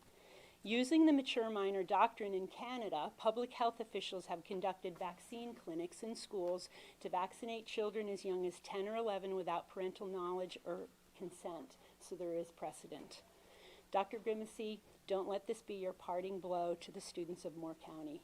Healthy children in this age group are just not at risk for COVID-19. They are not carriers, and the data are becoming clearer every day that children and young adults are at great risk for serious and irreversible injury or death from this gene therapy. The citizens of Moore County are watching and will hold you accountable regardless of your employment status at the time of their child's injury from this shot. Protect the students of Moore County as you are hired to do, and don't let this become your legacy as Moore County School Superintendent. Thank you. Teddy Woods. Teddy Woods. Just few observations. I noticed that vaccine don't work and don't prevent COVID-19, don't stop the spread on infection. Vaccinated people get and transmit the infection. Triple vaccinated people are getting COVID-19 and transmitting at an high rate. I also noticed that vaccinated people, while being sick, wear masks under the false premises that the mask and vaccine together stop the disease. What can go wrong? Well, they go to work, stores, shopping, etc., and spread the virus. Vaccine and mask don't prevent the spread. I also want to point out on January 3rd, 2022, was reported that the mother stuffed her COVID-19 positive child in the trunk of her car because she didn't want to get COVID-19. This is very alarming and scary. I don't need to comment about that. But I blame the national and local media. They are responsible for these horrible, hateful acts. Mainstream media, along with politicians, Fauci also, spread and create fear.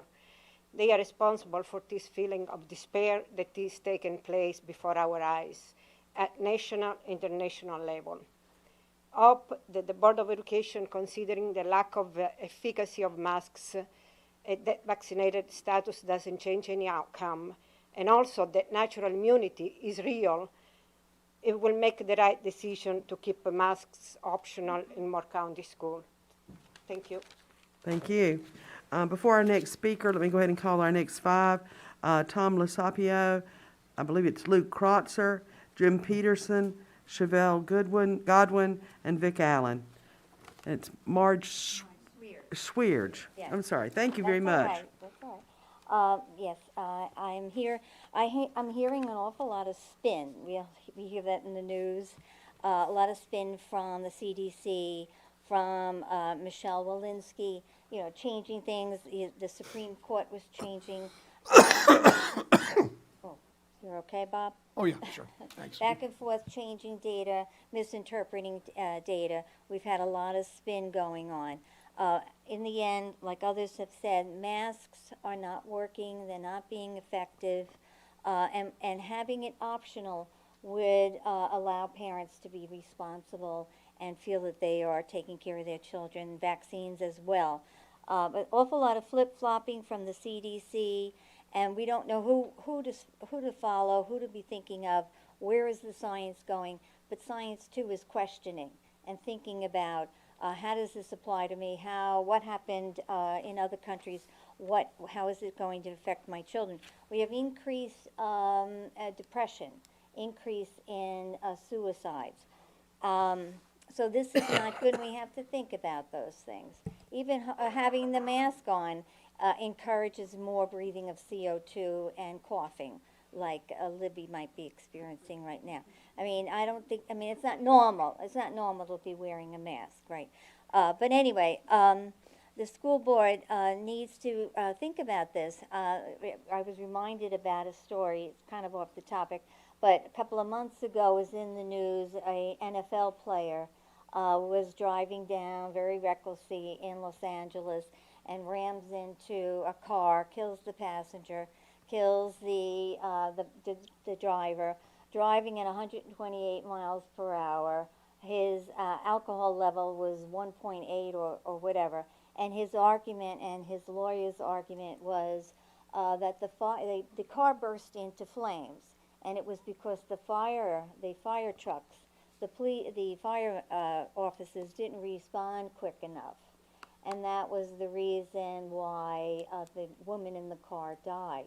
So there's a lack of accountability across the board in our country, lack of responsibility, and you know, I do appreciate what Dr. Grimesey has done. He's been here 7 or 8 years, correct? And we still have failing schools. I mean, that's my same mantra coming up here every time. Like, for instance, the middle schools we got math proficiency of D. That's 4. English, D. We had, that's from Southern Middle, Cranes Creek. There's a B for West Pines. That's just middle schools. So I wouldn't be skipping around and hip-hopping around thinking, oh, how wonderful you've done, the board, yourself. I don't know. I don't understand why we can't have A schools. So Thank you. stop the spin. Mr. Lasapio?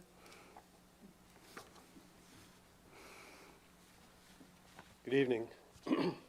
For those of us that believe in a creator, it doesn't seem understandable that this being would fill the earth with several billions of people that look alike, act alike, dress alike, have the same job, same skin color, same thought process.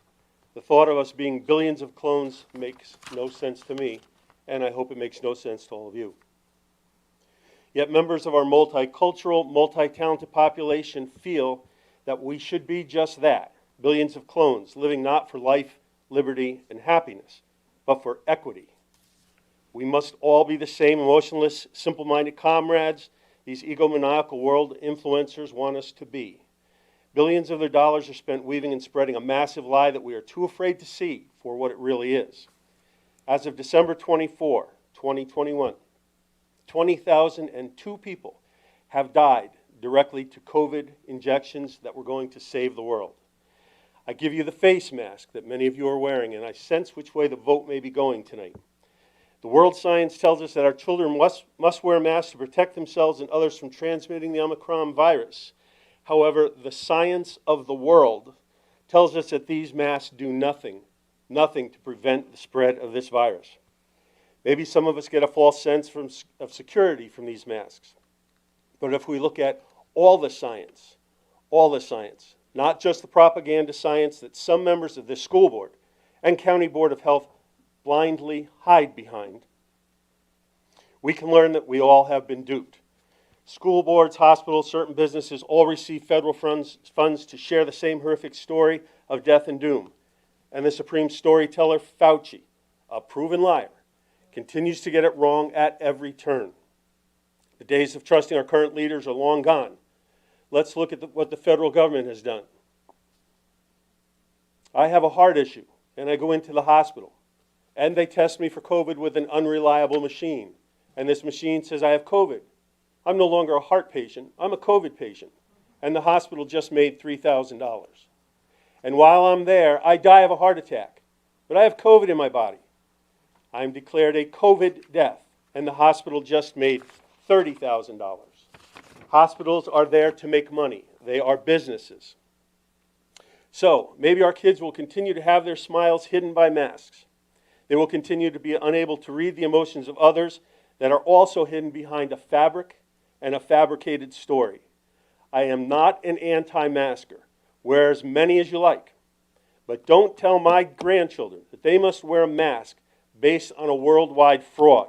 None of you are qualified to do that. I feel that members of the school board might be labeled cowards, fearmongers, tiny cogs in a federal machine who are too closed-minded to personally investigate the real science and who unquestionably follow the rules of the wannabe world masters. Thank you, sir. Thank you.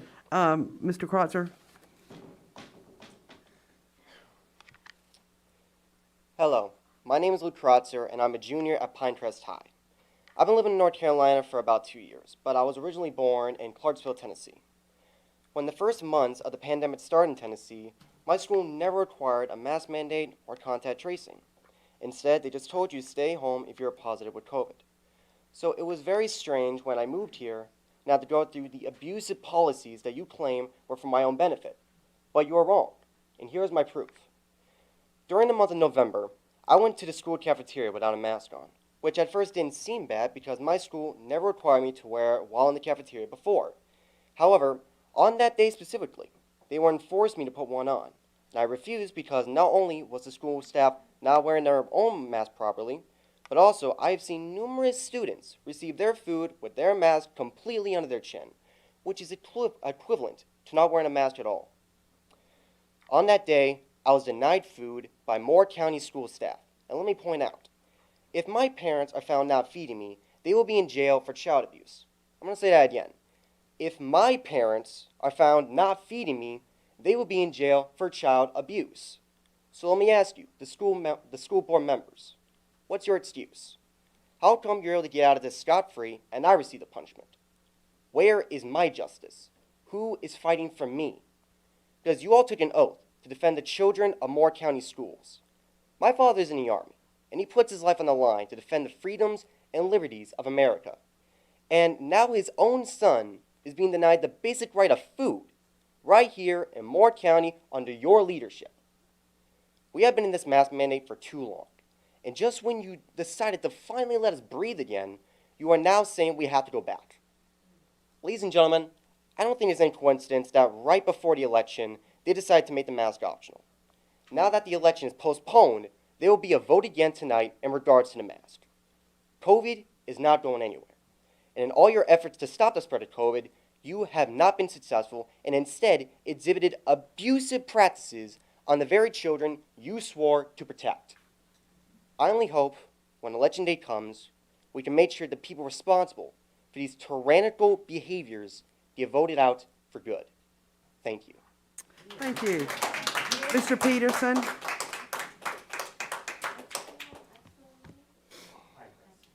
My name's Jim Peterson, and I'm going to try and talk to the cameras. I've been here past 7 meetings. I don't think I'm listened to by a few people. I got some notes here. Again, masks are ridiculous. They don't work unless it's sealed and you're decontaminating yourself and you're going back into a non-contaminated environment. It's just stupid. It's ridiculous. there's 3 of you wearing masks now, so I'm guessing you're probably going to try and vote for the remask the kids. But I saw Libby Carter 2-3 days ago in Little Dino's eating with 2 little girls. I didn't take a picture to say anything because she had 2 little girls with her, but I don't know why you wouldn't wear a mask now, but not a couple days ago, or when you're out in public or with Ed at a Moore County Republican meeting. You don't wear a mask there. Next thing here, budgeting, finance. I don't know. Sandhills has finance classes and economics classes, business finance. I think it was last month I saw teachers, I don't know, what I witnessed, it seemed like they were extorting for a so-called retention bonus for money it was supposed to be for the buildings or whatever at Pinckney. So just from my observation, it seems like these kids at Pinckney and the staff there are now going to have to suffer because money was taken from them to go to someone else when kids in Pinehurst are still going to have a gold-plated school there. And then I heard Ed over here saying, oh, we'll just ask the commissioners for more money. Well, I'm going to go to commissioners and I'm going to tell them. They probably won't listen to me either. I'm going to tell them to tell you no. You budget for things like that. The first school board meeting I paid attention to, I watched online, and I'm still kind of appalled over it. I heard Pam Thompson condemning a Jewish man for describing what he saw as Nazi propaganda. I would think a Jewish man would know if Nazi propaganda, and I don't know, I'm still appalled on it. It was anti-Semitic, racist. That's why I started coming to school board meetings after I heard that. I sent an email a couple weeks ago asking about another book, and I did get a reply, but it was a really snide reply from, I think it was this woman here, Catherine Murphy. She didn't answer me. Well, she did answer me, but she goes on to tell me about the book and what the book is. It's something else would change. I know all that. I didn't ask that. I didn't ask for condescending replies. I just asked a question, just simple answer. And I would like to know what the incident is. I don't know if it's this fella here, one of the attorneys. I'd like to know what he was talking about that he wants to keep out of the news. Then go into closed session makes me wonder what's going on. I don't know. Are families being paid off for rape victims or something? I'd like to know what's going on. Last thing, well, I'm running out of time, but everybody please call Jamie Bowles and ask him to amend the law to put these school resource officers under the sheriff's Thank you very department. much, Mr. Peterson. Chevelle Godwin? Chevelle Godwin? She must have left. Mr. Allen? And then our last 2 speakers are Robin Calcutt and James Longacre.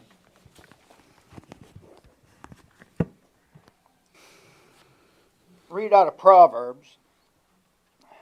To know wisdom and instruction, to perceive the words of understanding, to receive the instruction of wisdom and justice, and judgment and equity, to give subtly to the simple, to the young man knowledge and discretion. A wise man will hear and will increase learning, and a man of understanding shall attain unto wise counsels. I just thought I'd say that to bring a little levity here. This deal with Superintendent Grimesey. Thank you very much, sir. You have a beautiful family. From the looks of it, from the surface that I see, you raised your family well and honorably, and I appreciate that. Which brings me to the point that there are 2 Americas. There are 2 Moore counties. Me, I'm an educator. I think I'm the only one here. I think I've been the only one here that actually teaches students. Last board meeting, they sent their proxies here to demand a bonus and mental health days. No educator showed up. There wasn't a teacher here. There hasn't been a teacher here at a school board meeting to voice their grievances or for or against anything. I just wonder why. I hear that they're afraid. I don't know what they're afraid of. But there are 2, I see 2 Americas where I teach. Contrary to popular belief, at a Christian school, we take a lot of kids that don't come from a family like mine or Mr. Grimesey's. They don't have dads at home. Some of them don't have moms. They have no structure in their life. For this, I blame men. Men don't take responsibility for their homes, for their children, for their families. So what happened is the public school system has taken over the family, and they make all the decisions. They put everything into their heads, all these ideas, whether it's about race, about gender, about the weather, about anything. There's nothing in the family, so you have complete control, and you're winning. You can tell by the crowd here. It's waning. You're winning. I'll keep fighting. If it was up to me, I would tear this whole system down. Thank you, Mr. Allen. Robin Calcutt.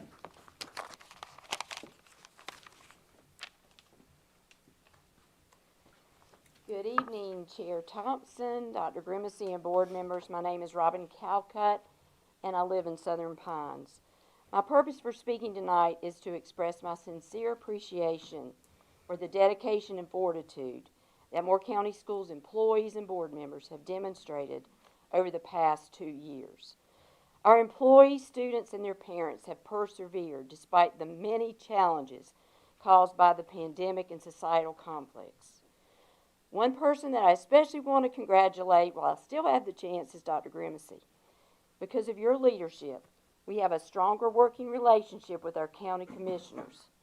We have school facilities that were built to last, and all students have greater opportunities. Thank you, Dr. Grimesey, for your leadership and unwavering expertise that enabled all of us to work together for the greater good of our students and the community. Congratulations, Dr. Grimesey. Secondly, I want to recognize the school administrators and teachers for their professionalism, dedication, in fulfilling the mission of Moore County Schools. Not everyone has walked in your shoes, and it's not always clear the time and professional abilities that are required to provide a high-quality education. It doesn't just happen. During the past 2 years, your working environment was flipped to an unheard-of dynamic. Students and their families look to you for stability and a continued connection to their school family. We need to recognize the teacher's quick response 2 years ago to redesign in-person learning into an online format so that students had what they needed. There was an unprecedented strain on the systems and processes that schools typically follow. The entire school system responded. Time and talent to redesign strategies and supports were spent to make sure students had what they needed. As a member of this incredible community, I'm grateful for your unwavering commitment to our children and youth. We are fortunate to have each of you. You all certainly deserve the financial compensation recently approved by the General Assembly. As we all know, the stresses and strains caused by forces beyond our control continue to surface. Despite the challenges, I have absolute confidence that in Moore County, we can work together to support our schools. As community members, it's important for each of us to encourage our school employees with appreciation and support. For these are the dedicated individuals that help us to care for and educate our most precious children and young people. Thank you. Thank you. Mr. Longacre. Good evening. I know there's going to be a focus on the number of cases within our county, our state, and our country, but scientific facts show no danger to most people, especially kids, from this latest variant that accounts for the spike in cases. Keeping mask optional gives the power of our children's well-being keeps the power of our children's well-being where it belongs, with the parents. No school board member or teacher knows better than the parents about what is best for their children. There are now vaccines for children and boosters for anyone who wants them. It's a choice of the individual. I promise not to tell you how to live your life or what to inject into your own body. And I ask the same from you for my wife, my children, and myself. I would like to focus on how we regain collectively the educational ground that has been lost over the last 2 years with our children wearing masks, which is documented to stifle growth because they can't see facial features, along with the virtual learning. Some children have been able to keep up, but most children fall behind because they don't have active parents at home to help fill the gap of the teachers at the school. Please remember that you are elected by the parents of this county. Some of them are here today, and others. Remember this later this evening when you decide to keep masks optional. Thank you. We have three I additional. still have 1 minute and 23 seconds, ma'am, sir. Certainly. Mr. Eklund will move to call-ins afterwards.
Thank you.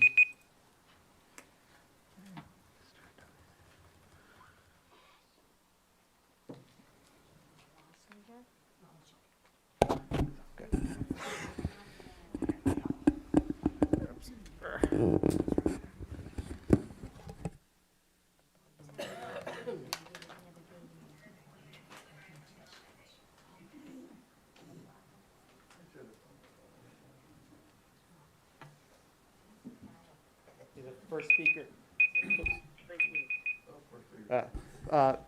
Is this Jay Tisman, please? Hello? Yes, hold on, let me set the volume here. Yes, Yes. hi, I'm here. Yes, you're live with the Moore County School Board. You have 3 minutes to speak, Yes, please. hi, I'm here. Yes, go ahead and Okay, speak. Yes. can you hear me? Yes. Okay. Hi, my name is Jay Rhodes Tisman. I'm a Moore County native, and my 3 boys attend Pinehurst Elementary, the same school I did as a child. I'm sorry that I can't be there in person with you this evening, but my entire family is currently sick with COVID. The North Carolina Department of Health and Human Services reported today that there are more than 71,000 new COVID cases in North Carolina since Friday, and nearly 400 new COVID hospitalizations, most unvaccinated. The actual number of new cases is much higher as many cases go untested. With the school board voted to make masks optional days before the Christmas holiday with Omicron on the rise, I was shocked. Feedback I got from other parents and speakers here tonight confirm a basic misunderstanding of how masks work to control the spread of respiratory viruses, which I'd like to address. COVID is most contagious 2 days before a person has any symptoms. Masks do not keep us from getting COVID as much as they keep us from spreading it. They reduce the amount of virus droplets in the air from children who don't even know that they're sick yet.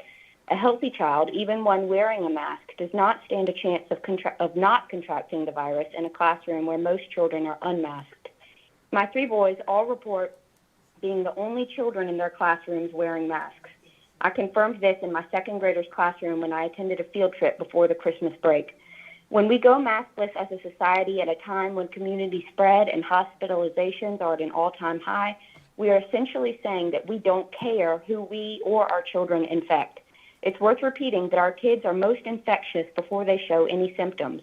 They might have mild outcomes, but they will spread the virus to others who might not.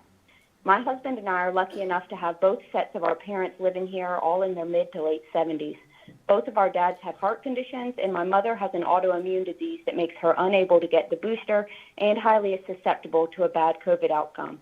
I do not want my children to be the ones who make them sick and cause their death. When masks were required, I knew I was doing my best to control our exposure, but now I feel powerless. After a year and a half of virtual school, we are not willing to return to that. I look around this boardroom and I see most of you have chosen to wear your masks, which shows real care and consideration for each other. As a society, we need to care more about each other than we do about our temporary discomfort. True freedom has nothing to do with what you wear on your face, and to confuse it as such is a danger to us all.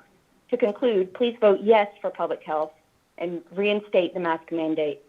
Masks and responsible behavior drastically reduce the spread and keep our kids in school learning where they belong.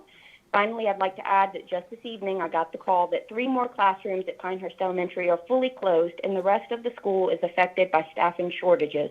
That never happened when masks were required. Simply put, without masks, our kids are sitting ducks, and those that don't get sick are still sitting at home. Thank you. Thank you.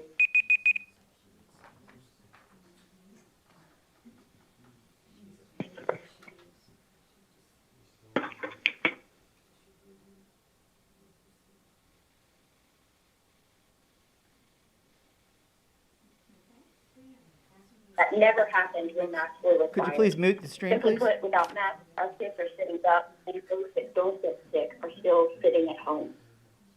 Hello? Hello, yes, is this Jennifer Wallace? Thank you. It is. Yes, you're live with the Moore County School Board. You have 3 minutes, please. Okay, thank you. Hey, my name's Jen Wallace, and I'm relatively new to Moore County. Actually moved here for the school system and live in West End. And I just want to preface that I've spoken to the board member, Robert Levy, spoken to the Board of Health, spoken to school individuals, Jamie Burr, Jana, who's the COVID nurse. I've reached out to legal counsel, Allison Schaefer, the director of policy for North Carolina Schools and Board Association. Masks were made optional 3.5 days before Christmas break with no warning to staff or parents, no plan for the new mask optional version. No support or guidance was given for those students who would be wearing masks. My child's in the 1st grade and has autism. I was told they could suggest he wear his mask, but that was about all they could offer me. My school had no time to prepare for this transition. His brother's in the 4th grade and has a degenerative autoimmune condition. Mask wearing is an important part of him being able to remain in school. There should have been a plan in place for those who want to wear masks and those with disabilities that would require assistance to do so. The assistance they had been receiving just the previous day. This decision went against the Board of Health data. That choice has now brought about longer quarantine times, and no one can track who's mask wearing and not, etc. This means more children are out of school. This decision also makes test to stay difficult, as that's based on a masked population. During break, numbers continue to rise at an extraordinary rate. The board chose not to meet or offer any guidance for students coming back to school. Today, numbers are still going up. Our children have schools with minimal strategies that mostly cover enhanced cleaning procedures. We're dealing with an airborne virus, and while cleaning is always appropriate, it doesn't address the virus in and of itself. The school my children attend also continues distancing in the lunchroom, but the lunchroom is rotational. Many times, children are eating in the classroom and no available distancing. Board of Health has been given the responsibility of offering up their expertise with control measures via the legal authority and requirement document. The Board of Health did offer recommendations, which fell on deaf ears. Going forward, I think most can agree we'll be living with COVID, and we don't know what that means. We're not endemic at this point, and therefore we have to have flexibility to look at the data and respond. Currently, numbers are higher than ever. What is the plan to keep our children safe and in school? What is the plan concerning the NC Strong Schools toolkit? Will it be utilized in any way? Here are some of the high points from that document. Masks should be worn. There is also updated science brief available on the site that explains the data on masks and efficacy. The AAP continues to advise mask use as well. Physical distancing, testing. There is a section on ventilation and vulnerable populations like my children that have IEPs and 504s. It mentions accommodations for this group and health plans to limit exposure. Thank you. That's 3 It minutes. is unsatisfactory to act like this problem doesn't exist. Thank you. Thank you.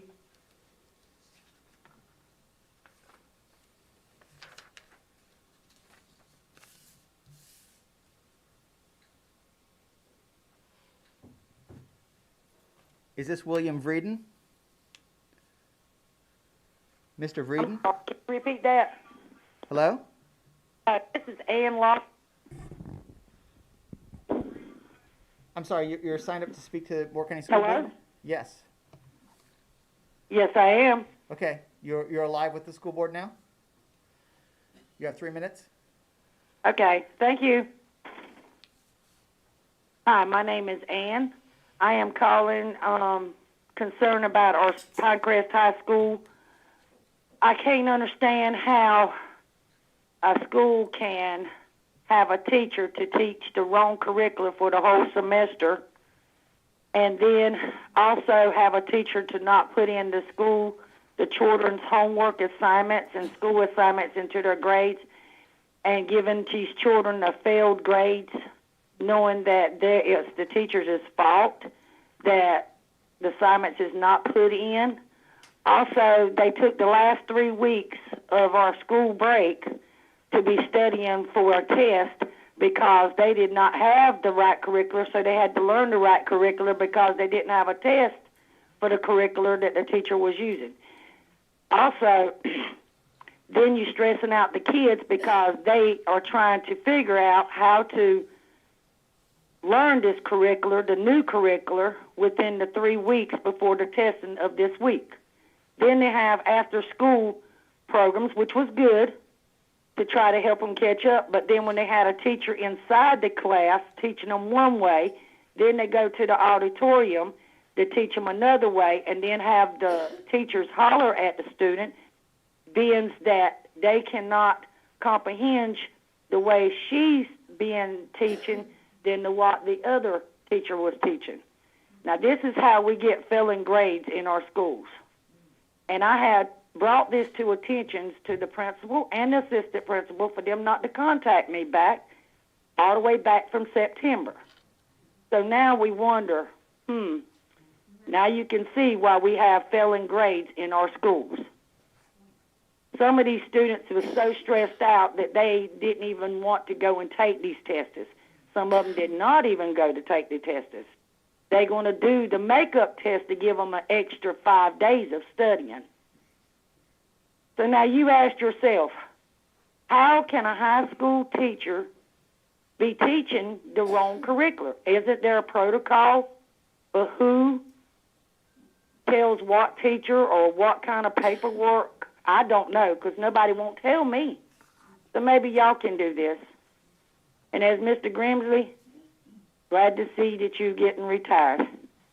I hope Mr. Locklear can do better. Thank you. Thank you.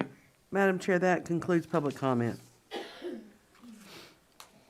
Thank you. Now we move to board action, a COVID-19 management update. Dr. Grimesey. Madam Chair, staff provided an extensive presentation this afternoon with representatives from the Board of Health. Board members weighed in with some thoughts, questions, some spirited discussion.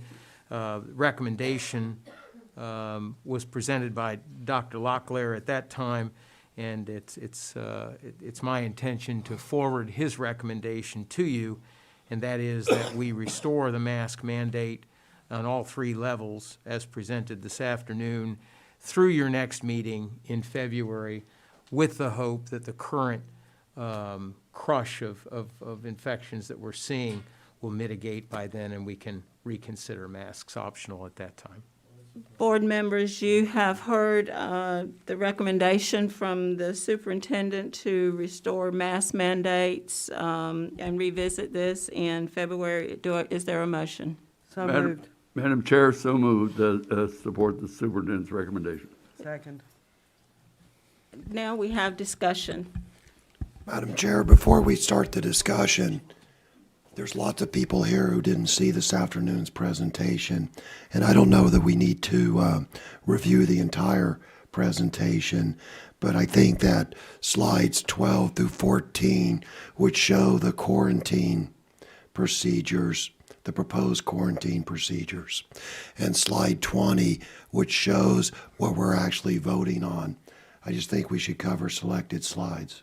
I agree, Madam Chair. I think that that's in the public interest, that because we've combined work session and board meeting on the same day today, we haven't had a week in between. So at this time, gentlemen, what slides did you recommend, Mr. Hensley? Well, 12 through 14, Mr. Batchelor, if you could pull that first one up, slide 12, and then Dr. Lotley or Dr. Powers, if you would just go through this, and of course, I'm sure your comments will be the same as what you had before, but if you don't mind, if you go through 12 through 14 and then slide number 20. Essentially review the justification of the recommendation, Dr. Powers, if you would. Sure, absolutely. And so, our ultimate goal is to keep as many students as possible in school for face-to-face learning. Since the holiday break, much has changed in terms of the number of COVID cases. There is revised guidance out from the CDC and now from DHHS in our public schools toolkit. And so I'm glad to review this information with everyone now. So as a reminder, we do continue to meet, communicate daily and meet weekly with our Moore County Health Department staff. That staff continues to plan to follow the guidance of DHHS and their Strong Schools NC Public Health Toolkit related to COVID-19 management as well as quarantine decisions.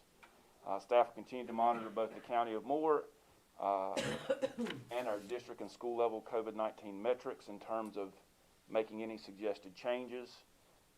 And the Moore County Health Department certainly helps us to inform in terms of helping to make recommendations in those decisions. We'll continue to do that as we have throughout the course of the pandemic.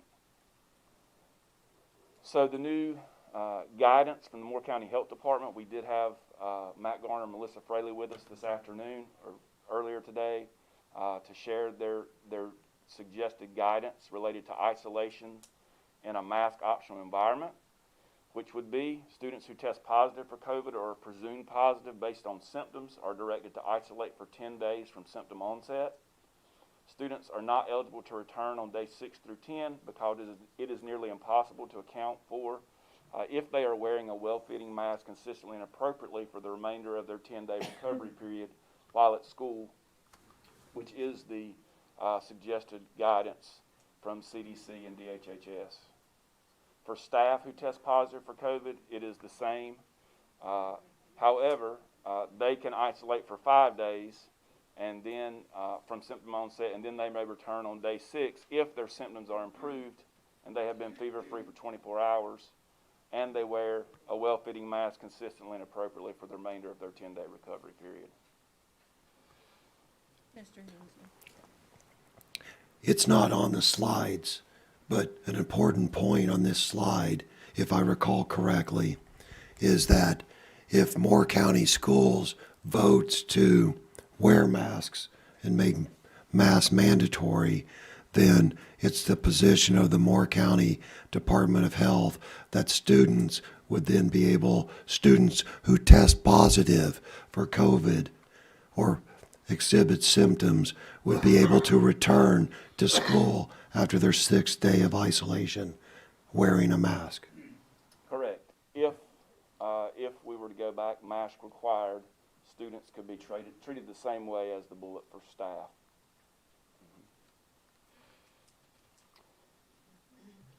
When we look at quarantine guidance in a mask optional environment, students and staff exposed as a close contact to a COVID positive individual who are not fully vaccinated or have not been diagnosed with COVID in the past 90 days are directed to quarantine for 5 days from last exposure. Students are eligible to return on day 6 if asymptomatic and the individual wears a well-fitting mask consistently and appropriately for the remainder of the 10-day quarantine period. Again, that's for students and staff, and that is the guidance, would be the guidance for mask optional or mask required. Testing is strongly recommended on day 5, along with that. And then slide 20 are the masking recommendations. Recommendations for masking required. All pre-K 12 students and staff indoors at all school and district sites. Masking required for all indoor athletic, home events and extracurricular activities. And then finally, continuation of masking required on all school bus and activity bus transportation. If you could go back a couple slides there, Dr. Powers, to the outcomes from recent weeks, right here. Do you now know that number with TBD, total number of Moore County ages 0 through 17? I believe Yes, sir. Mr. Garner sent out an email after your presentation today. He did. I think it was, I thought I had it written down here. It was like 350. Yeah, so it went from 47 to what? 350 some. Okay. I can also share on these TBD numbers, the county's new cases per 100,000 persons over the last 7-day period is now at 1,080, so an increase from 356 to 1,080 per 100,000, and the positivity rate climbed from 16.6 to 31.9. Yeah.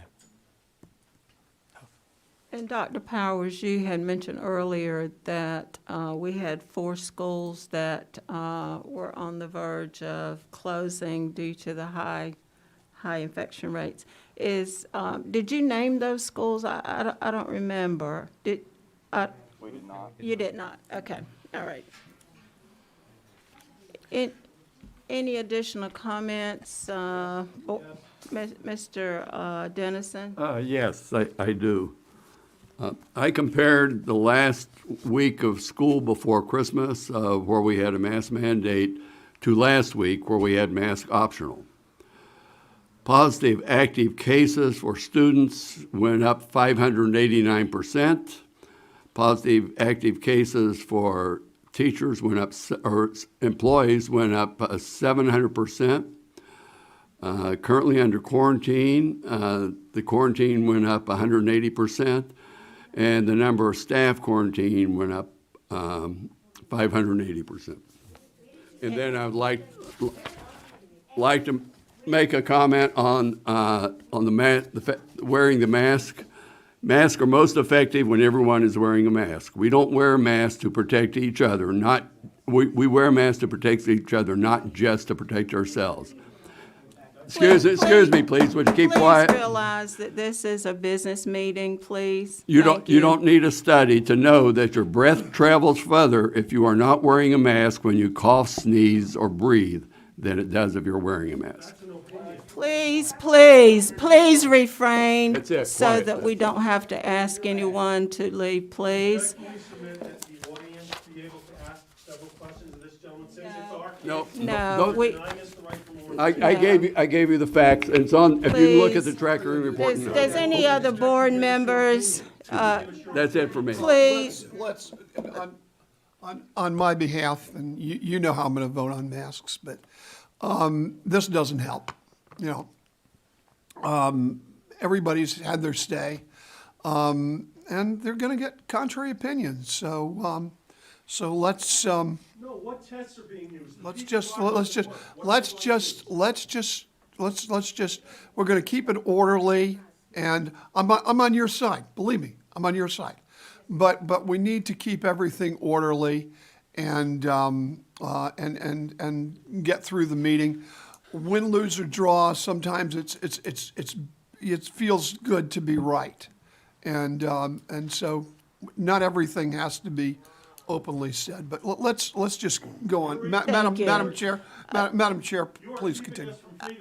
Please, sir, please, so we don't have to ask you to leave. I will be happy to leave Please. if you ask me to. But Please, if you would leave, that would be great. Thank I you. will gladly leave because this meeting is of no use Is there any other board member that has comments? Thank you. Yes, Madam Chair. I have a question for Mr. Ramey, and just please confirm. It's my understanding this has to do with the authority of the Moore County Board of Health. Thank you. It's my understanding, I think this is correct, you've certainly done an opinion letter, is that Moore County Schools is required to, at a minimum, follow the quarantine and isolation directives of the Moore County Department of Health, correct? Correct. When the county issues a quarantine order, that's unquestionably within their authority to do so, yes. Okay. It goes directly to the affected person. Okay, good, thank you. But we could be more stringent if we wanted to. Correct. Okay. So one thing, and actually if we could go back to slide 13, please, I think it's 13. One thing that concerned me about the current, yes, right here. One thing that concerned me, and there was much discussion about this in this morning's work session, Mr. Levy talked about on the following slide, he talked about how we're turning away students who we believe to be healthy. And Mr. Levy's point, which I share, was that it's ridiculous that we turn away healthy students from our schools. And this slide here shows that we have students and faculty and staff who we know are positive, but we're bringing them back to the fold. And I asked the nurse from the Department of Health, from a time a person's exposed, how long are they contagious? And her response was 8 days. So from the time someone's exposed and for 8 days, they're contagious. So it seems crazy that we have this ecosystem, we have this educational ecosystem that we're trying to protect against quarantines. It's all about the justification that's been used for masks is to prevent quarantines and keep our children, our students, our young people in school. I believe we should keep our young people at school. So it seems counterproductive to allow people back to our schools who we know are COVID positive, either by a test or by symptoms, why they're still able to spread COVID. So we're inviting those under the new regulations. We would be inviting those people back into our midst, while if you go a slide further, we're keeping people out who were exposed, in spite of the fact that we spending millions of dollars to have nurses, $1.4 million to have nurses in our schools to do testing to demonstrate that those young people do not have COVID. Therefore, I would like to amend the motion. And my motion to amend is as follows: that the isolation quarantine regulations be modified so that students and staff who are COVID-19 positive isolate or quarantine for the full 10 days. The second part is that students and staff who have been exposed can remain in school as long as they remain unsymptomatic and have a negative COVID test. That's the end of my amendment. Okay. Mr. Hensley, with yours and the chair's permission, may I weigh in? Sure. Okay. I think the first item I can recommend with the elimination of the word quarantine. You want to stick with the word isolation in accordance with the guidelines. I think that's your intention. Yes, they changed terminology on us. Yeah, this morning, we were having some confusion with quarantine isolation. to isolate. If you just so everyone understands, if you're positive, then it's isolation. Right. If you're suspected, then it's quarantine. Yeah, you get rid of the word quarantines, and I'm prepared to recommend that. Now, on the second one, can we go to the next slide, slide 14? And again, it has to do with, Madam Chair, if you just give me a second, I think I can facilitate the discussion on the amendment. If I could just, hang on just a minute, Mr. Hensley. While you're looking at that, Dr. Grimesey, I will concede that my first half is in accordance with what Mr. Ramey said. The second half of my motion is not in accordance with what Mr. Ramey says. So my fallback position would be that we, Moore County Schools, need to have a discussion with the Department of Health and make the case that, look, we have nurses in our schools who, if a parent elects, says, I want my child at school and it's okay to test my child, that they can be in school as long as they get daily tests. That would require a change of position from the Moore County Department of Health. But just based upon the previous slide, their first position just didn't make sense. That they want to return COVID positive people to our population, but keep people away who may not be. I think Ms. Fraley indicated that she was sympathetic to your position on that, and their interpretation had to do with if we maintained masks optional. They certainly would not. They certainly would not have any problem if Moore County schools wanted to keep the children out the full 10 days. I don't think that would have been a problem. We can choose to do that, and I'm prepared to recommend that.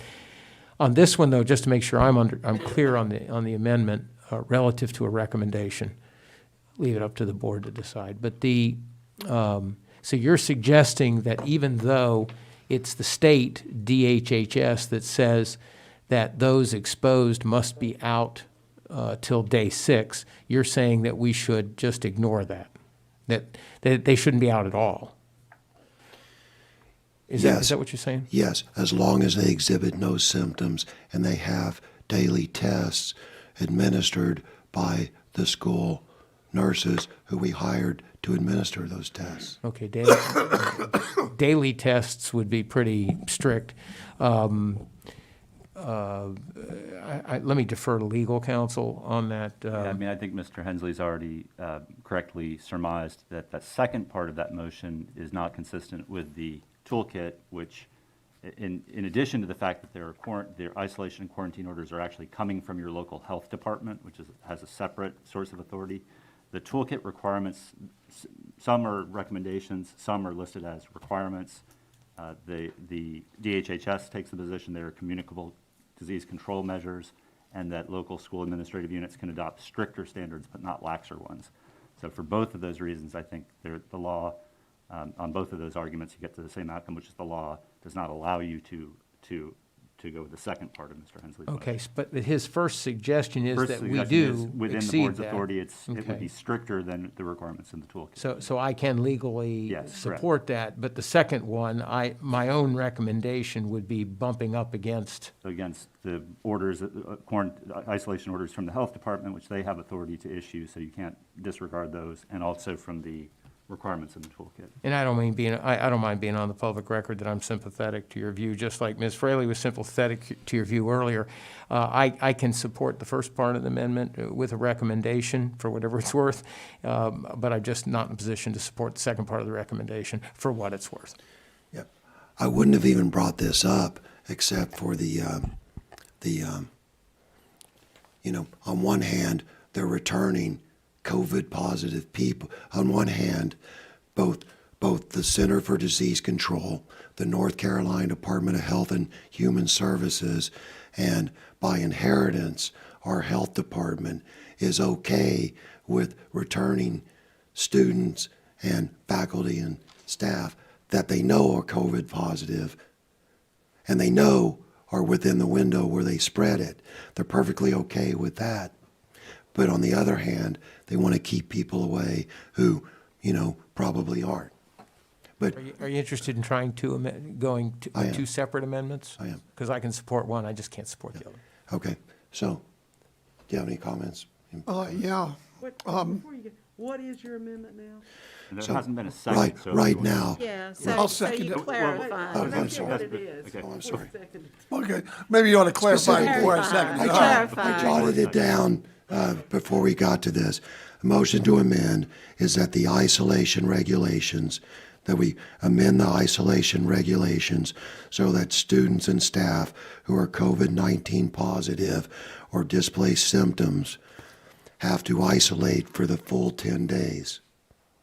And students, staff who have been exposed can remain in school with no quarantine as long as they exhibit no symptoms and they produce a negative COVID test. That is what I currently have right now. And I will second that. Okay, and then, Okay. So the amendments are together then? That's the two-part motion, yes, Yes. part of which is contrary to the toolkit. Okay, so the first part of exhibiting, of doing the isolation quarantine for students and staff for the 10-day period. That's the first part. Yeah, the motion, it's the motion to amend the isolation we amend the isolation regulations so that students and staff who are COVID-19 positive isolate for the full 10 days. Okay, And students and staff who have been exposed but are not positive and do not exhibit symptoms have no quarantine, or as long as they exhibit no symptoms. okay. And have a then negative test. it's that part that is against what the toolkit is saying, Correct. that second part. Okay, all right, we just wanted to make sure, and you seconded it. I second that motion. I'll Okay. speak to it unless Mr. Hensley has some other things to say. No, I'm finished with my comments. Okay, all right. First of all, I want to say I apologize for coughing, but I have had 2 COVID tests, and I want to assure everyone that they're both negative, as well as other tests for strep and all that sort of good stuff. So it looks like I just have a whatever cold. So I appreciate your indulgence. Mr. Hensley at the end had a question, and it says, I don't understand why they would allow people who are COVID positive and possibly spreading the disease to be in school. All right, but that healthy kids can't come to school. Well, the answer is clear. The mask is more important to these guys than the disease. And that's where it's getting political. That's where I've always said that this whole thing is not scientific. It is political, okay? Because, and that's really why we need to just go ahead and look them in the eye and say, mask optional, and say to the health department, you have your, if you have your order, enforce it. And give us an order to do whatever you want us to do. But for our part, we shouldn't be part of the political game. And the political game is, I'll give you one other instance which came out earlier today. And it is that why can't students who are COVID positive also come back on the 5th day? Am I correct that they have to wait the 10 if the kids are COVID positive? Do they have to wait the 10 days? Currently. In a mask optional vote. In a mask optional setting. All right. So what they're saying is because we can't treat them like the staff because we can't keep track of them. All right. But then on the other side, they say, mask optional or not mask optional, we're going to order the kids who have had contact to wear masks, and we are going to keep track of them. So we somehow can keep track of one set of kids, and we can't keep track of another set of kids. And I asked during the work session, how many kids are on this bundle and how many kids are on that bundle, and nobody knew, because nobody can know. The fact of the matter is that it is, even if masks worked, which the cloth masks apparently don't, and yet we don't have a rule saying you can't use cloth masks. As a matter of fact, my grandson, I've one grandchild here in North Carolina who goes to our schools, but I have a grandson in Los Angeles who goes to a Los Angeles school. They've forbidden cloth masks, okay? Because they know they don't do any good. And yet, it's the masking that's important to the DHHS and to the health department. It's not the disease. And if you're going to ask me why I'm going to vote for being mask optional, it's because I really believe that we have to look and make rules about the disease, not about the masks. And we have also different rules for kids who are vaccinated versus kids who are unvaccinated. My heavens, everyone who gets vaccinated, the people who are getting COVID have been vaccinated. Famous case, AOC. She was probably the most vaccinated person in the United States. She just got COVID. And as a matter of fact, there are studies which say that that kids who are vaccinated are slightly more likely to get COVID, although we don't know whether that was an outlier. The fact of the matter is that contrary to what we were told by all sorts of people, that if you take your vaccine, then you can't get COVID or you can't spread COVID, it's wrong. They're more concerned with the politics than they are with the disease. And I can't follow like a lemming and just go over that cliff. I'll vote for this. Unless it's, I don't know whether I'm going to vote for the final resolution, because it's not mask optional, and I think that's really where we have to go for our kids. Any other board comments? Just clarification, Mr. Ramey. Yes. Is his motion within the law? No, the second part appears to be directly contrary to the mandatory requirements in the toolkit and would flout the authority of your local health department to issue isolation orders. The first part of the motion, which would actually extend isolation periods in some cases, is absolutely within the board's authority. The second part, I don't believe is. Okay. Any other comments? Okay, so at this time, we're voting on the, Mr. Hensley. I would like to turn my microphone on. Okay. So I would like to withdraw my amendment, and I'd like to offer a second amendment. Legal amendment. Well, I haven't quite got that far yet, ahead. but save the suspense, right?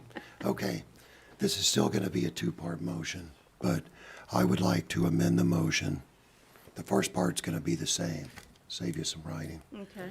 So I'd like to amend the motion that to amend the isolation regulations so that students and staff who are COVID-19 positive isolate for the full 10 days. Well, they're certainly not allowed back in Moore County School for 10 days. And that the superintendent and his team, this is the second part, the superintendent and his team make a good faith effort to reach out to the Department of Health to have, I got to think how to say this, to have the quarantine for the people who are exposed changed, so that as long as they do not exhibit symptoms and they're COVID negative, that they can return back to class. Which, by the way, is the vast majority of the students that we're keeping out of our schools, I believe. Okay. So I'll make a comment on that. You have any So comments? just to paraphrase it, as I understand, basically Mr. Hensley's replacing the second part of his motion with a request that direction that the superintendent would lobby for that. Advocate for that. Advocate. Sorry, not the word lobby is the Yes. legal significant word. Would advocate for that position with the state and local health departments. If I may, If you might, I'll say of course. And then tomorrow morning, ask Dr. Locklear if I did the right thing. But I do think I need to be respectful of Dr. Locklear's follow-up on that. Well, yes, I've sir. already And stated I was just wanted to offer sympathetic the to the view. clarification that you see on this slide, that in a mask-required environment, updated just a couple days ago in the toolkit, is that you do have the option to pursue a test-to-stay process for our students and our staff who aren't fully vaccinated. So wait a second, are you saying that what he's doing is legal? No.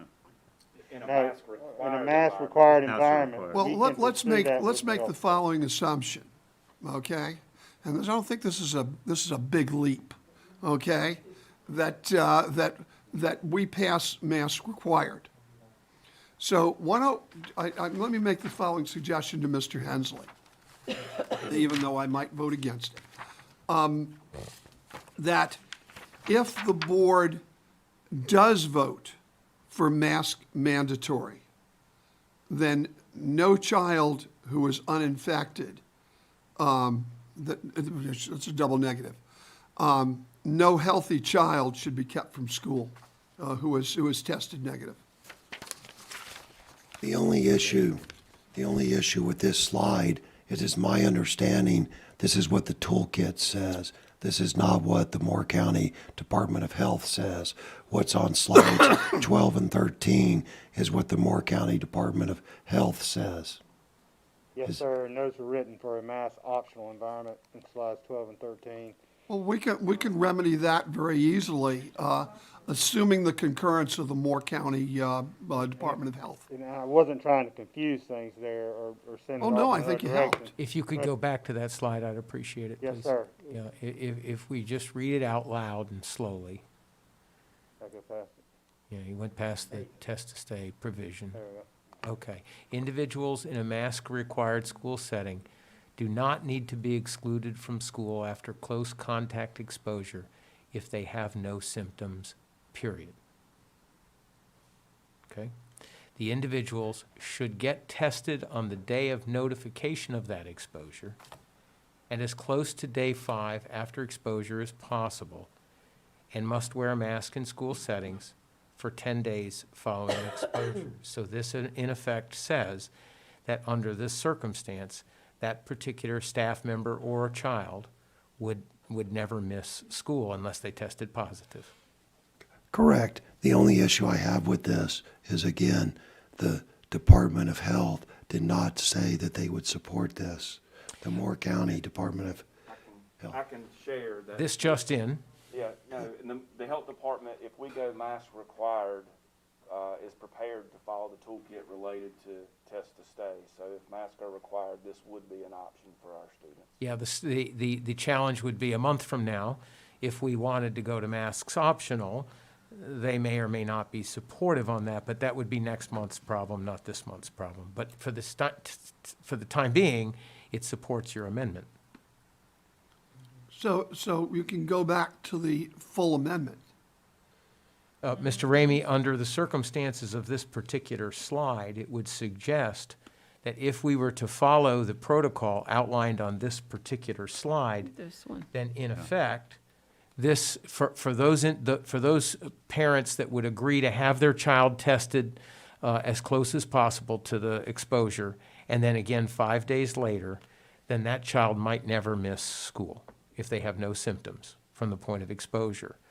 Now, that requires some attention. We're going to have to see how that gets administered, because given the number of exposures we're dealing with right now, it's quite a challenge to keep up with them all. But I think this is your path to getting consensus on amendment that would reflect this particular provision. So I guess the one difficulty I'm having is these slides it's a restructured paraphrase of the guidance here, which is set up in a different way. The DHH guidance talks about triggering events, diagnosis, symptoms, exposure, and there's different rules for each category. So I'm not sure on the fly I can parse everything. What I could say is what I'm hearing staff say, though, is that what Mr. Hensley is asking for is your interpretation of what is already in the toolkit, and if you adopt the toolkit, the amendment, the second part of the amendment's not necessary, right? So we could, and if there's a nuance to sort out, I could analyze it and get you, that answer tomorrow. I will remind the board that all Mr. Hensley was asking is that the superintendent advocate that we, Right. as much as possible, And either eliminate or minimize the amount of time that children are out of school who never have Right. symptoms. Exactly, and that's, and that, the And other I point is. agree with that. I do If too. there, I was just gonna ask, if you agree with that, then that's certainly, Yeah. that's, there's no problem with So- that aspect of the amendment, okay. So at this I thought you I were want to saying make sure something else. Dr. Locklear agrees with I it. thought you were saying something else. No, that's No absolutely pressure, fine. Dr. Locklear. Okay, So let- so at this time, with what Mr. Hensley is saying with his amendment to, and the second part for Dr. Grimesey to follow up with advocating, did we have a second? No. No, On that? not for his second. I'll go ahead and second this. Okay, so now we are clear on the first part, and on the second part, he changed that for Dr. Grimesey and his team Advocate for the. to advocate for that. So, at this time, we're gonna vote. One discussion point, now that it's been seconded, now we Okay. can discuss it. Okay. So really what this amendment does is it keeps people that we know are sick, that we know have COVID-19, not think, but know. It keeps them out of our ecosystem for the duration that they're contagious, which is what we should do. The second part keeps, and I'm going to quote some statistics here, they're on slide 18 if you guys want to go there. My read on this, the vast majority of students who are not able to attend school, if you look there on January 3rd, there's 1,287 students, if I'm reading this right, who are quarantined, but we only have 188 that are confirmed. If we allow the second part of that, which sounds like it's allowed, then the vast majority of students that were unnecessarily keeping away from school can attend school, which is what our goal is. Okay, Or as many of them as we can. Correct. right. Yes, there's some conditions, and parents have to consent to testing, and Okay. At this time, we're gonna vote, all in favor of. Is this on the We're- amendment? We're voting on the amendment. On the amendment? On the amendment, Okay. yeah. I'd like to have it restated, please. Okay. So the underlying, just to wind the clock back, the underlying amendment is to accept the administration's recommendations. But you're not voting on that yet, you're voting on the motion to amend that motion to, in the first and there was a lot of words, so maybe it's best for Mr. Hensley to read it. Yeah. I can restate it. And restate it. Thank you. If I can read my writing, it's always a challenge. My motion to amend is to amend the isolation regulations so that students and staff who are COVID-19 positive must isolate for the full 10 days.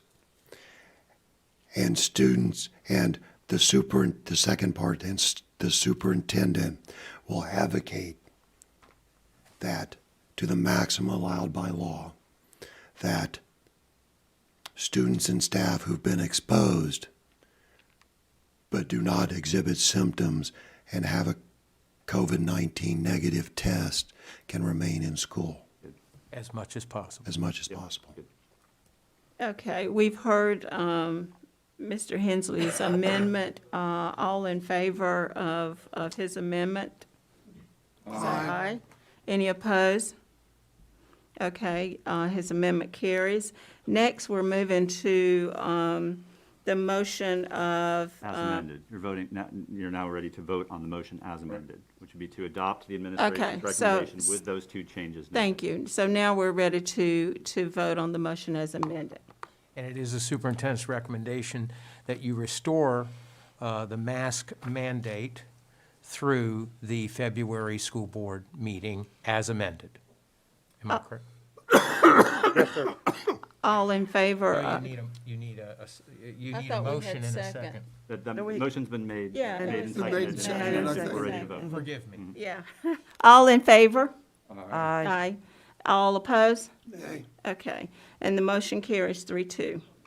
Okay, at this time, we're down, Dr. Grimesey. No, ma'am. That is Okay. a board And topic. we have board comments. Are there any No, additional? ma'am. No, we got one more. One more. I'm Location sorry. of next year I'm February sorry. meeting. I'm sorry. Location, location, location, I'm location. is trying what to Ms. get us Caldwell would out. say.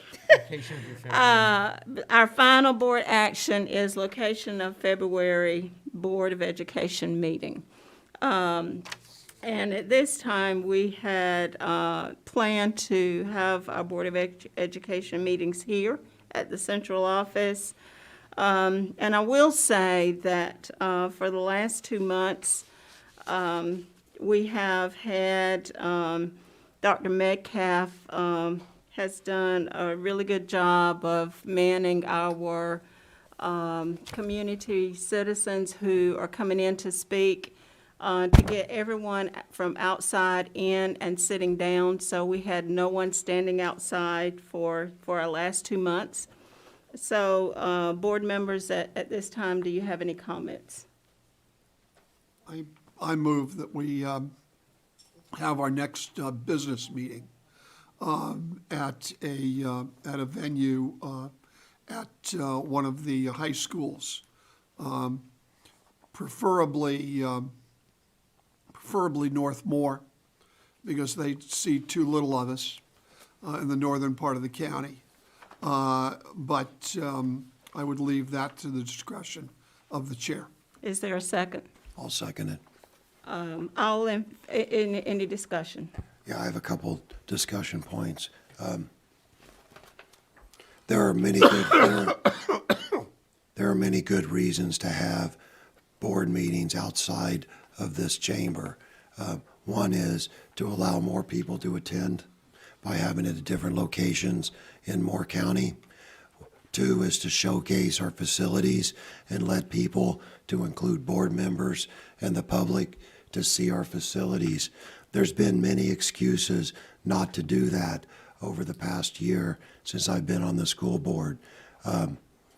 One is, the two that come to mind are that, it's burdensome on the classified staff to have to set up the sound system and data connectivity and all. Yet, as I pointed out when we've had this conversation in the past, we've had board meetings in this boardroom where we sit up there in a horseshoe and the classified staff has to come and set up a sound system. So I'm not sure that I buy that 100%. The other thing that I've heard is security of the board members and security of the board meetings because of this threat. And I'm not going to go into the merits of the threat, but I will say that even if you believe that the threat was a threat, it threatened school board members were going to come to your houses. Well, the school board meeting isn't a person's house. If people were genuinely concerned about the security of school board members based upon this telephone threat that we don't even know if it came from inside this country, let alone inside this county, is if we really believe that, then we'd have SROs outside board members' houses, not protecting the school board meeting. Secondly, even today's meeting, the work session had no security. The first hour or so, I think when I walked in, there were no SROs here. The metal detector wasn't even put up till the business meeting. So now we're only selectively providing security for school board meetings. What are we scared of? Are we scared of any members of the public? I think our SROs are better served protecting our young people and our faculty and staff in the schools, not protecting us. And to the extent that people do think that we need an extraordinarily large SRO presence at our board meetings, and for the record, I'm not one of them. I believe that a high school auditorium is equally able to be defended. So for those reasons, I'm going to vote that we do rotate our school board meetings at different facilities throughout Moore County schools. Thank you. Any additional board comments? At this time, we're going to vote on the motion of having next board meeting at Northmore. At Northmore High or at high school preferably. Okay. Or at the chair's discretion if that's not possible. Okay. All in favor? Let it be known by saying aye. Aye. All opposed? Nay. Aye. Okay, now, no comments by our superintendent, so now we're up to board comments. Mr. Hensley? Although I think Georgia's going to win, go Alabama. Mr. Dennison? Mr. Levy? Roll Tide. Ms. Carter? No comments. At this time, I don't have any comments. Thank you, everyone who has attended this evening. We also just want to thank everyone, as always, for having our information for our agenda. I know that's not an easy task. And at this time, I'll entertain a motion to adjourn. So moved. Second. Go ahead. Second. Mr. Second, Levy? second, yes. All in favor? Aye. Board meeting adjourned.